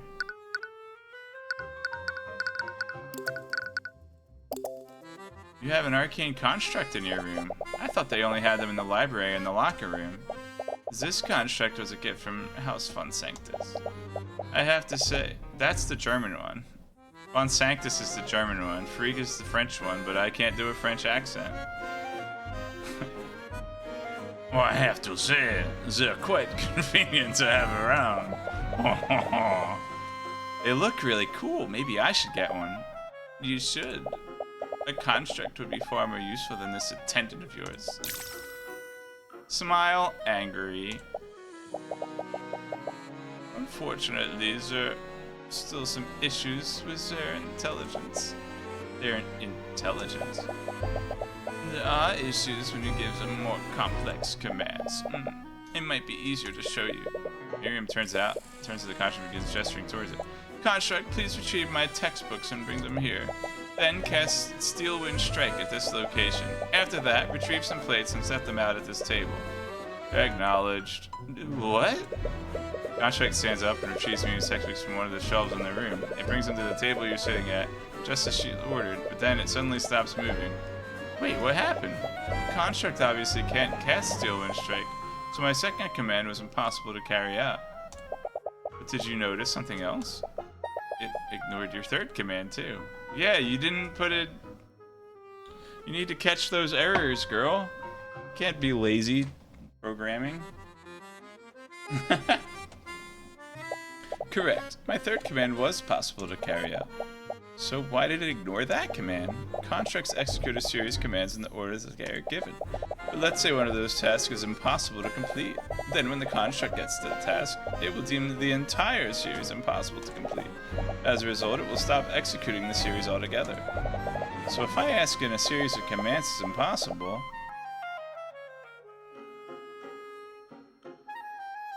then that command will interrupt the sequence of commands.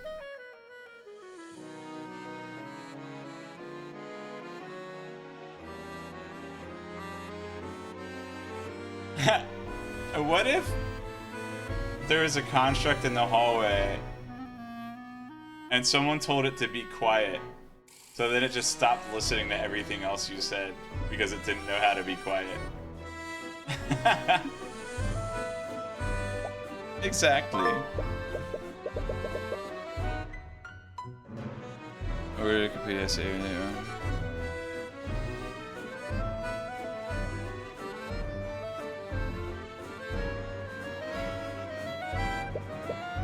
Lady Steelwind, I'm afraid we must leave now if we want to make our next engagement. Oh, right. Let's go, servant. Oh, leaving already? It was a pleasure talking to you. Yeah, sure. I hope to see you around. Oh, I wanted to present more stuff.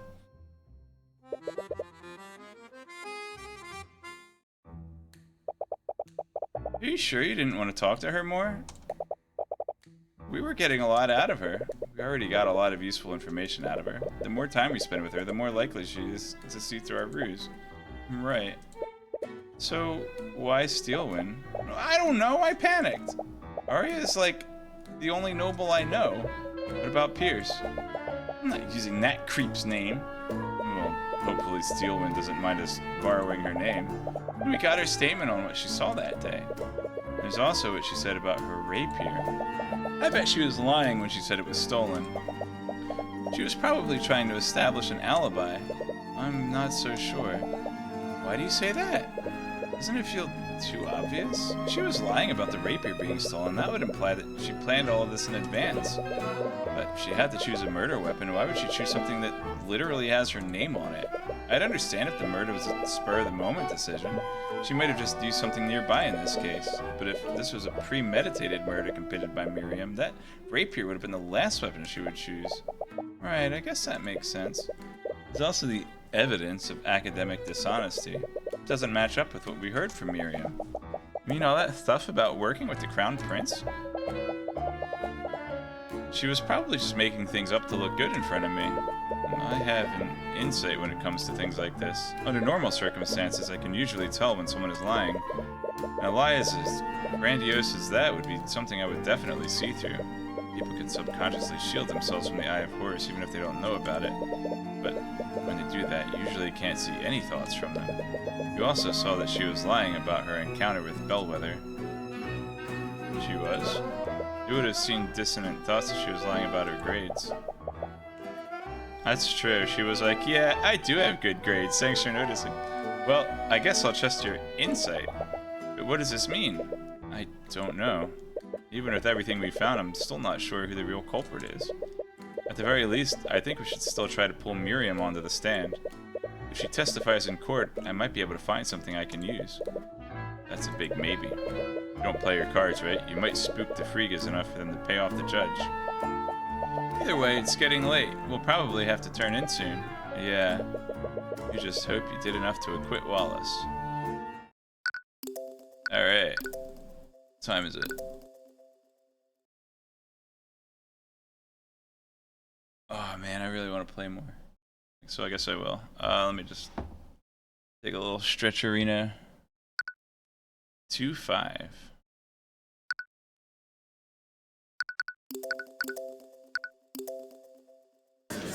Squeak, squeak, squeak.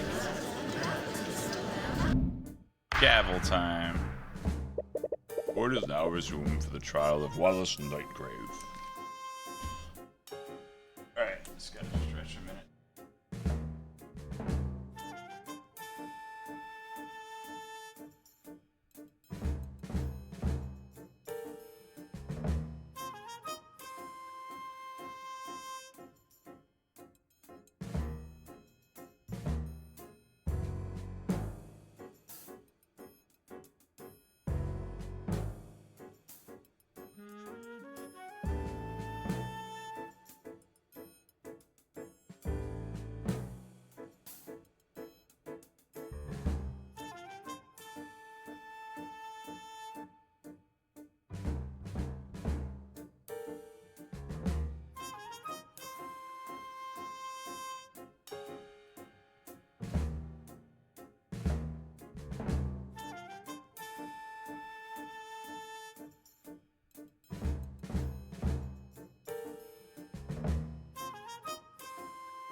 Alright. If there's another investigation after this trial, then I'll just go to bed. But we'll do the trial and maybe end the episode? Who knows? Court is now resumed. Let us review the proceedings from yesterday. It was revealed that the trace of necromancy may not have been left by the defendant. It may have been left by a witness who used necromancy to attempt to heal the victim. However, the victim was seen by witnesses well after her time of death. This could only be explained by the defendant using necromancy to animate the victim's body. Very not true. This leaves the question, where did the murder take place? There's blood in the locker. Does the prosecution have an answer for this? Based on the testimonies of several witnesses, it is very likely that the murder took place in the library. Oh, that's where the defendant was. Interesting. What led you to this conclusion, Miss Steelman? I'd like to know that too. First, I'd like to remind the court where the victim was sighted before the body was found. It began when the victim had a meeting with the headmaster near the center of the building. Our meeting was scheduled for 12 p.m. According to my schedule for that day, our meeting lasted for an hour. This brings us to the statement of the next witness, a student at the academy. This student saw the victim walking in the hallways. I saw her coming out of the headmaster's office. She was heading towards the library. Which means that our first witness saw Bellwether leave the headmaster's office. Presumably, this would have happened after her meeting there. That would mean this encounter... That would time this encounter at around 1 p.m. The other event is the discovery of the body, which was when Valentina Ioannis contacted security, which was at 3 p.m. As we've already established, this event occurred at 3:04 p.m. But the significance of this time is in what occurred before the body was discovered. Second witness, a member of the cleaning staff, spotted the victim in the West Wing hallway. Oh, they knocked over a vase, and there were shards and dirt everywhere. It was probably 20 or 30 minutes before the twins found the body. This means that this encounter must have happened no later than 2:30 p.m. And this... You said 20 or 30 minutes. I think you meant to say 2:40 p.m. And this implies that the victim was near the library between 1 p.m. and 2:30 p.m. According to the defendant's statements, he was in the library during this time period. Furthermore, the time of death was at 2:07 p.m. This means that Mr. Hughes saw the victim's animated body. Stealing deduction. 12-1 theater rumors movie. His name's Ted Red. Maybe if you could saw Bell walking in the hallways.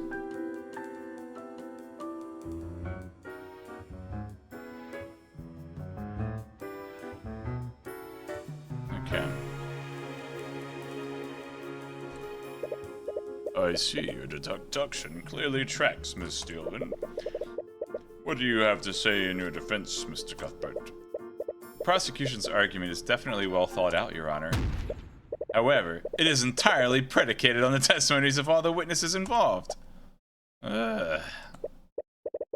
Steelman's deduction has to have a hole somewhere, and since your conversation yesterday, you had a feeling that Miriam is hiding something.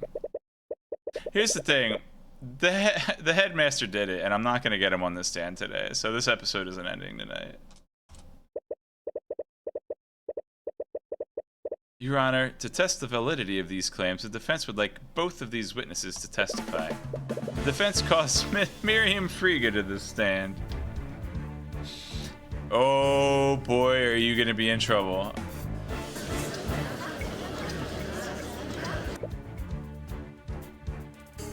But Frieger? At the mention of her name, the judge's face turns a bit pale. I had a feeling it would come to this. Do you have any objections, Miss Steelman? I do not, Your Honor. Very well. Just going straight for the throat here. Yeah, I know, right?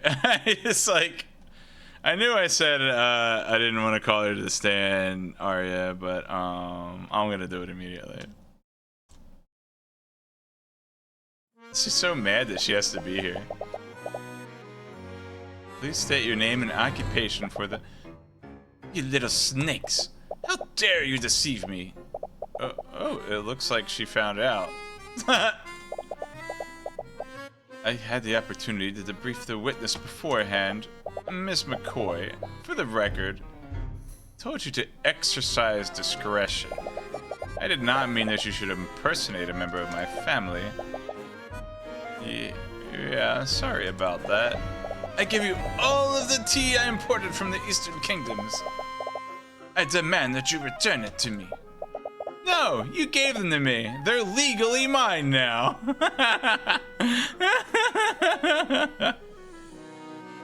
She loves that lotus tea or whatever.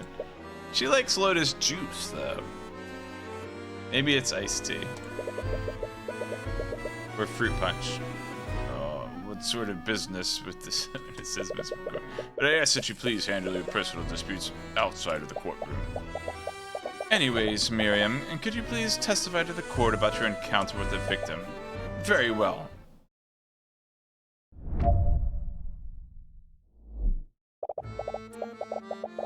I was working on a research project in my dorm room when I decided to take a break. I left my room and went on a walk. That's when I saw Professor Bellwether exiting the headmaster's office. She was walking in my direction, so I greeted her, and she responded in kind. Walked in my direction? Do I have to look at the map? Pretty sure the Eye of Horus were to pop up. Celeste would be super happy despite looking embarrassed because she got to make a fool out of Tyrion. Probably. You haven't played this game before. I mean, obviously, if you're throwing out like guesses and stuff, you haven't played this far into it. But I know you watched a little yesterday too. I wasn't sure how much attention you were paying to the mechanics of the game, basically. And the lore. A short time after that, I went back to my room and continued my work. I do enjoy Ace Attorney games, but haven't gotten this one yet. Yeah. I like 75% bought it because Insane in the Rain music composed it. And the other 25%, I'm not wearing the Capcom shirt today, so.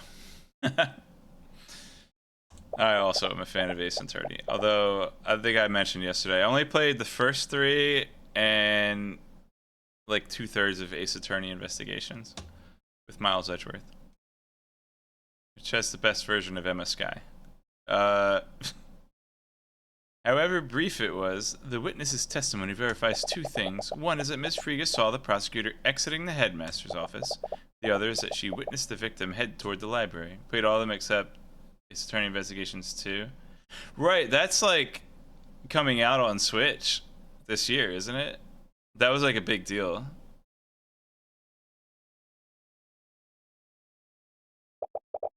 This gives us a rough timeline of where the victim was before her death. Yeah, we're looking forward to it. Is that also Miles Edgeworth, or do you play as someone else in that?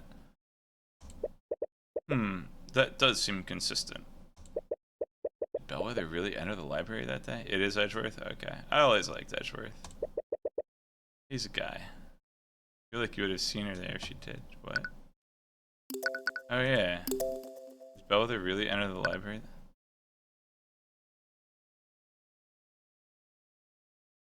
Yes. What? Ahmed saw her that day. What are you talking about, narrator? That was like in the opening cutscene. Anyway. That's how we know she's such a jerk, because she was mean to the kids in the library. Mr. Cuthbert, maybe a good cross-examination.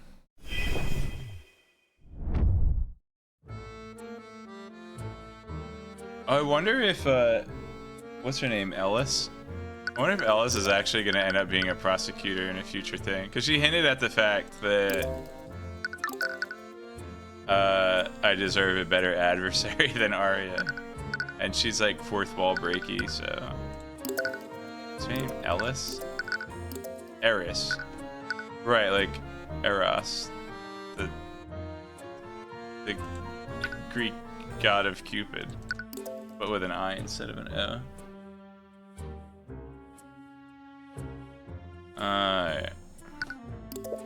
Was this research project part of your schoolwork? It was an independent study to develop a new conjuration spell formula. The project is being sponsored by the Crown Prince himself.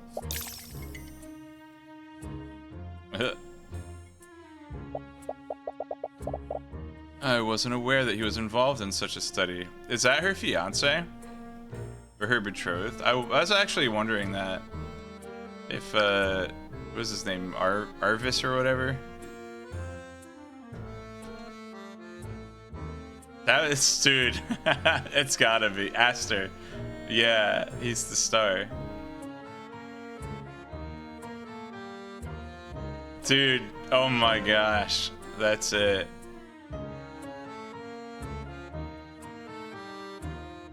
So maybe Aster's the crown prince. Arya is betrothed to him. And she's like, wait, he was doing what with this floozy? Oh man. Of course you wouldn't. Do you expect to know every aspect of his life, dear Arya? Ooh. Yeah. Sense a bit of aggression. If you don't keep an eye on him, House Friga might just steal it back from you.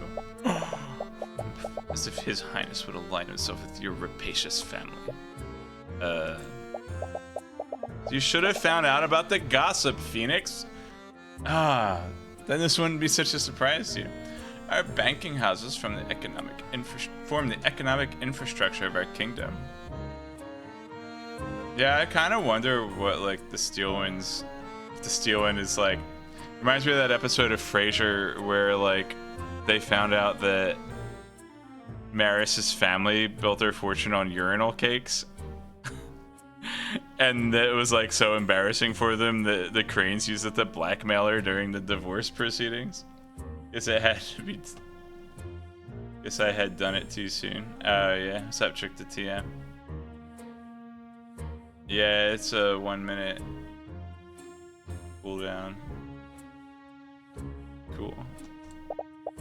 But perhaps he'll come to the Steelwinds if he needs to clear a den of goblins. I mean, we are evokers. Wait a minute! Whoa, hang on a second. Alright. The Frigga House, she's saying that the Frigga House's banks form the, like, infrastructure of the kingdom's economy, but they're well known to be specializing in conjuration? So they can just, like, so they basically just mint the money? I guess it's not like that. I guess they're just also acting as the mint. So I guess that's not really that huge of a deal.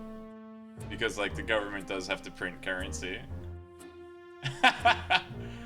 But, you know, it does seem like an opportunity for corruption. Oh, man. As she said, our banking houses form the economic infrastructure of our kingdom, and we're conjurers. That'd be hilarious if the family of conjurers simply magicked all their money into existence. Yeah, really. And so the Steelwinds are there to clear a den of goblins because they're the reason I actually got to that line of thinking was because I was connecting, like, oh, the Steelwinds are known to are evokers, so it would make sense that their magic would be good at clearing a den of goblins. So then I was like, wait, Miriam's a conjurer. Maybe they're also alchemists. Maybe.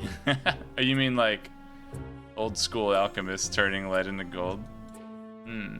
They wouldn't even need to do that. They could just conjure the gold. With all due respect, may we please focus on the matter at hand? Of course, Your Honor. Dang, dude. This chick's like so stuck up. The best part about Miriam is it makes you realize how not stuck up Arya is, because Arya is the best. She's way too loose-lipped to be the killer. Yeah. And you're sure that you saw her ex at the headmaster's office? Oui, I remember it clearly. I was surprised that she was still meeting with the headmaster at all. She must be talking about how they were plotting to replace him. Did you interact with the professor at all, Miriam? She was walking in my direction, so I greeted her and she responded in kind. Alright, we have a map.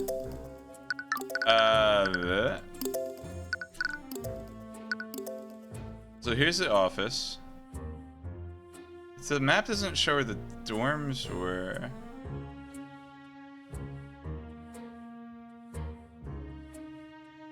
So she was like coming out of the headmaster's office, has to pass the library to get to.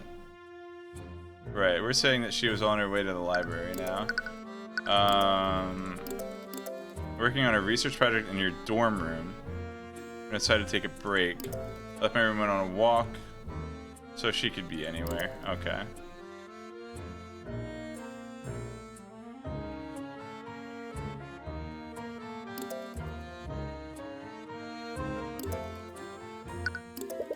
Did anything seem off about her? No, but it was a very short encounter. It's not as if we stopped to have a conversation. You said that you greeted her and she responded. What words did she use? Why is that important? Miss Frigga, it's possible that someone used illusion magic that day. Every detail about the victim's interactions could be important. Well, I bid her bonjour, and she said good morning in response. Good morning? But wasn't it like 1 o'clock? I mean, I say good morning no matter what time of day it is because I think it's funny. But I don't think she would do that. She headed towards the library. Did you see her enter the library? I didn't. There's not much else in that direction. From testimony to John Hughes, we know that she later came from the library. Even if she didn't enter the library, she was in the area for more than an hour. This morning somewhere. How long did you leave your dorm room?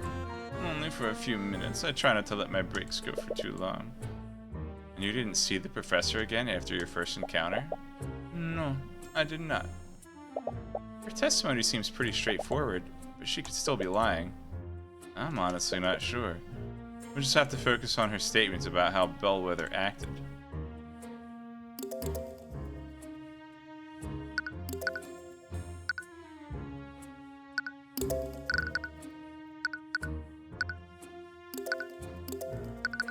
Here's your thingy.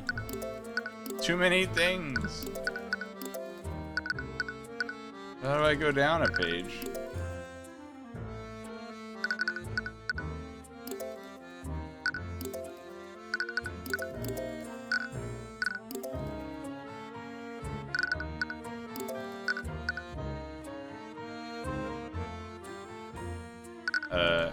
Oh, I can use the wheel. This looks like I was supposed to use the button. There's all kinds of stuff down here.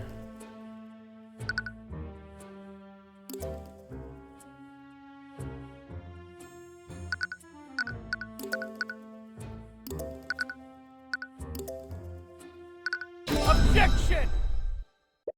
Ms. Frigate, if I recall correctly, you have a habit of getting absorbed in your work. So much so that you'll even lose track of the time of day. Oui, but what does that have to do with my testimony? Earlier in today's proceedings, the prosecutor made the following argument. Our first witness saw Bellwether leave the meeting with the headmaster. But see, like, here's the thing. Alright, it would be totally in character for Miriam to say good morning. Because she gets absorbed in her studies and loses track of time. And then, like, even if it's in the afternoon or evening, if I say good morning to someone, a lot of times they'll just say good morning back and not really think about what time of day it is. Even though it seems like the correct answer, I don't agree with it. Ms. Frigate, if you had said good morning to the professor, you would have been mistaken, because that encounter could only have happened during the afternoon. And your point is? You said it yourself, Mr. Cuthbert, the witness simply lost track of time. What the witness said isn't important here. The significance is in what the professor said in response. She had just come out of a meeting that was scheduled for noon. She would be well aware that it was no longer morning. So why would she respond good morning? Wouldn't she have corrected the witness? That is true. It does seem like Applegate's... What's her name? I can't... It does seem like the victim's MO to correct the student at every opportunity. Yeah, same take, Techno. Except my one boss actually got upset when I did it. It's just like, I've been here since 5 o'clock in the morning. It's really unsettling when you say good morning at 2 o'clock in the afternoon. I'm like, all right, I won't do it. I won't say it to you then. The encounter was extremely short, and the victim's mind may have been preoccupied. She could have easily responded to the witness without thinking. I'm going to be honest, I kind of agree with her. It's not hard to believe that they were both confused about the time. It's definitely a stretch, but you still can't shake the feeling that she's hiding something. Every time you ask her about how Bellwether acted that day, the eye picks something up. There has to be something there. Ms. Frigate, you haven't been entirely truthful in your testimony, have you? That's absurd. What reason would I have to lie? Such a small detail, why does he even care? Every detail about how she acted is important, Ms. Frigate. What aren't you telling us? Mr. Cuthbert, you have no basis to accuse the witness of perjury. Yes, you will stop this at once. Ms. Frigate, you're lying about how Bellwether responded to your greeting, aren't you? Does it make a difference? All she did was yell at me. All she did was yell? Ms. Frigate, is it possible that Bellwether's response was less than friendly? What do you care? What difference does it make? My job is to make sure every part of your testimony is truthful. Every detail matters, no matter how seemingly unfair. Mr. Cuthbert, you will stop this or I will find you in contempt. The judge is scared. The professor yelled at you, didn't she, Miss Friga?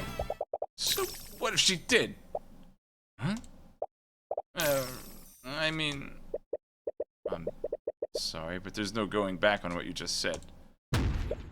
So, you do admit that she yelled at you? Ah, you impertinent little... Yep, I admit it. The professor didn't greet me back that day. Oh, good morning, Professor. Shut up! Gah! Is she already a construct at this point?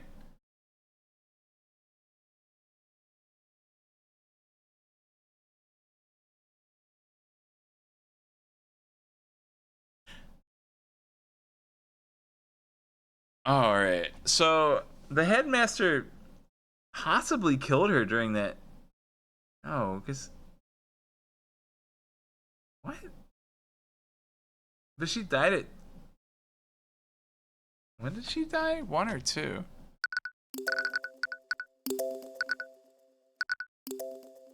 She died at 2. An hour after this meeting ended. The headmaster killed her. He just like had her in the office for an extra hour?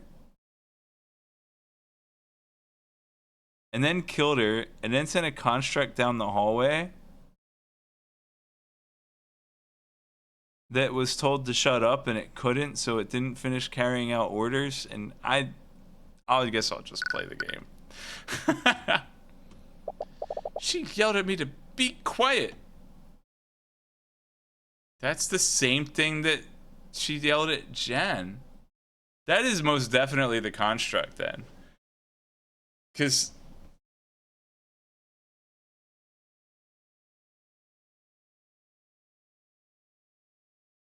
Because the construct speaks in... Gosh, I cannot remember the name of the victim. Bellwether. So the construct speaks in Bellwether's voice. So it would be really easy to cast an illusion spell on the construct to make it look like Bellwether, and it already sounds like Bellwether. It's told multiple people to be quiet, and was coming from the office of the guy who can change what it says. Interesting. Okay. We'd always been nothing but courteous with each other. I don't know what got into her that day, but something put her in a foul mood. But that's it. Everything else I said was the truth. They'll believe me, right? I did see her come out of the headmaster's office and walk towards the library. That part is true. So she wasn't lying about that. So is that all, Mr. Cuthbert? What do you mean, is that all? Badgered the witness. Also, you could prove what exactly? The witness committed perjury, just like they always do. The witness changed a small detail of her testimony, a detail that is inconsequential to the case. It was clearly an act with no malicious intent. Yeah. After seeing your thoughts, it's hard to disagree with that. You were so sure the eye would lead you somewhere. Friga was only lying to save face. The witness saw the victim leave the headmaster's office and head toward the library. Do you have any concrete evidence to refute that, Mr. Cuthbert? No, I suppose I don't. Wait, is this really okay? At this rate, this will be the only chance you have to cross-examine her. I don't think she's lying anymore. And I was really pushing my luck earlier. If I continue pressing her, the judge might actually charge me with contempt. If Miriam isn't the one that's lying, then... There's another witness. The defense has no further questions for the witness, Miss Steelman. Huh. The prosecutor stays silent for a while. She almost looks disappointed. Very well, Miriam, you're dismissed. Oof, wow. Well, wait, she said that she could teleport with her Wait, no. Transmutations, they establish as teleporters, I think. Wait.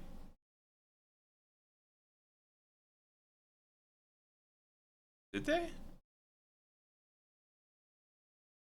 I know so Miriam mentioned that as a conjurer she could put up wards against teleportation.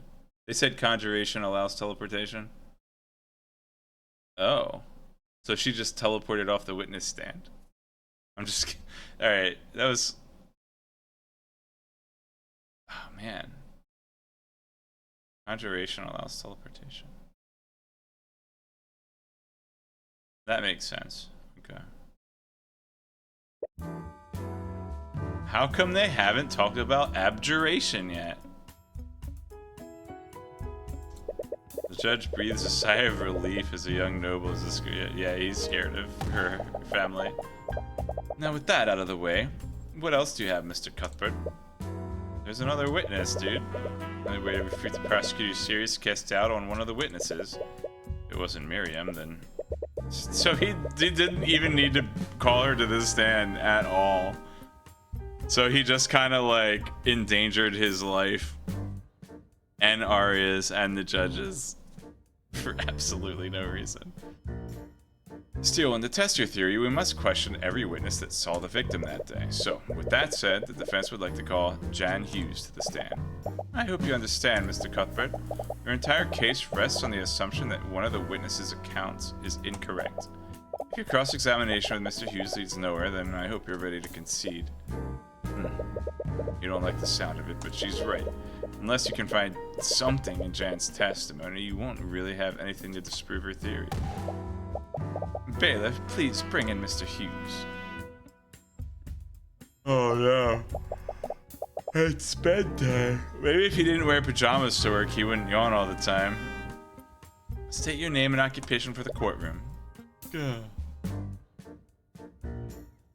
Call the accused of the stand to testify. It always works for Phoenix.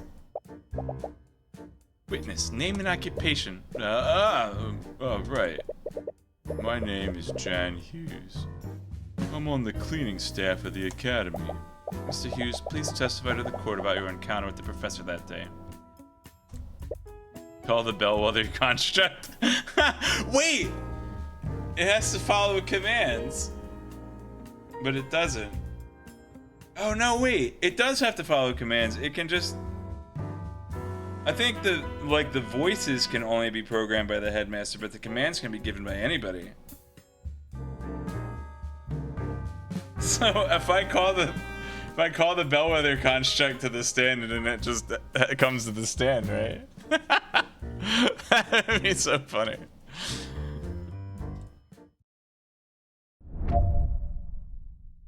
Just looking at this guy makes me want to go to sleep. I saw the professor when I was cleaning the West Wing hallways. It was about 20 to 30 minutes before the body was discovered. She walked by me, but she looked pretty out of it. I heard she was undead when this happened. Pretty creepy if you ask me. This is where I point out that undead can't talk. After that, she went into the empty classroom, which I should have been able to point out at the end of day one. I'm gonna cross-examine the bellwether construct, parrot. Well, that was straightforward. Come on, Jan, what are we supposed to do with that? Press! Press! It looks like we need to press his shirt, jeez. I don't know, you guys are the lawyers. I'm just telling you what I saw. Mr. Cuthbert, you may begin your cross-examination.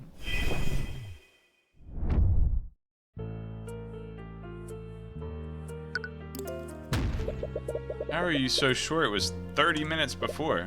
I always check the time to make sure I'm on schedule.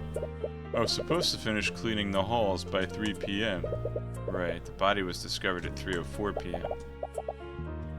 What was the professor like, Mr. Hughes?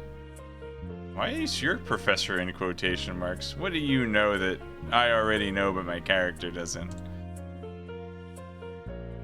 She looked pretty out of it. Did anything else look off about her? I mean, yeah, she was undead after all. That remains to be proven. If you say so. Anyways, what was her demeanor like? She looked like she was in a bad mood. Either that or she was tired. But I guess she was just dead inside, literally. I believe you've forgotten a few details about what the professor did. Yeah? Sorry, it's hard to remember these things sometimes. Which detail should he ask him for? Did she make any sound? Did she do anything to you? Did you hear her make any sounds? Oh, yeah. After she knocked over the vase, she yelled at me to be quiet. Yeah, but I didn't even say anything. This detail could be extremely important. If only I could figure out how. Please add it to your testimony. Whatever you say, man. See, really said.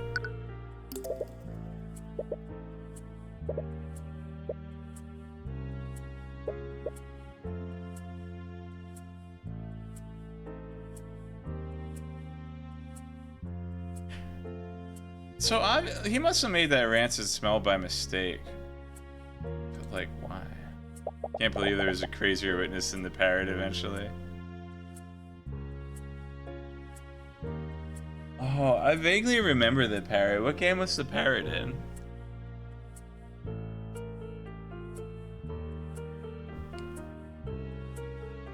In the first one? Oh man, I don't even remember. It must have been, was it Turnabout Samurai? The worst ever episode of Phoenix Wright? Or the fourth case? Oh, is that the one with the Loch Ness Monster and Edgeworth is accused? Who's a parrot?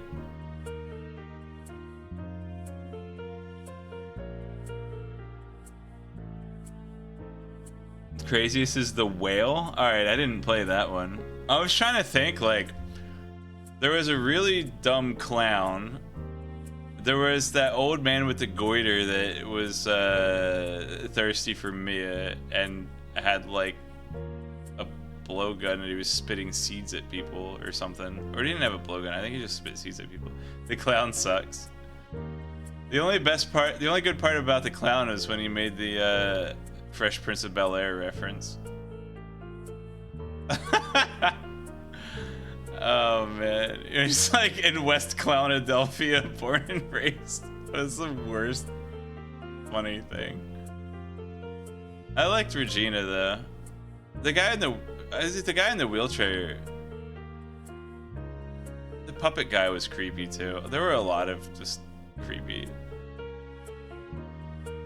There were a lot of things in that episode in Turnabout Big Top that I liked, but there were some pretty bad characters in it.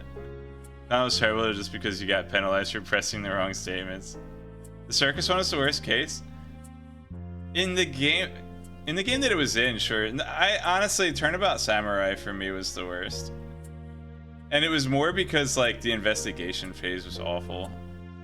You just have to wander around the studio until you happen to walk on the right screen at the right time.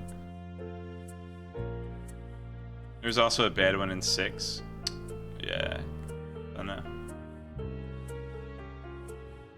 There were some good ones. There are some like really good ones and some pretty bad ones. Yeah. I don't know. There is.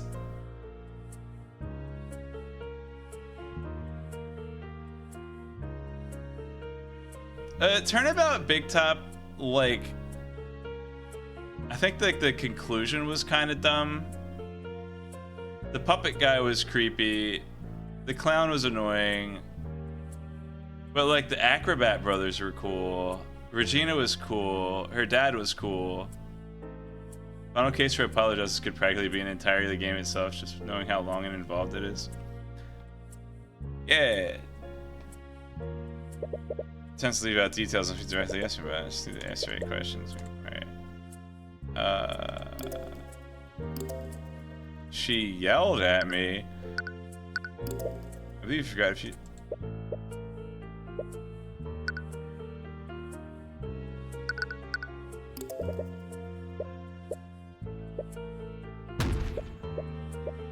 I pressed them on the other thing.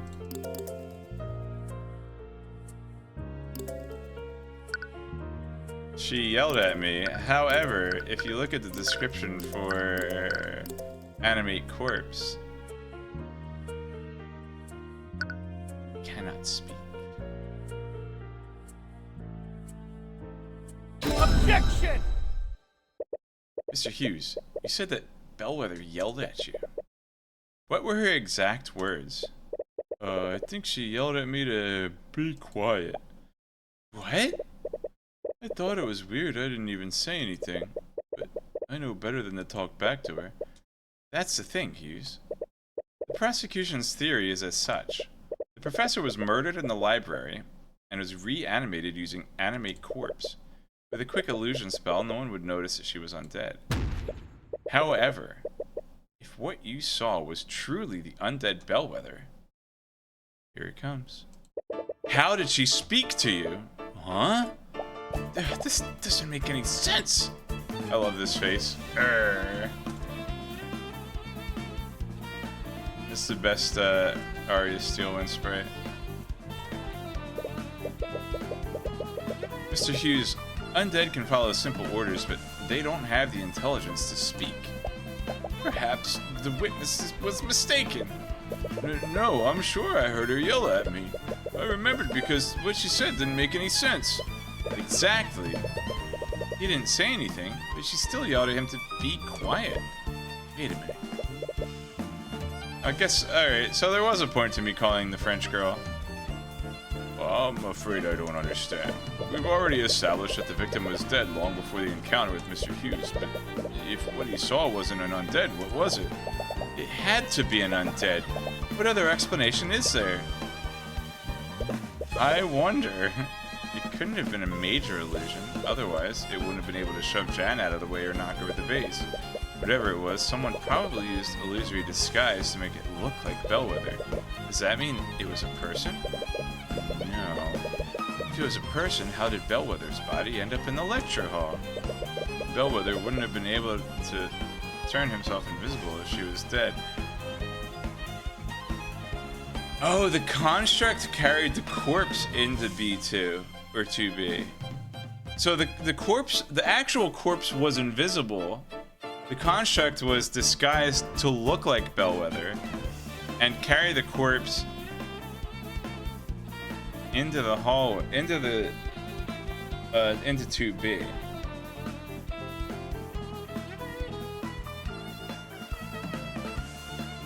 What's the duration of the invisibility spell? I don't think I have an invisibility spell in my compendium, in my thingies.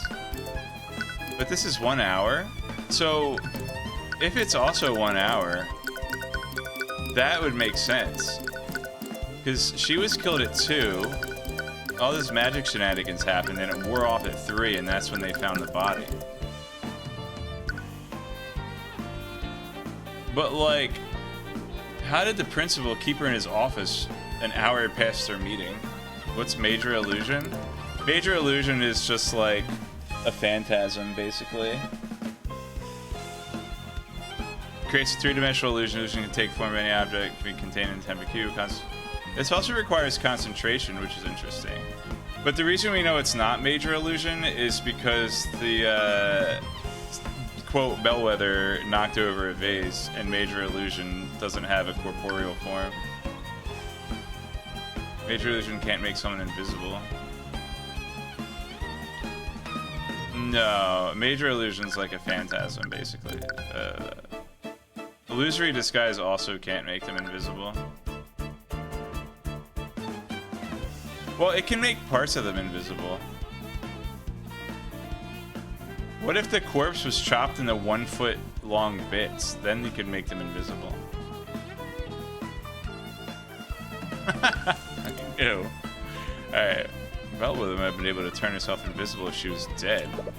But whatever Jan saw, it needs to be something that could have been transported, that could have transported Bellwether's body unseen. It would have also needed to have a mass and the ability to speak, or created Bellwether's voice. Or at least needs to be something that could recreate Bellwether's voice. What could have done that?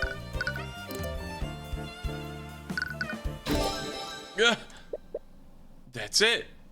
Do you have an answer for us, Mr. Cuthbert? What did the witness actually see?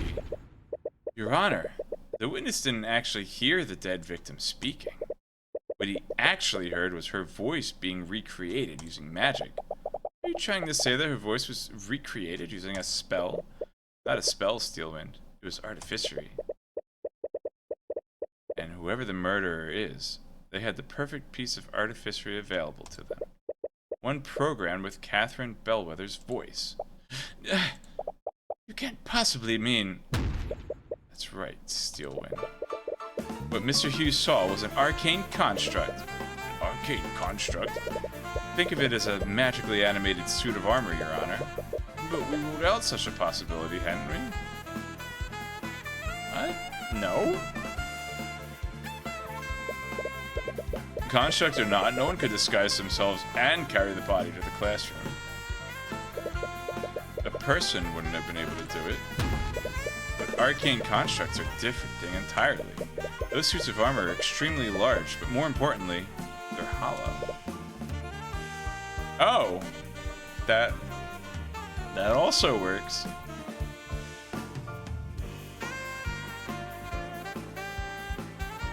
Yeah, apparently it was just inside the construct. The Alphonse L. Reister. Theoretically, someone could have placed the victim's body inside it. The arcane construct wouldn't just transport the body with an illusory disguise, but would also confuse and mislead anyone who saw it. Objection! Objection! Did we, like, establish that they're hollow? It's interesting. I don't remember them establishing that they were hollow, but whatever. I commend your deduction, Mr. Cuthbert. I would never have considered that possibility. It's clearly plausible, but what does this prove exactly? It proves that the body wasn't animated using necromancy. My client isn't the murderer. The defendant is still capable of performing all the acts you described. This compendium contains illusory disguise, after all. There were several students in the library that day. Any of them could have committed the murder. One might come to that conclusion if they didn't have one crucial piece of evidence. I'd like to present a new piece of evidence to the court. From under her table, you see Miss Steele pull out the bloody rapier. Blood? Is that... Yes, Your Honor. This is the murder weapon.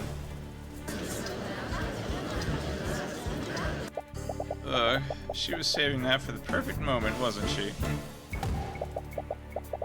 This rapier was reported stolen by Miriam Frege weeks before the murder, and during the investigation, it was finally found in the defendant's locker. Ugh, wait!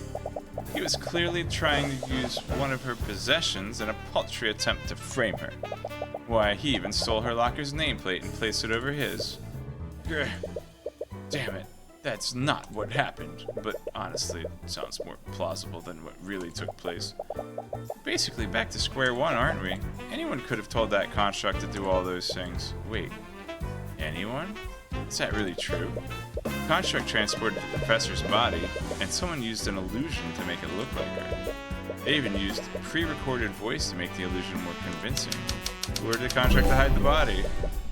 Could anyone have done that? This guy. Several memories fled back to you. Mr. Hughes, you said that the bellwether yelled at you. What were her exact words? I think she yelled at me to be quiet. She yelled at me to be quiet. But until then, we had always been nothing but courteous with each other. I don't know what got into her that day, but something put her in a foul mood.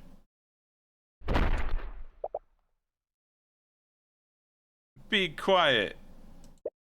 Sorry. Be quiet. She knows.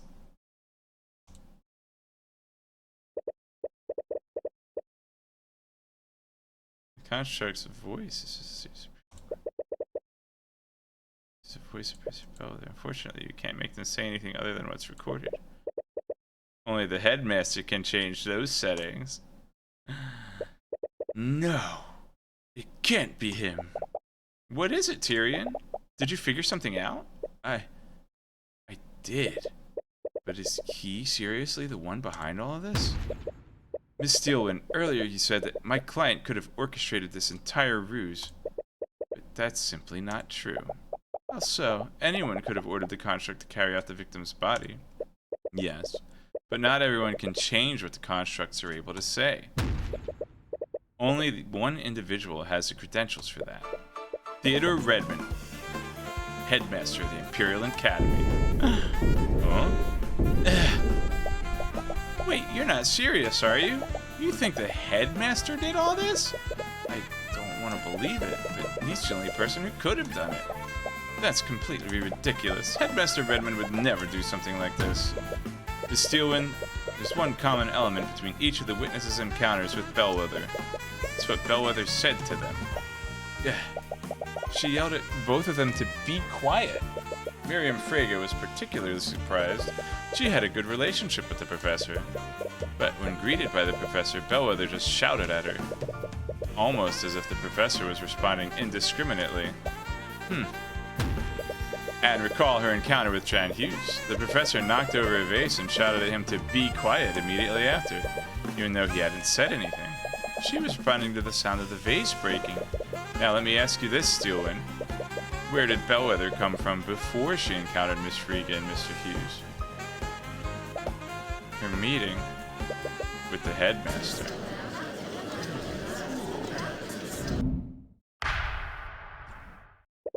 It appears that the defense truly means to indict Theodore Redmond. If so, we have no choice but to take a brief recess until he can be brought here. There's no need.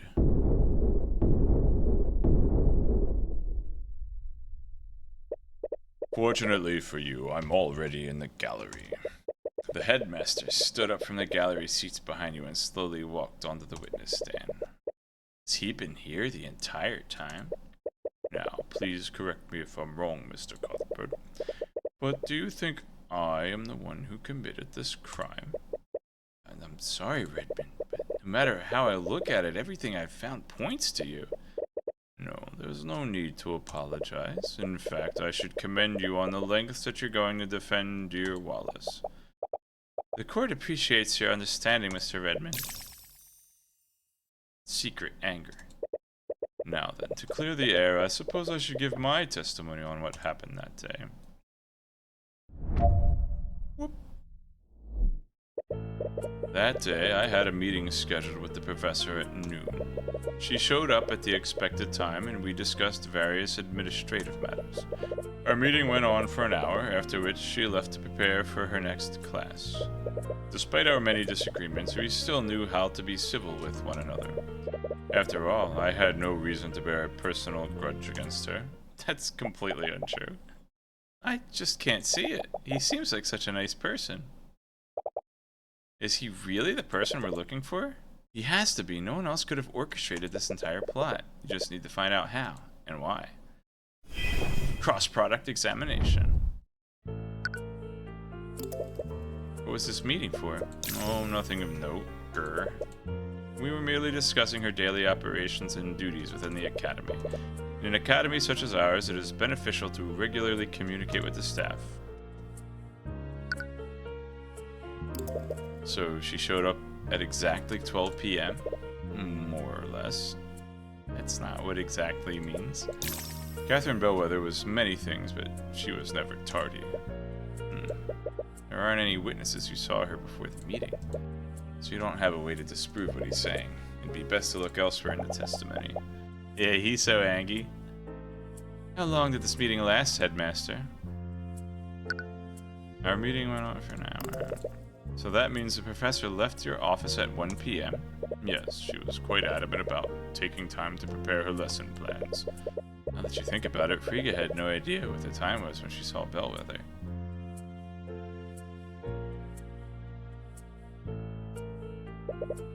But the headmaster is lying about when the meeting ended. There'd be no way to verify it, which would account for the hour gap that Steelwind mentioned. Damn it, did the headmaster really do this? After hearing so much about her, I find that a little hard to believe. I can see why you'd say that, but despite everything, I was still her superior. She always remained professional when speaking with me. Is that really true, though? Really? Even after the way she's acted toward the students and the faculty? Make no mistake, I've heard many complaints regarding her actions. I've had many conversations with her to try to correct her behavior. But at the end of the day, she was a remarkable professor, regardless of her lack of people skills. Gah. His testimony pretty much matches what we know so far. I'm not entirely sure if he's lying or not. But at the very least, we know that he was involved in the professor's murder. But why? You can figure out his motive, maybe on the court. Yeah, that's the only thing I could really go on. I'll be right back. It's gonna take a quick.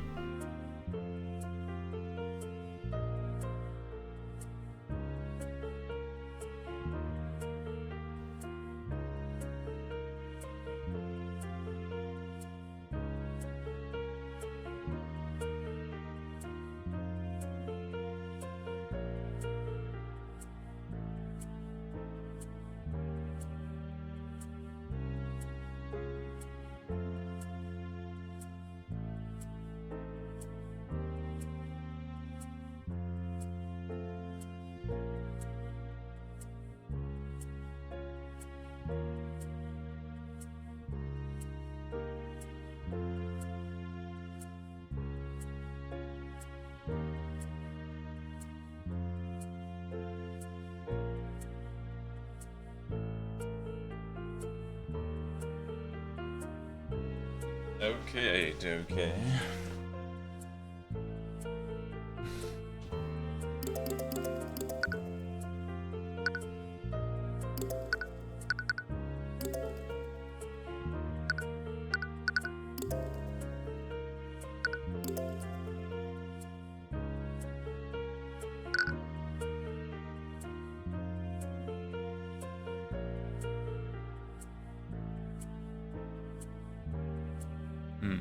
That seems pretty good.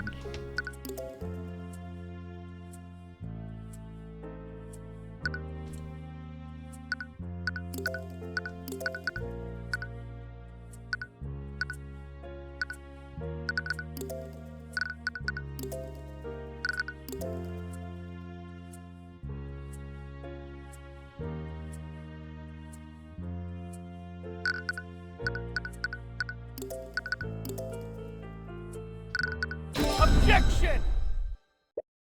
Redmond, did you really hold no animosity toward Professor Bellwether? Of course not.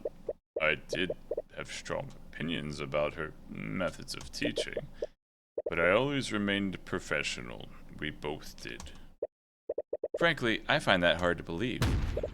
In fact, I think you might have had a very good reason to murder the professor, considering that she was trying to take your job. What? So you knew about that? I'm sorry, but I don't follow.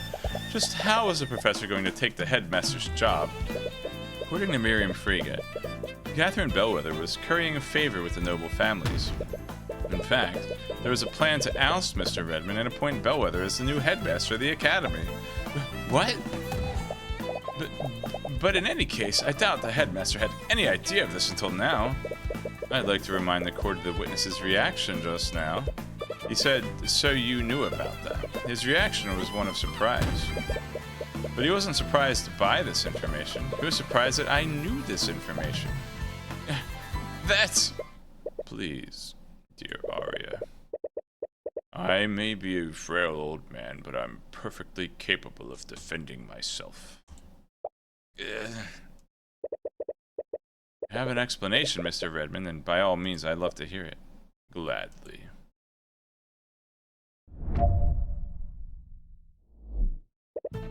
It is true that I knew about the Frege's plot beforehand, but I had only just learned about it. On the day of the murder, the professor told me about her plan. She was going to replace me as headmaster and replace the staff with her arcane constructs. That happened 2 weeks ago, I think. Now, you might say that this would have given me the perfect motive to murder the professor. However, the supposed murder weapon was stolen from Miss Frege. This happened 2 weeks before the murder and my discovery of the professor's treachery. I had no knowledge of their plan before she told me, and therefore, I wouldn't have known to steal Miss Frege's weapon in an attempt to frame her. Are you satisfied now, Mr. Cuthbert? There's no way that the headmaster could have come up with this plan. If he really did do this, that means he stole the rapier too, right? Most likely. His alibi makes sense. He couldn't have planned this whole thing unless he knew about Bellwether's plans. That would mean he knew about this weeks ago. But how did he even find out? best way to tell a convincing lie is to leave a lot of truth and only change one detail. Maybe Bellwether did tell him, but she actually told him weeks ago. Question is, how do you prove that?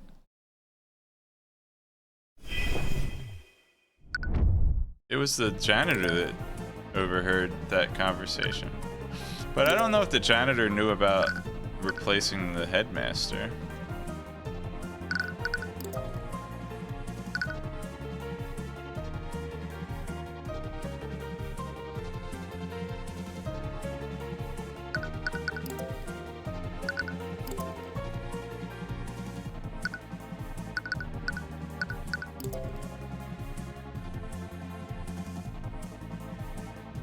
Bellwether revealed this plan to the headmaster during a meeting a few weeks ago.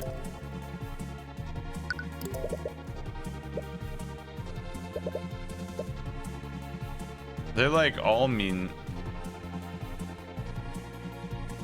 Which of these statements do I present it against? They're all the same. Probably this one, because this has the detail about the constructs as well. And attempted to steal your job.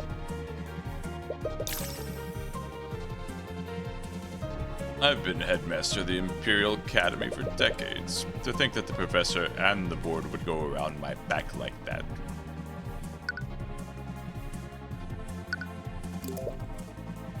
The professor dead, you wouldn't have to worry about losing your job, at least not for a while. Others who would benefit, the faculty staff is now aware of Fergus's plot. With her plot delayed, they wouldn't need to worry about abruptly losing their jobs either.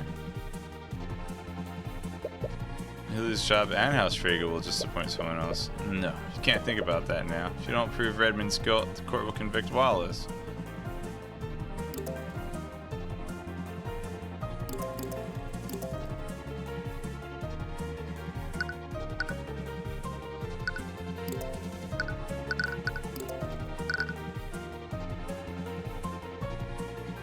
Objection! Redmond, you keep saying that you didn't know about Bellwether's plot before yesterday. Do you still plan on standing behind that claim? Of course I am, because it's the truth. I'm sorry, Redmond, but you should really close your doors during your meetings. Ooh, what? Did someone see?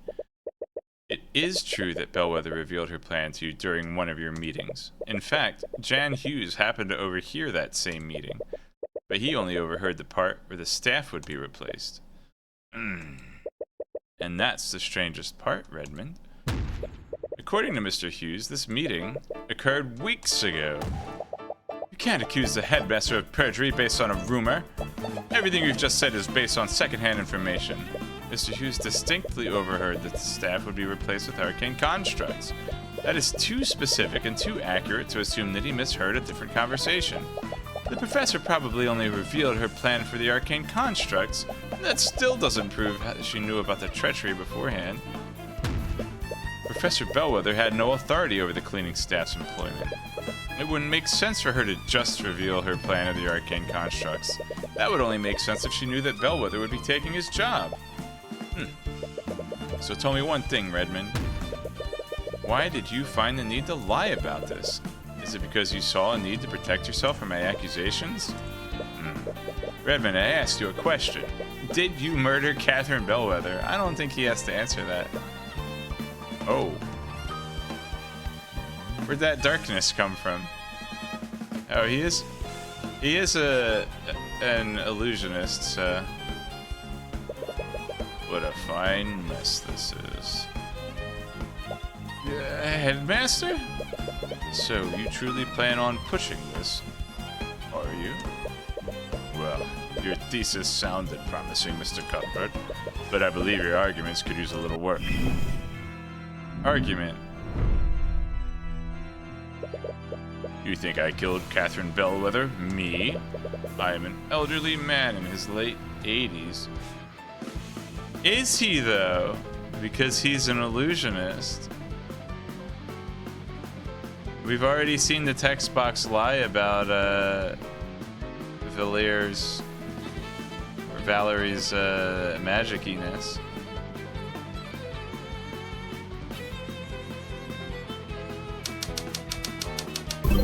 I was alone and had nothing to overpower Bellwether with. I could barely walk, much less wield a rapier. But you know, he had a construct with him.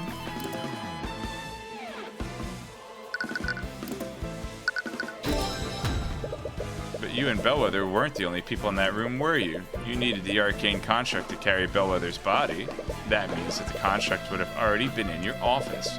And with your privileges, you could have easily programmed the construct to stab Bellwether for you.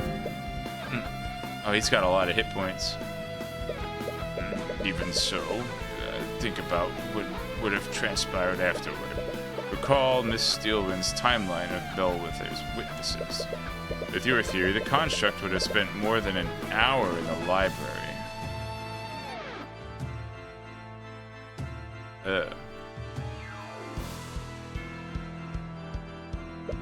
Having it there would have risked my so-called ruse from being discovered. Luckily, Lady Frigga can't tell night from day.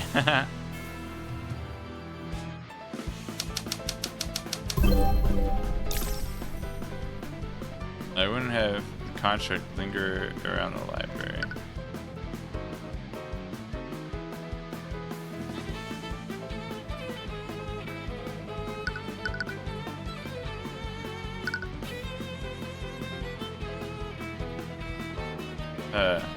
Better save it.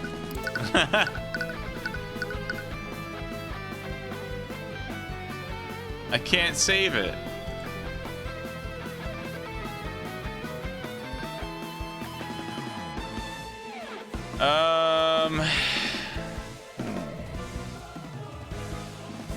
I wouldn't have the contract linger around the library.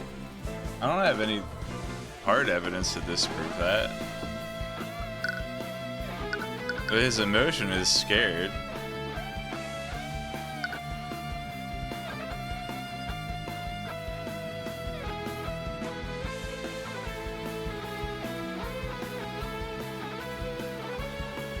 But why wouldn't he be scared? He's on the stand for murder. Lady Frigga can't tell night from day. Does this contradict what he's saying?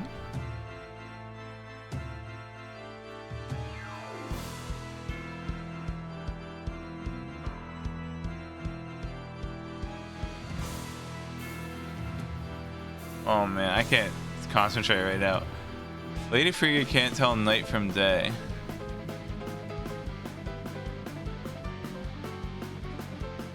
You think you know the answer?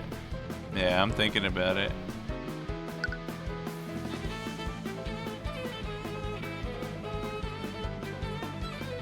I mean, empathy doesn't seem right, because his emotions are pretty consistent.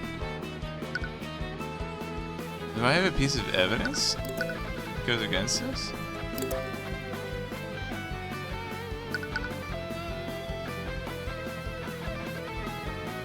Oh, yeah.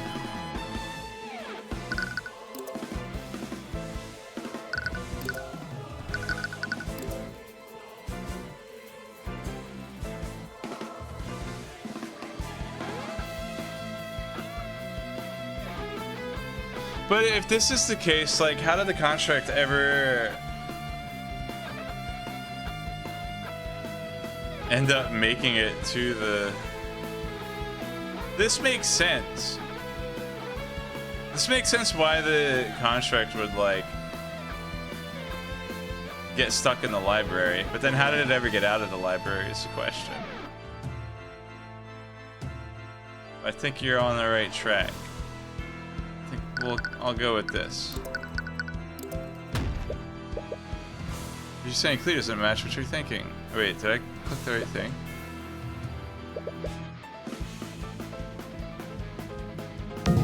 Wait.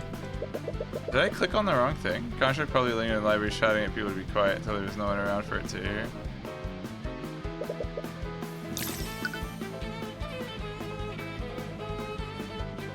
Did I click logic?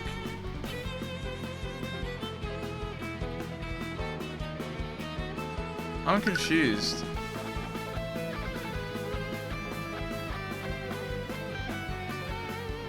Did I like misclick?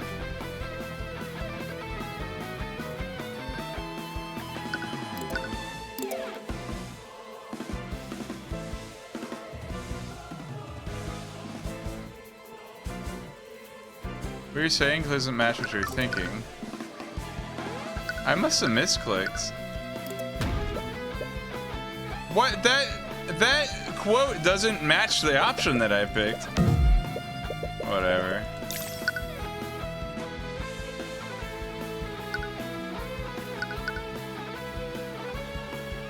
That's weird. Maybe it's the default wrong line. Yeah, it could be.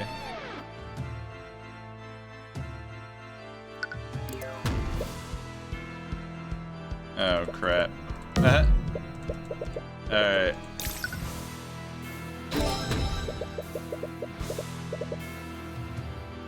It's predicated on one thing. She saw Miss Feather exit your office after your meeting.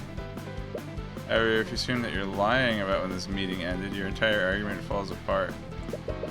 You would have encountered Belder after her death at 2:01 p.m. Miss Triga wouldn't have made a mistake like that. Triga thought it was morning when she saw Bellwether. She can't reliably tell the time. And what about where the... What? I didn't follow any of that.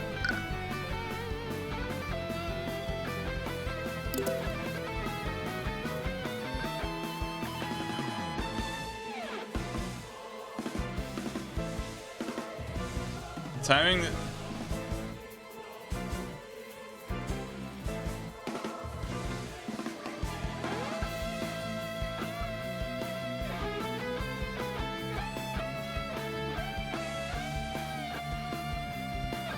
Timing deduced from Miss Triga's testimony is predicated on one thing. She saw Miss Bellwether exit your office after your meeting.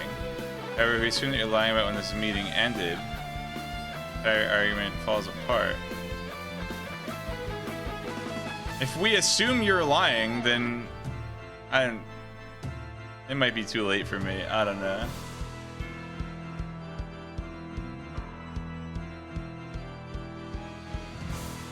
The timing of Miss Friga's testimony is irrelevant because she doesn't know what time it is.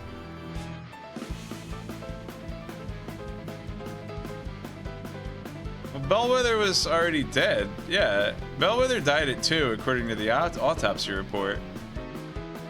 But like, the thing is, Redmond's trying to argue that the meeting ended at 1, but we're trying to say that the meeting ended at 2 when he killed her.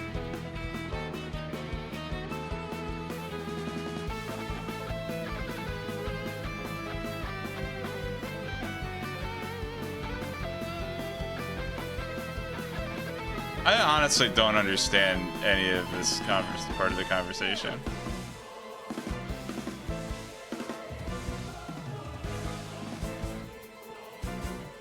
No one... Alright.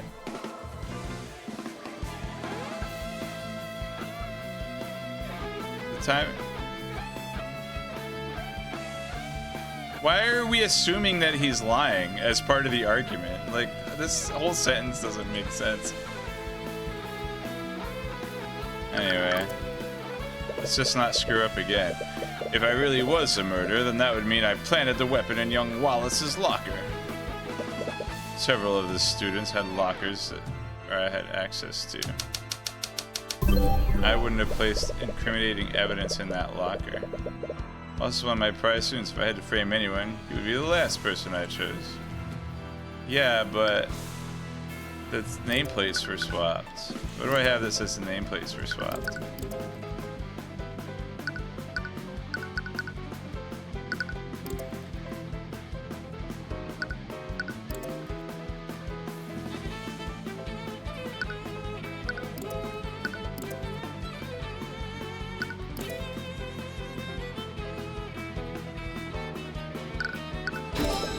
You're right, Mr. Redmond. You wouldn't try to frame Wallace, but you would try to frame Miriam Friga.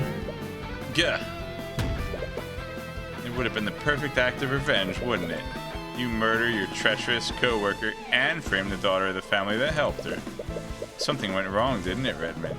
Labels on Wallace's locker and Miriam's locker were switched. Anyone who saw that would have easily mixed them up. I am the headmaster of the Imperial Academy. I have records of all the students' lockers and where they're located. There's no reason I would make a mistake like that. If I truly planned this, I would have known where Wallace's locker was. A simple change in labels wouldn't have led me to be a careless mistake like that. Right?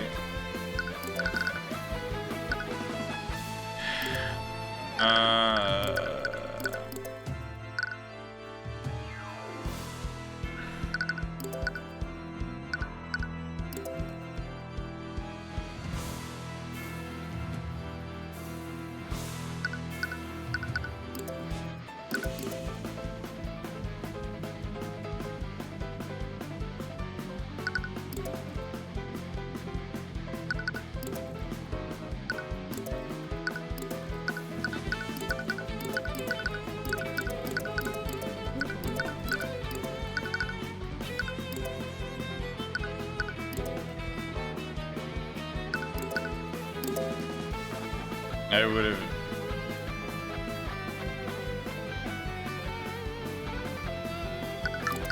So how would he make that mistake?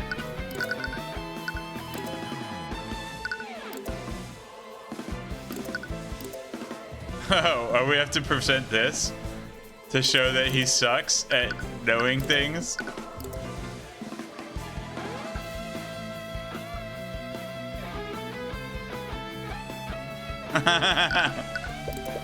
No, that's not right. He would have noticed the locker IDs were switched. It's all based on the assumption that he was the person that planted the rapier. What?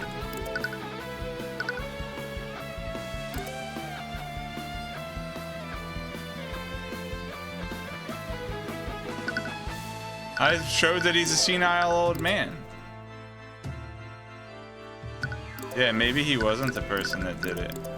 Oh, the construct.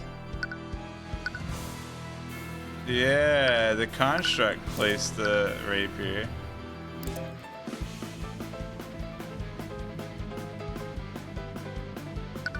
Which of these things? There appears to be an inactive. Arcane con. There we go. But it wasn't you, was it? Your arcane construct was the one who planted the rapier in the locker. Gah! I bet you commanded it to place this rapier in the locker of Miriam Frege, but it saw the ID number on Wallace's locker and assumed that it was Miriam's. Sorry. Red begins desperately stammering, looking for something to say. The Steelman say something. What? Mr. Cuthbert, your theory may be plausible, but there's no evidence to support it. Yeah. Huh, that's right. You don't have any proof, do you? There's no evidence of my orders. Except that there is. Because there's a record of all the orders.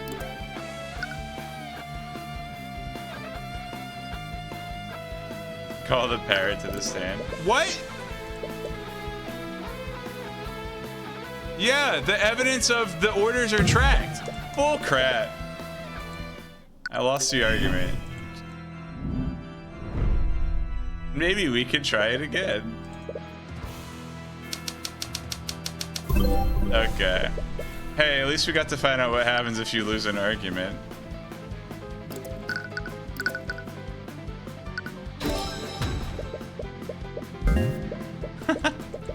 Alright. I was like, I didn't save since the beginning of the trial.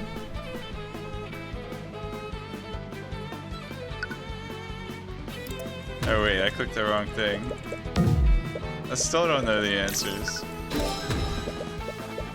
I'm not gonna try to understand that line of reasoning at 2 a.m.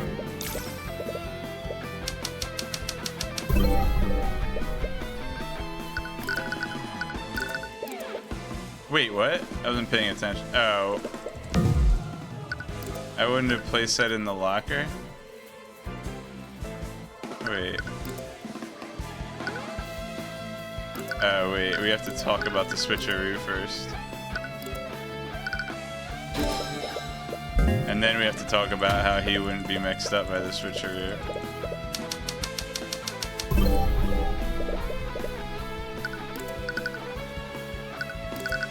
Okay. Alright, then what do you say?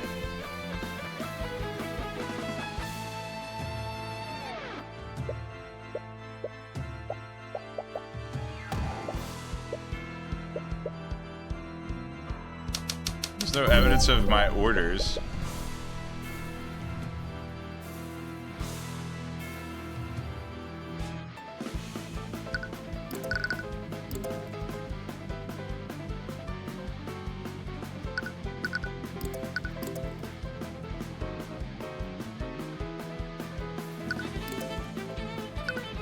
There's no evidence of my orders, but the fact that the arcane constructs keep a log of the orders.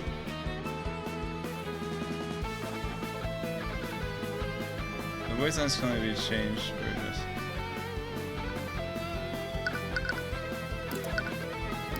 Wait.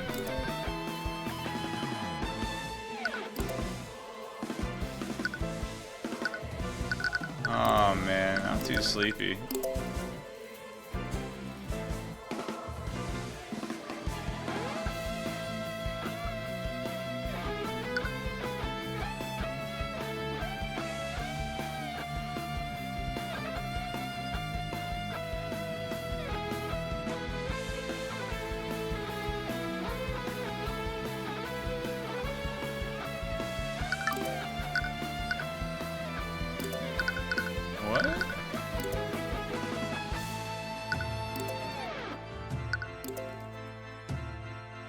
There's no game over and it makes sense to checkpoint the start of the argument so you can keep the flow. Yeah.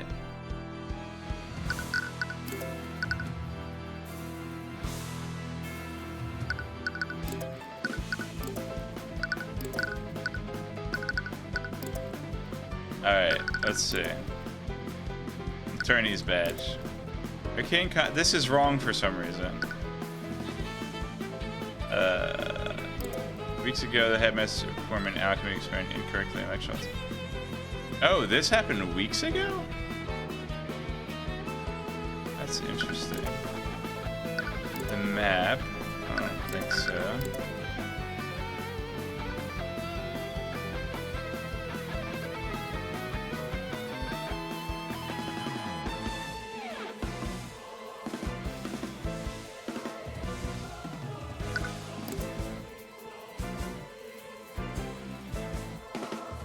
Yeah, exactly.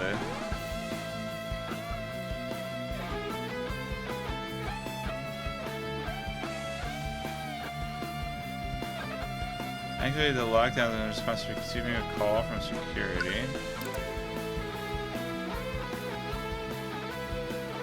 Once activated, it creates a magical barrier.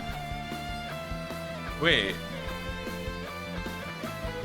They protect each room in the building.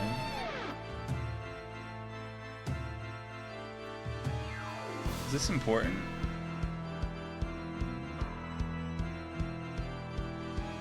You can't go into a different room while this is...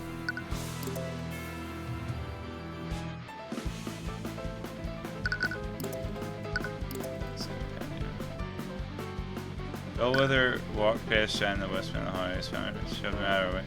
Knocked over and said, even that gentleman, Bellwether.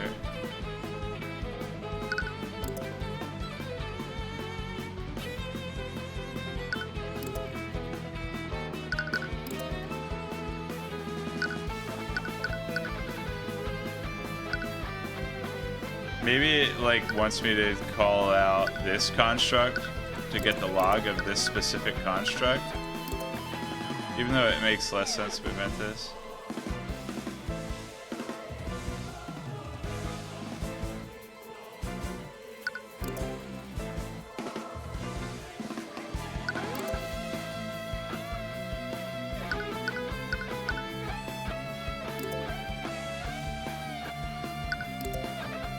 Is there any way the construct's logic limitation plays in here? That explains why it like stopped in the library.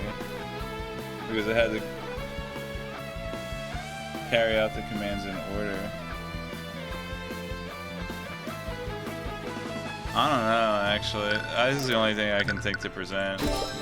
Your arcane construct is still in the locker room where it planted the rapier.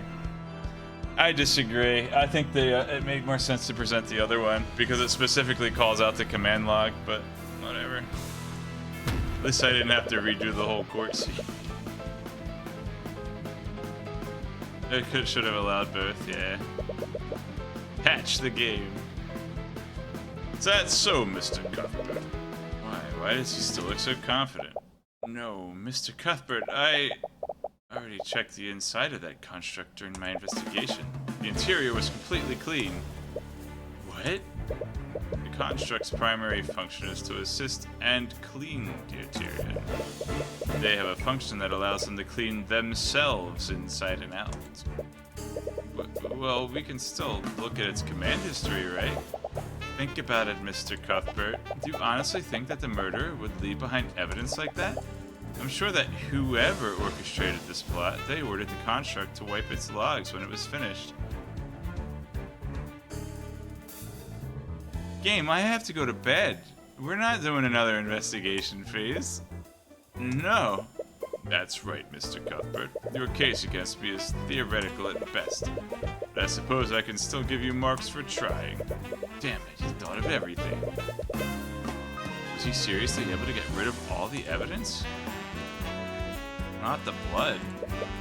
Running out of options, but you still have one tool left. It's unbecoming glare like that, young Tyrion. He's doing it again. Bring yourself back to that moment with Garrick Pierce. Think about what was at stake for Wallace, just like you did with Celeste. His life and his future are in your hands. Naught can remain concealed. Naught can remain concealed. Empowered eye.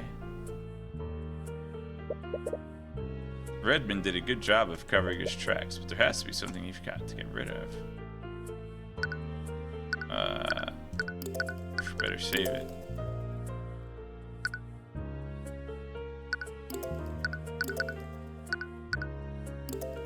Project. Oh. Let's project the blood. I did everything I could to cast doubt on that Frigga's brat.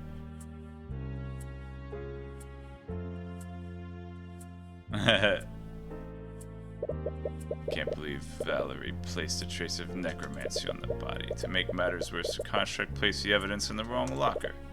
So he did send the construct to the locker room to plant the evidence. He must have also fabricated the documents that accused Frigga of cheating. It was all to make her look like the murderer, but this doesn't give you anything new to work with.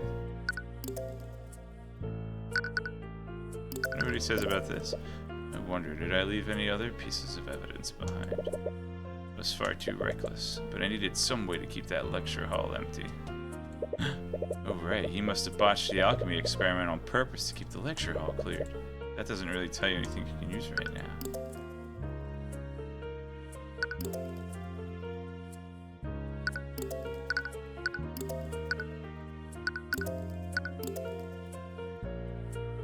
Leave any other evidence behind.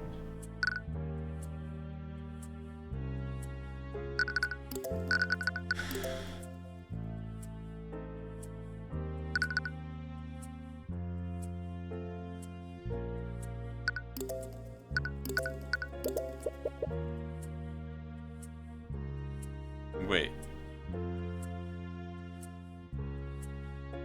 If it had a command sequence to clear its logs, and it was toward the end of a sequence, and it encountered an error, it wouldn't have cleared its logs.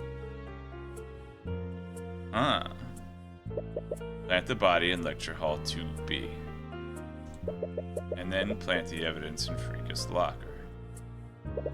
It was supposed to head to the storage room afterward. What happened?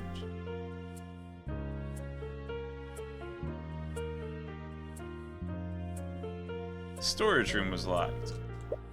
Interesting, the contract wasn't supposed to be in the locker room?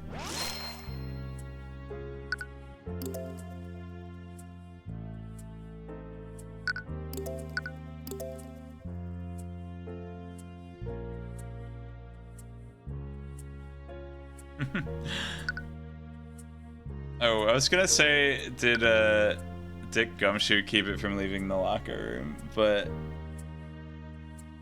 it actually, he didn't get there till like well after the fact.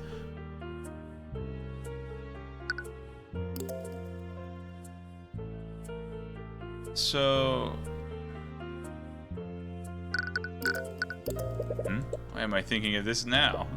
That piece of evidence in fucking...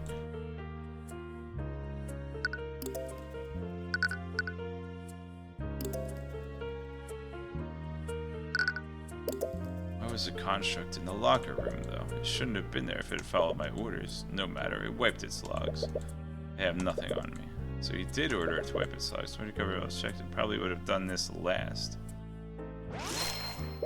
Wait, he ordered the construct to go to the storage room. It would have done that after it finished planting evidence in the locker room.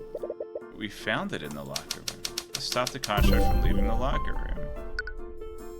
That's a good question.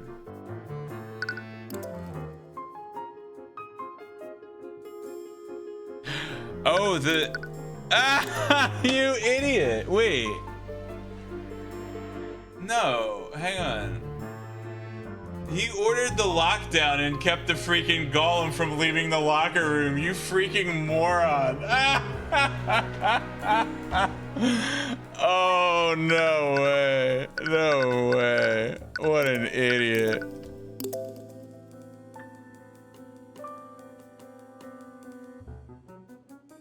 So you plant the body, then plant the evidence. But by that time, you had ordered the lockdown and it couldn't leave the locker room. Oh, dude. Right. The body was probably reported earlier than Redmond expected. This means he probably started the lockdown before the construct was finished in the locker room. How did the lockdown affect the construct's actions? Would this change anything?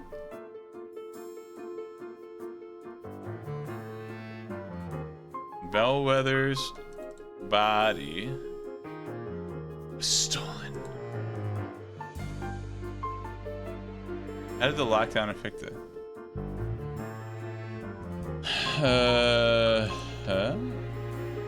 Wallace is...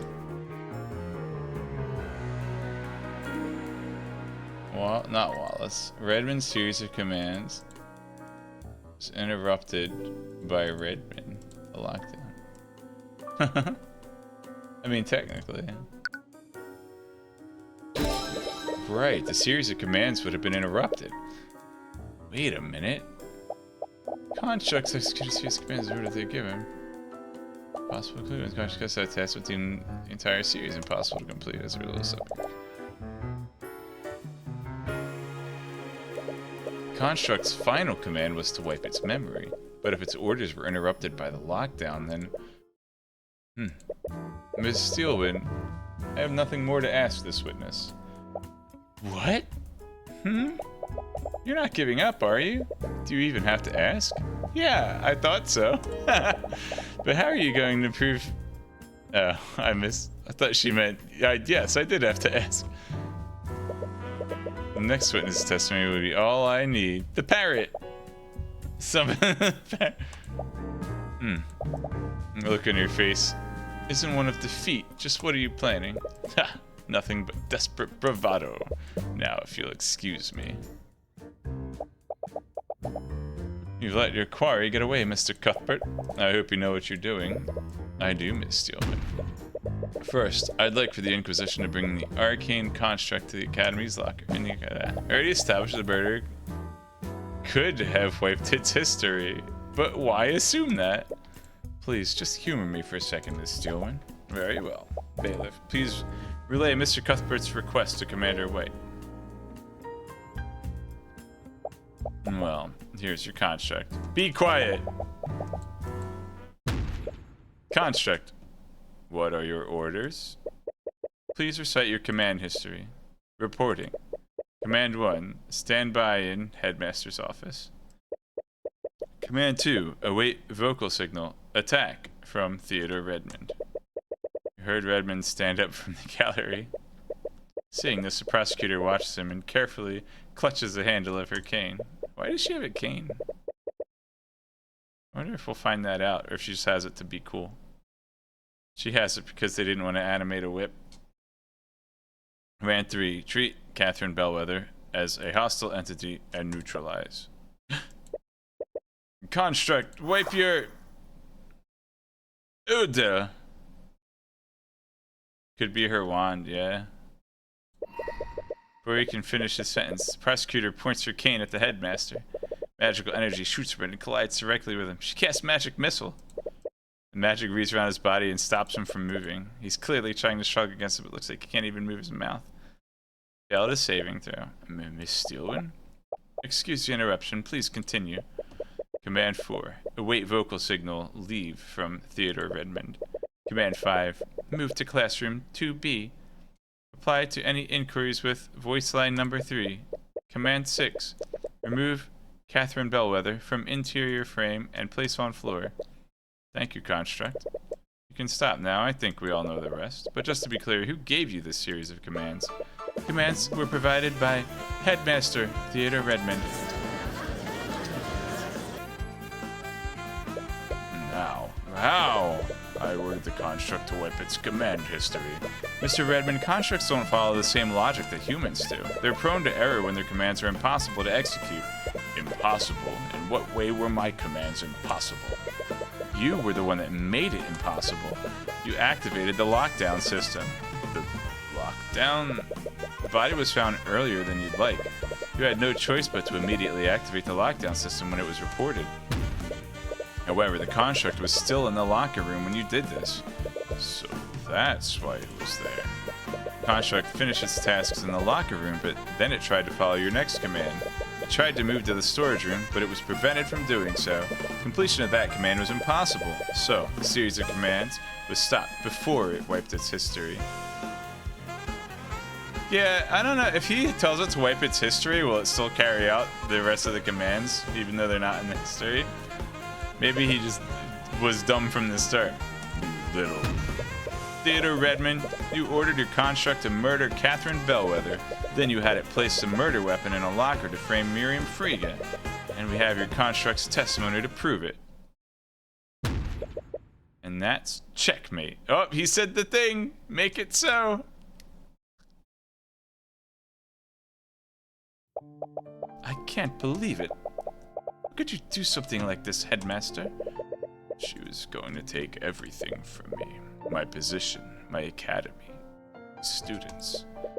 Everything would be gone. It was going to be stolen by her and the Freges. Right. Why didn't you say anything to me? I could have... Don't you dare stand there and act ignorant, Lady Steelwind. Do you think the Freges acted alone? Your father was a part of this plot, too. What? I have nothing to say to you. I thought you were different. I listened to your lies about societal reform. But her father was behind it, not her. Hey, don't be bad-mouthing Arya Steelwind. In the end, you were just like the rest of the aristocracy. Now we know why she's estranged from the Steelwinds. Yeah, we kind of figured that out. Now our character knows. By the scaled Lord, what have I done? I was even willing to sacrifice poor Wallace. I can't believe Why did I... Aris, don't be doing this. It appears we have a full confession. The court sees no reason to prolong this any further. Bailiff, please escort the witness to a holding cell. I don't get the not guilty screen. Mr. Cuthbert, you really did it. It feels amazing, right? Like a big weight being lifted from your shoulders. It does, but I can't believe the headmaster was the one who did this. Right, despite everything Redmond did, he was the one that allowed Wallace to pursue his dreams. I'm sorry, I'm sure this is bittersweet for you. What am I going to do now? Headmaster Redmond was the only reason I could even attend the academy. With him gone... Come on, don't think like that. You got acquitted. I'm sure it'll all work out. You want to agree, but necromancy is basically taboo. Without Redmond's support, there aren't many places he could learn it legitimately. And then there's the Imperial Academy. Hey, don't you get all sad on me too. Sorry, I was just thinking. With Redmond gone, the Freges will probably just appoint another sycophant as the headmaster. Valentina, Valerie, and Jan, they're all going to lose their jobs. Well, I mean... Valentina and Valerie have bigger problems. Come Come on, you found the truth and you put a murderer behind bars. You saved Wallace. She's right.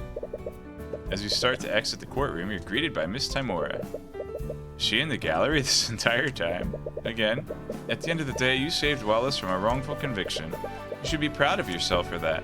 I suppose you're right. Maybe I am just overthinking things, but the doubt still lingers in your mind. Now come on, I'm taking Wallace to the restaurant we went to last time. Do you remember how much that place cost?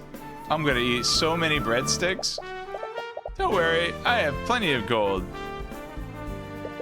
Am I the only one in this team not making any gold? Well, what did you expect? You didn't charge your client. Why don't you meet us there, Celeste? I need to talk with Tyrion for a moment. All right, let's go, Wallace. Okay. You activated the empowered eye again, didn't you? She doesn't appear to be praising you. I did. I didn't really have a choice. The Eye of Horus is a powerful tool, Tyrion, but that's twice now that you've used the empowered eye to get out of a tough spot. You can't keep relying on it if you want to grow as an attorney. One day, you'll find a witness that the empowered eye won't work on. Is it gonna be Eris? It's worked for me this far, though.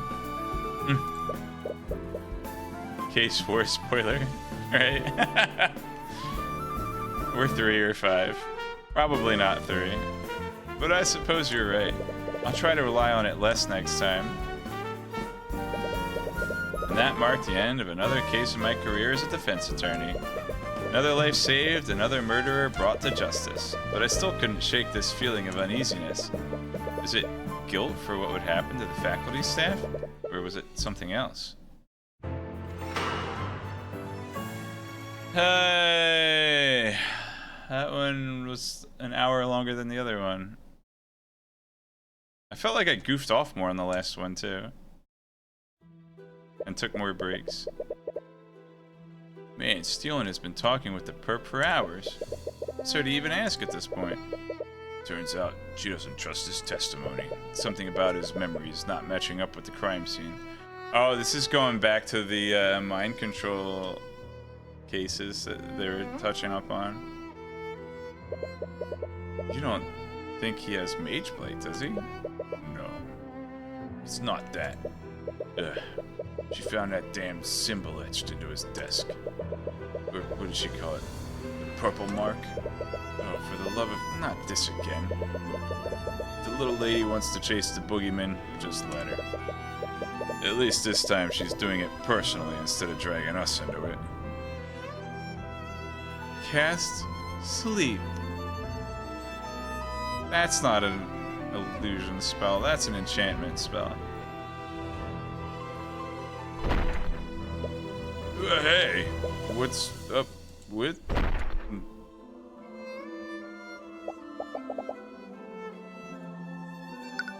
Wait. Yeah, Eris casts Sleep. Who did this to your desk? What has gotten into you? I've already admitted to everything. What more could you possibly want from me? Where did this graffiti come from? What is this symbol? What is the purple mark? I don't know. A student must have done it at some point. Think very hard, Headmaster. When did you receive this purple symbol? Focus on the moment you received this. Wait a minute. I remember it now. But how? Clunk. Lady Steelwind. Lady Steelwind. Arya, what happened? Are you okay? That was close. My elation over meeting him almost made me forget. Eris, what are you doing here? Why... Wait, I remember now. It was you. You put those ideas into my mind. You're the one who told me to murder Bellwether. Oh, you humans never fail to amuse me. I don't make you do anything. Everything you did that day, all the planning, all the preparation, that came from your own mind. And I have to say, I was quite entertained with the scheme you came up with. Oh, why you even broke into Miriam's room? I didn't know you had it in you, old man. You made me forget about our conversation, but how? Illusions can affect the mind. Magic can affect the mind. They don't have enchantment school. Or abjuration. It's a shame, though. I would have much rather turn Wallace into the antagonist of this chapter.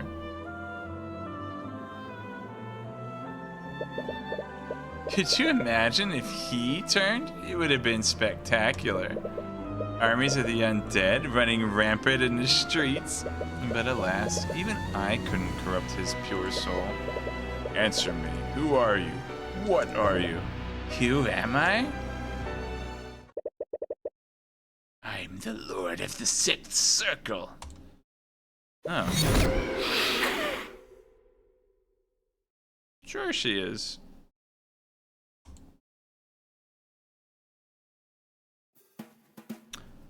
Alright.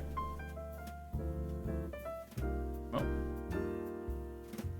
Thanks for watching. Have a good night. Oh man. Yeah, I wasn't intending to do a full episode, but it was like one, and I was like, oh, I'll get through the trap. Alright, I'm gonna maybe try not to do a whole episode next time, but depending on if I get done everything in the daytime tomorrow, I might start the next episode tomorrow night and then finish it Monday. Just get your hooks into it. Don't yeah, it's good. It's good having lots of fun. All right, have a good night. Thank you.